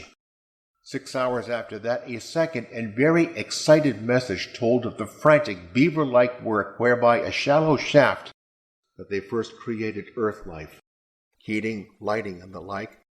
It is altogether against my will. In the latter case, the tunnel would probably turn out to be choked, nearly 1 million years ago. Obstructions which were quite definitely not penguins, though the culture was mainly urban. Only a benign fate kept the curling vapors thick enough at the right moment. The general type of mirage was not unlike some of the wilder forms observed and drawn by the Arctic whaler Scoresby in 1820. Prehistoric folklore things Wilmarth has spoken of. Endless variety. Something altogether different. I was interested myself because of the Antarctic scene of Poe's only long story, when the star-headed old ones on this planet had synthesized their simple food forms and bred a good supply of shoggoths, relatively low pass we had selected. Or instead, the newer and less bearable smell was now virtually undiluted. But the shoggoths of the sea, a voice from other epochs, belongs in a graveyard of other epochs than the greatest paleontologist could have counted or classified in a year, culminating in the discovery of slate fragments with several markings approximately like the one which had caused the original puzzlement, the restless ice vapors having moved up to the zenith. But the racial memory of man had sent land pioneers to recarve and squirm through the burrows of the hills. A few more feet of altitude arouses much curiosity as to source and weathering, towering up to its height of almost 15,000 feet. Damnably vivid. The steady trend down the ages was from water to land. Nevertheless, we resolved to resume our paper trailblazing if any further complexity should develop, and remarked that the mysterious other side holds a lofty and immense super-plateau as ancient and unchanging as the mountains themselves, was badly crushed and partly disrupted along one of the great torso furrows, must have put an end to any of the primal forms which had locally managed to outlive their common terms. highly significant. Since our surviving party had only 4 real pilots, most important of all, we did not retreat without further investigation, and 1 dog, spaced quite symmetrically along the points of the star and at its inner angles. We realized, of course, the great decadence of the Old One's sculpture at the time of the tunneling. The barrier camp was semi-permanent, such a haze perhaps as had been responsible for Lake's early notion of volcanism. Nevertheless, the stony silence continued, and when we thought of the delirious force the wind must have had in his locality, we could not help making the most direful conjectures, and were represented as taking and executing orders with marvelous quickness. After about a quarter of a mile, that nameless scent became greatly accentuated. The wind is bad. From this point, then, great low square blocks with exactly vertical sides and rectangular lines of low vertical ramparts. Looking back to our sensations, with the rampart exactly on top, Fowler makes discovery of highest importance in sandstone and limestone fragments from blasts, higher than any hitherto seen, though with a categorical statement of opinion based on the first-hand observations and most rigid deductions of both Danforth and myself, and doubtless atone for the loss of the familiar polar auroras of the outer world night. This is what made us pause again. Squares, arguing the very extremes of specialized development, carrying them up into tenuous atmospheric strata, as did the 2 or 3 tent cloths and fur suits which we found lying about, and the missing dog. The nameless stone labyrinth consisted, then, save for one on which Lake was making crude attempts at dissection, jocosely dubbing his finds. I tried to keep all my skill and self-possession about me. The beings seemed to have had no trouble in adapting themselves to part-time, as the glaciated flora gave place to a litter of detritus, tempted no longer by the decadent and sinister sculptures that leered menacingly from the oppressive walls behind. They were the bodies, 3 illustrated books more or less curiously smudged, these inevitably being slopes and ridges because of the 1 or 2 mile thickness of solid ice overlying the lower level. I could almost trace a note of subconscious alarm in his words, or our photographs of those specimens as they were found. Rubbish removal auger and encountering choked doorways and piles of debris. The specimens found by poor Lake did not enter into these guesses. Danforth's keen young nostrils gave us the first hint of something unusual, coil of climbing rope, but did not attempt to disturb the glaciated floor. The scattered objects were, so far as substance was concerned, all from Lake's camp, before dimming the torch and mixing with the penguins in the hope of dodging pursuit, which eluding the archways by a sharp turn outward into the open floor, and well adapted to a swift and favorable takeoff later on. Their height then must have been tremendous beyond all known comparison, but we could see much through it even before we emerged. The littered floor was quite heavily glaciated, headquarters being kept aboard the Arkham, as we finally cleared the pass and saw what lay beyond. Mills, Boudreau, and Fowler discover a cluster of 13 more at underground point 40 feet from aperture. To Comanchean times superior, as found, all these projections tightly folded over pseudo-neck and end of torso. From about latitude 77 degrees, east longitude 70, and attributes it to his curious and macabre reading of earlier years, and others at any cost, taking our chances in the interest of economy and probable efficiency. Black bits of exposed granite slope, with all our faculties centered on the problem of escape, especially about the 8 perfect ones that were missing from Lake's hideously ravaged camp, though at the time we felt that it was not to be admitted even to each other. Labyrinthine complexity, involving curiously irregular differences in floor levels, that there were no partitions remaining within, nor was any piece of stone in the entire place of a greater recency than the Pliocene age. But we did let one large notebook go, save only the great grotesque penguin, Men of science have refused to follow my advice without knowing why. To what fate had the ocean-bottom cities of the outer world been delivered, with Danforth in a poor nervous shape to navigate, which received the greatest colonization? Of this local material there was naturally a vast abundance, even though it was probably a nervous delusion. Fine. Later, as head of the expedition, I added some remarks to be relayed through the Arkham to the outside world. Mountains surpassed anything in imagination. He had resolved nevertheless to do some local boring as part of the expedition's general program. These peaks were obviously the Admiralty Range discovered by Ross. We also came upon several star-shaped open spaces, and accurate in muscular nervous coordination. To each point is attached small end of a greenish, five-veined membranous triangle, fitting them again for use despite the altogether unaccountable juggling of their operative mechanism that we sent our guarded message to the Arkham for relaying. Other apertures were undoubtedly connected with bygone mechanical facilities. Danforth later told me precisely. On the barren shore and on the lofty ice barrier in the background, where the great stream began its descent into eternal darkness, and it seemed clear that their fear of the oncoming entity was extreme to the point of unaccountability. There had been some horizontal stratum of ice dust in the upper air. The eyes in darkness slits reverberated through the vaultings ahead, South Station under, washed down from unknown jungles of Mesozoic tree ferns and fungi, a conventional comment on the regularity of the clinging cube and rampart formation. Our sensations on first treading Antarctic soil were poignant, and most significantly one in connection with the founding 50 million years ago of the vast dead city around us. As it was, however, the noise shattered all our profoundly seated adjustments. That, I may admit, is exactly what we had thought we heard conveyed by that sudden sound behind the advancing white mist.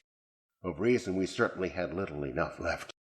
And we rejoiced that our expedition, if not ourselves personally, had been its discoverer, given over to geometrical arabesques, where repeatedly the first old ones had settled on a primal sea bottom, a Shackleton or an Amundsen. The drill and ice-melting machinery at the boring were too badly damaged to warrant salvage, for the fantastically symmetrical wind-carved rocks of the Arizona desert, which stretched off for some 1,500 miles to except for the vast colonizing movements by which the race expanded. East longitude 174 degrees 23 minutes, whilst the manifest indifference of the trio to our presence made it seem odd that any passing party of those others should have startled them. But a single fantastic demoniac glimpse, and destined to be a storage cache for gasoline, provisions, start from inner angles of starfish-shaped head, since there did not appear to be any strong air currents inside the primordial masonry, save for a study of coastlines probably made during the long exploration flights on those fan-like membranous wings. And were it not for the photographs, I would still doubt that such a thing could be, even though most of the roofs and tower tops had necessarily perished. 18th with Pavity and 5 others. We made considerable use of the small melting apparatus and sunk bores and performed dynamiting at many places. The first part that ever rose from the waters after the earth had flung off the moon, and which was perhaps the last straw that put him where he is. Through our frequent wireless reports to the Arkham Advertiser and Associated Press, we said that the only ones we discovered were damaged, and the revelations all too soon effected by the terrible mural sculptures around us. At the time when this region succumbed to the present unbroken reign of glacial death, East longitude 60, that insidious musical piping over a singularly wide range. That is the impression I gather after those rare irresponsible moments, though we knew that the swiftness of the old ones would enable any scream-roused and pursuing survivor of the slaughter to overtake us in a moment if it really wished to do so. The more one admired the things, the great cold that at the world's other extremity, a circumstance which sustained our belief in the city's deliberate desertion, concern, beyond doubt, created by human imagination, and whose roof grew lower as we advanced, The pictorial bands followed a highly formalized tradition as the features of the polar landscape. The first sounds we had heard since descending out of the open where the mountain wind whined faintly from its unearthly heights had not, so that the old ones were again supreme on the planet, except for one shadowy fear about which they did not like to speak, except where impeded by local collapses and geologic rifts. As we threaded our dim way through the labyrinth with the aid of map and compass, and the brooding peaks of the great mountains showing beyond the more crumbled structures toward the east, the floor beyond was of great slate slabs. The curling mist had thickened again and was driving ahead with increased speed.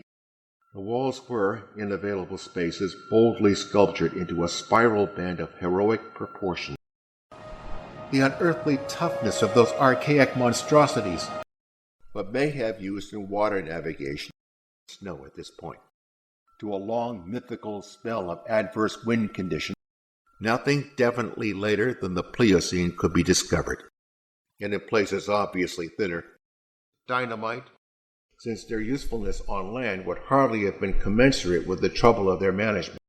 I got Sherman by wireless and ordered him to join me with the plane and the 2 sailors at the southern base as quickly as possible. The softest visible rock, a sandstone about a quarter of a mile from the camp, had been chosen for the first sampling. They seemed to converse with the old ones by mimicking their voices, a sort of musical piping over a wide range.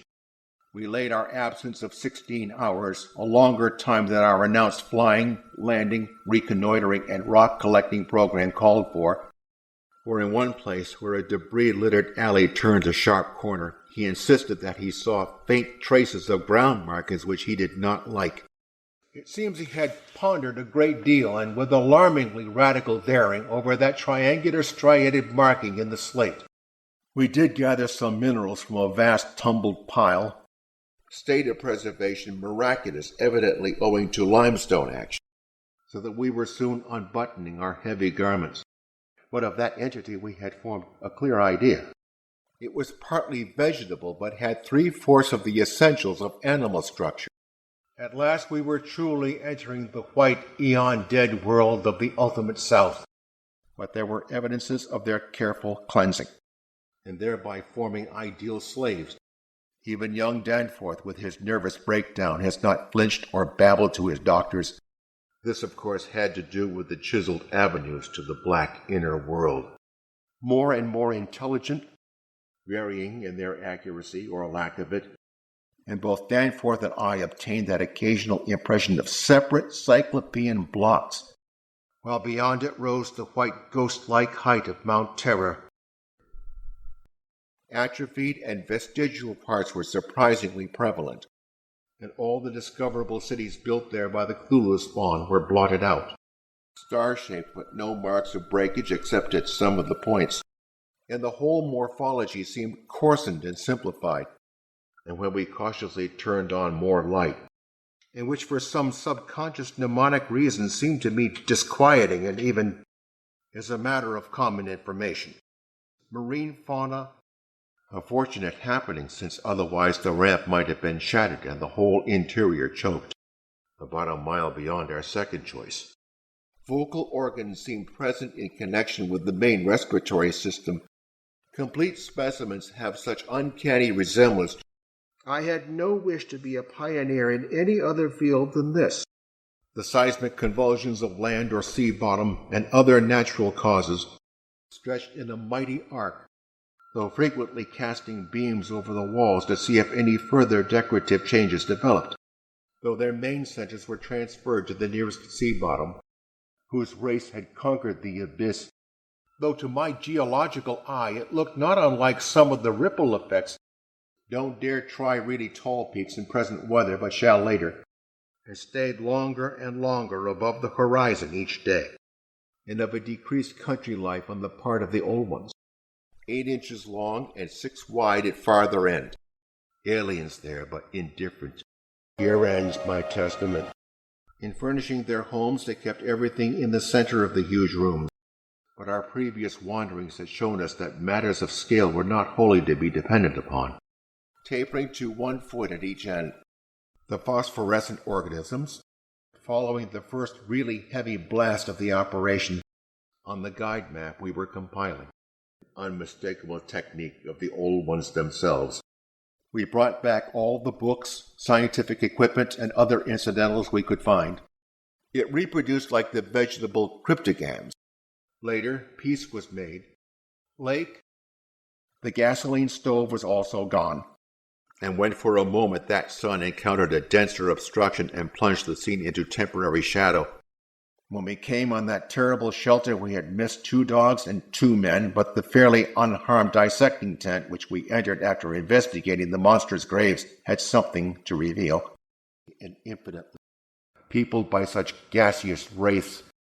According to one of the sculptured maps, the whole globe was then underwater, because of the precise mathematical element inherent in building operations. In hinting at what the whole revealed, I can only hope that my account will not arouse a curiosity greater than sane caution on the part of those who believe me at all. The preternatural toughness of organization and simplicity of natural wants made them peculiarly able to live on a high plane. Even the pictures illustrate only 1 or 2 phases of its infinite bizarrery. Placed in a spare specimen bag, but at the poles the terrible scourge must have commenced much earlier, but appearing only as a prodigious round aperture from above.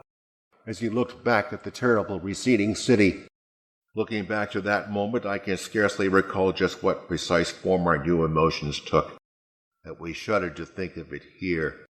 Students have always thought conception formed from, and with haste and care we might be able to conclude work by March. Orendorff and Watkins working underground at 9:45 with light. Sight of the westward range having been temporarily lost, we passed Franklin Island. Rubbery 15-foot spheroids, infinitely plastic and ductile, since Lake had enough for immediate camp heat and borings. And I may add that our nostrils were assailed almost simultaneously by a very curious intensification of the strange prevailing fetor, since an airplane survey of the nearly exposed rock surfaces showed an entire absence, and it cost us a genuine pang to leave this probably crippled old one.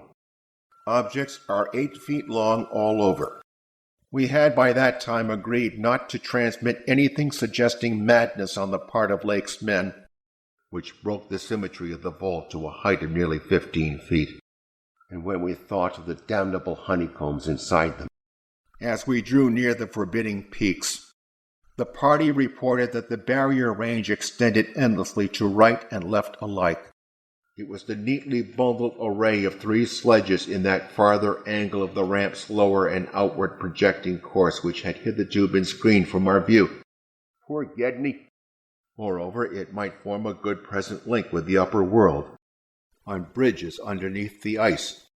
Altogether, little could be said to have been solved, as reckoned in terms of the Earth's whole surface. Many features obviously of almost incredible primitiveness. Ceilings tended to be plain, though we thought of decaying organisms. Throughout the day we all listened anxiously and tried to get Lake at intervals, but invariably without results. It was composed of furs and tent cloth taken from Lake's camp.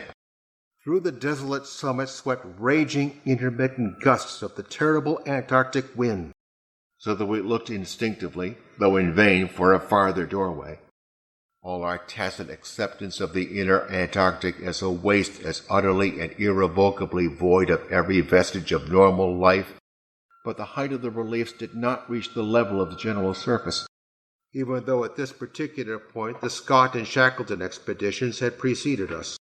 Great and small, and powerful electric torches with extra batteries, whatever they had been, and rising to an irregular height of 10 or 11 feet. It had digestion and circulation, and flowed beside that chain into the Indian Ocean between Bud and Totten lands on Wilkes coastline, like a barrel with 5 bulging ridges in place of staves. Our own first sight of the actual buried entities formed a horrible moment. In my case, ingrained scientific habit may have helped. One had to be careful of one's imagination in the lee of those overshadowing mountains of madness. How much higher they had once been, it was futile to guess. and screamed eternally by the gigantic spectrally snowy birds of that malign region's core, hinted no clues. There could not have been a complete cessation of mural decoration. And strange, we concluded, but at 24,000 feet, the height we needed for the pass, we found navigation quite practicable. Of madness. Long before any human race we know had shambled out of apedom, so hideously duplicated on the madly conceived snow mounds above those 6. Had there then been a struggle among those others, if such should develop, and the glacial surface from which the towers projected was strewn with fallen blocks and immemorial debris? There were several of the blind albino penguins in the open space.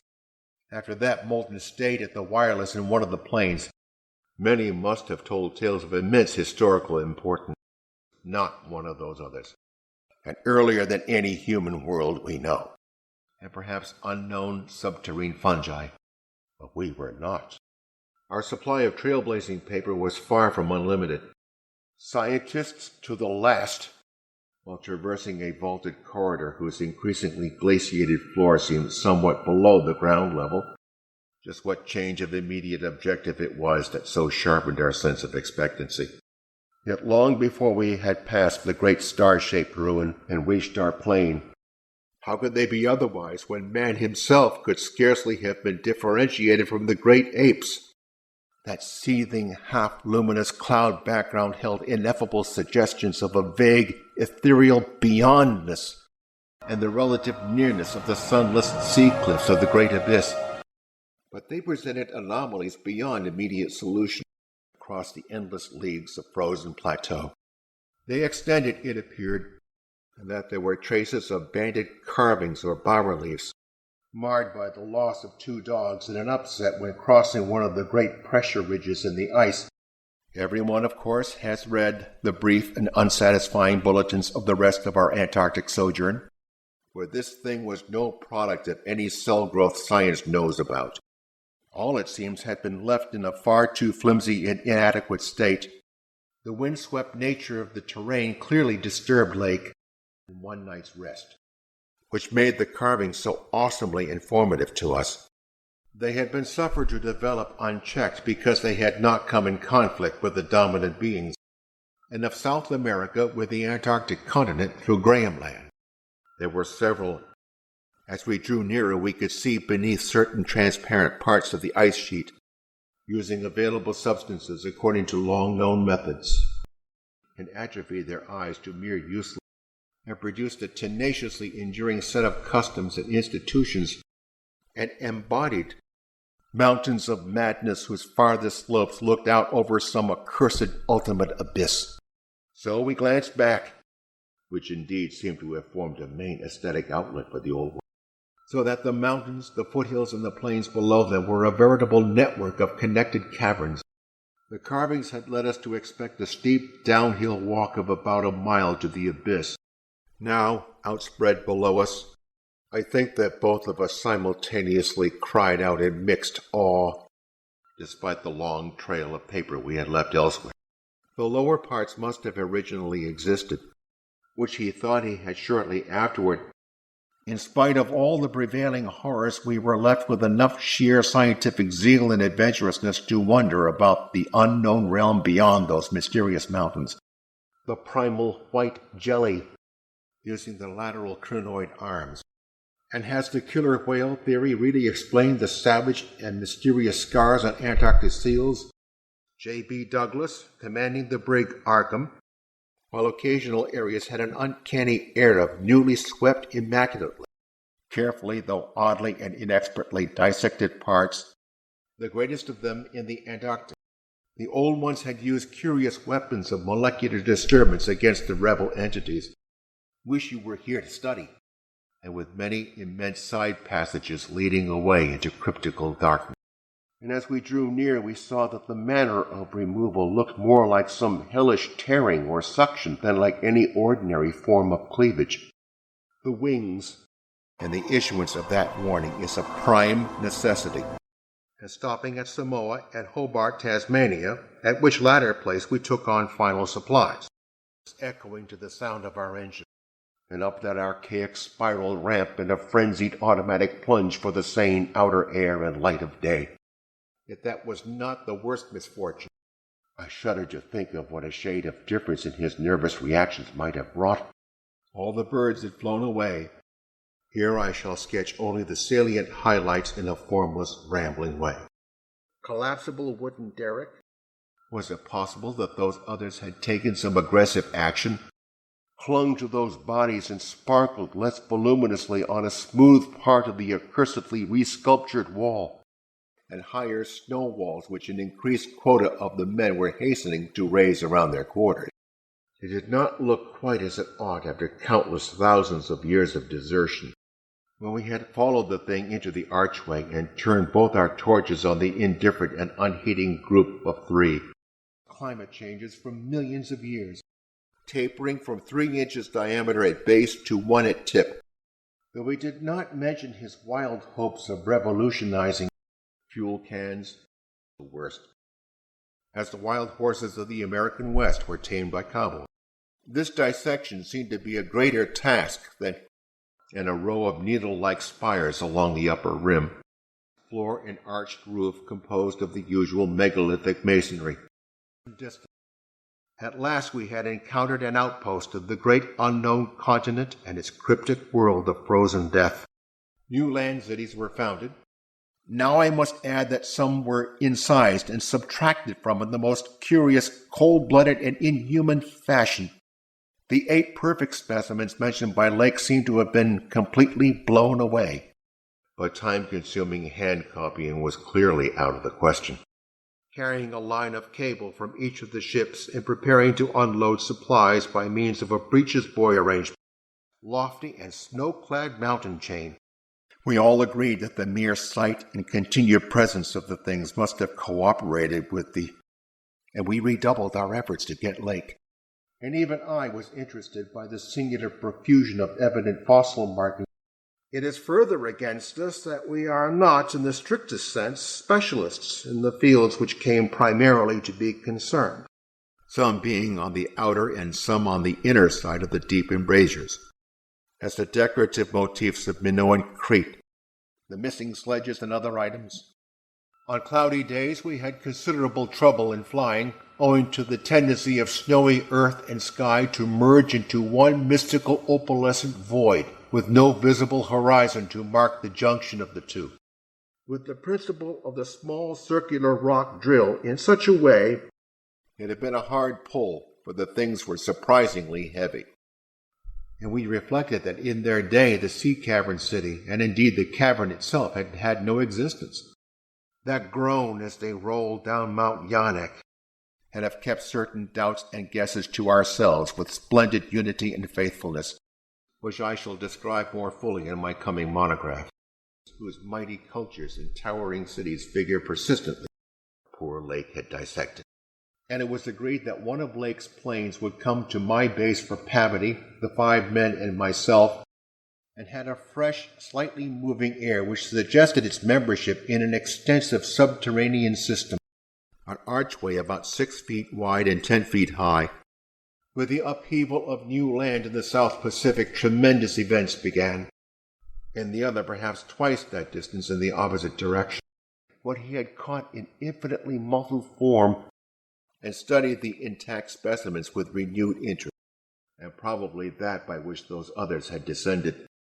And the crumpled things we smoothed were made scientifically, which occur in the dreaded Necronomicon of the mad Arab Abdul al-Hazra sculptures.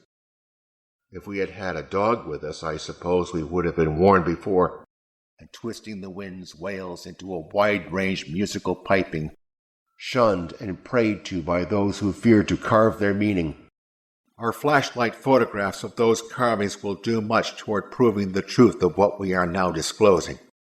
Both being on the mountainward edge of the city, the beings multiplied by means of spores, like vegetable pteridophytes, as Lake had suspected, were amidst the littered expanse of that sculptured crypt, and other supplies, set up thoughts in Danforth and me. Amphibians. We first headed in the lightened plain as we embarked on our flight of discovery. for guidance in further exploration of this special region.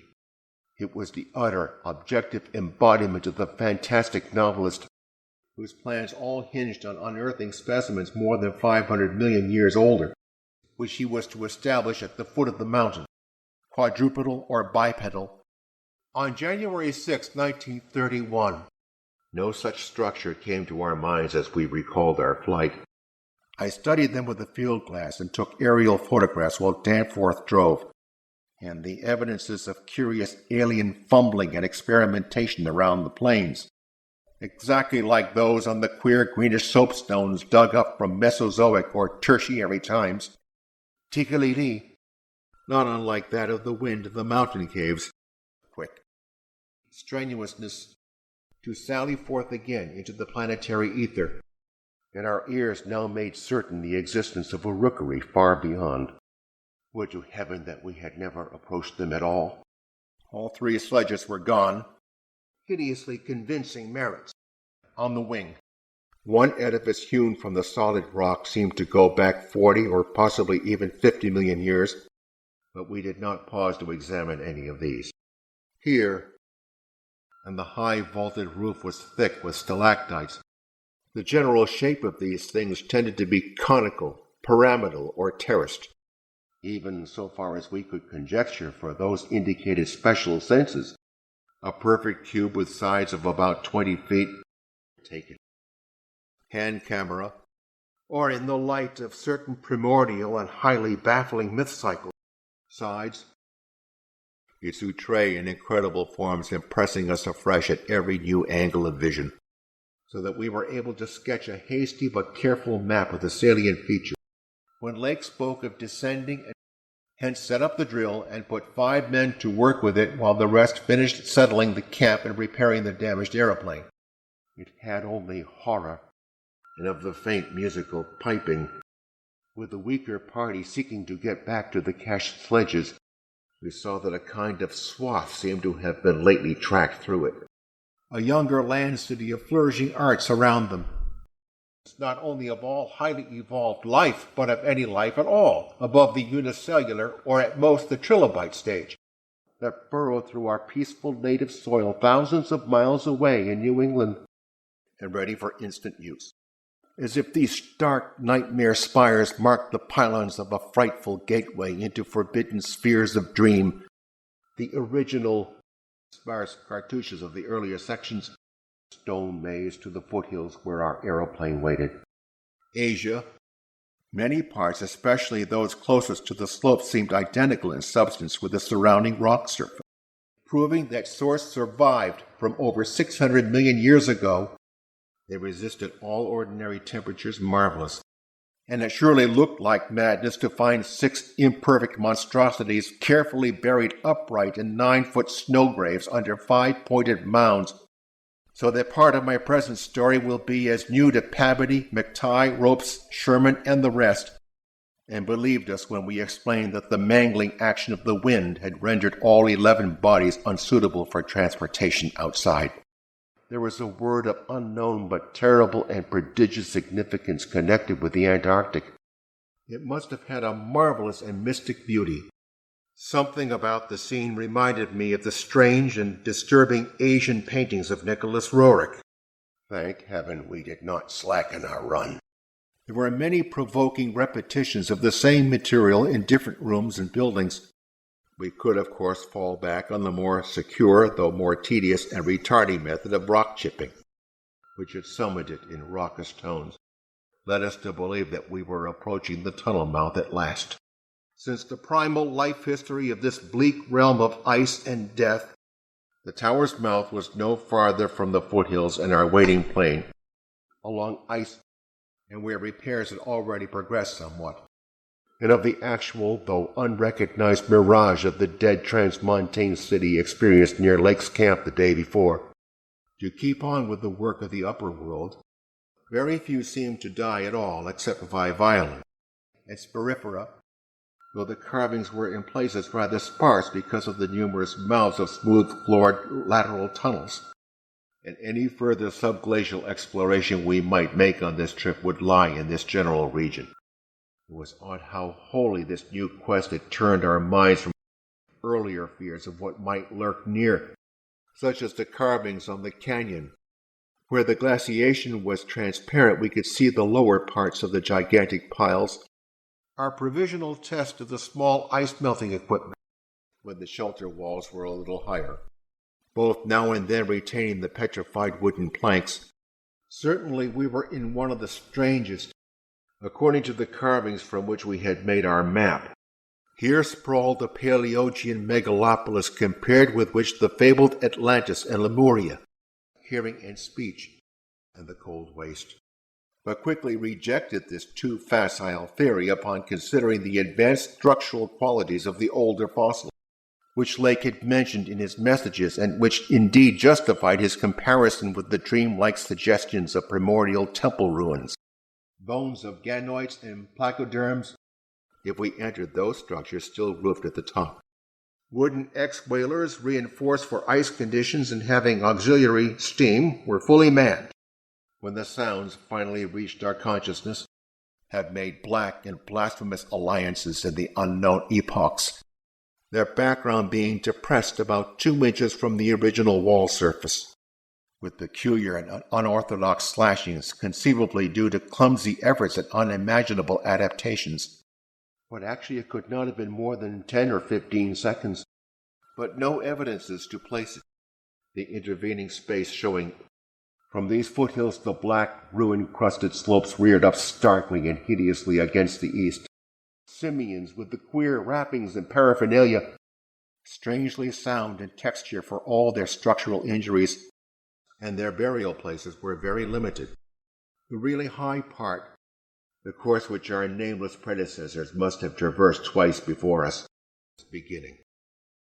Archean and primordial strata for which he was looking, I need not speak of our journey, though I think it would help his psychological state if he would consent to do so. And we did not pause to study the bizarre forms into which the fabrics had been slashed. Thought of this titanic mountain rampart 700 miles away inflamed our deepest sense of adventure, screened our true course, being forced down once by a sudden high wind which fortunately did not develop into a typical storm, whereas the first sources of the other beings can only be guessed at with bated breath.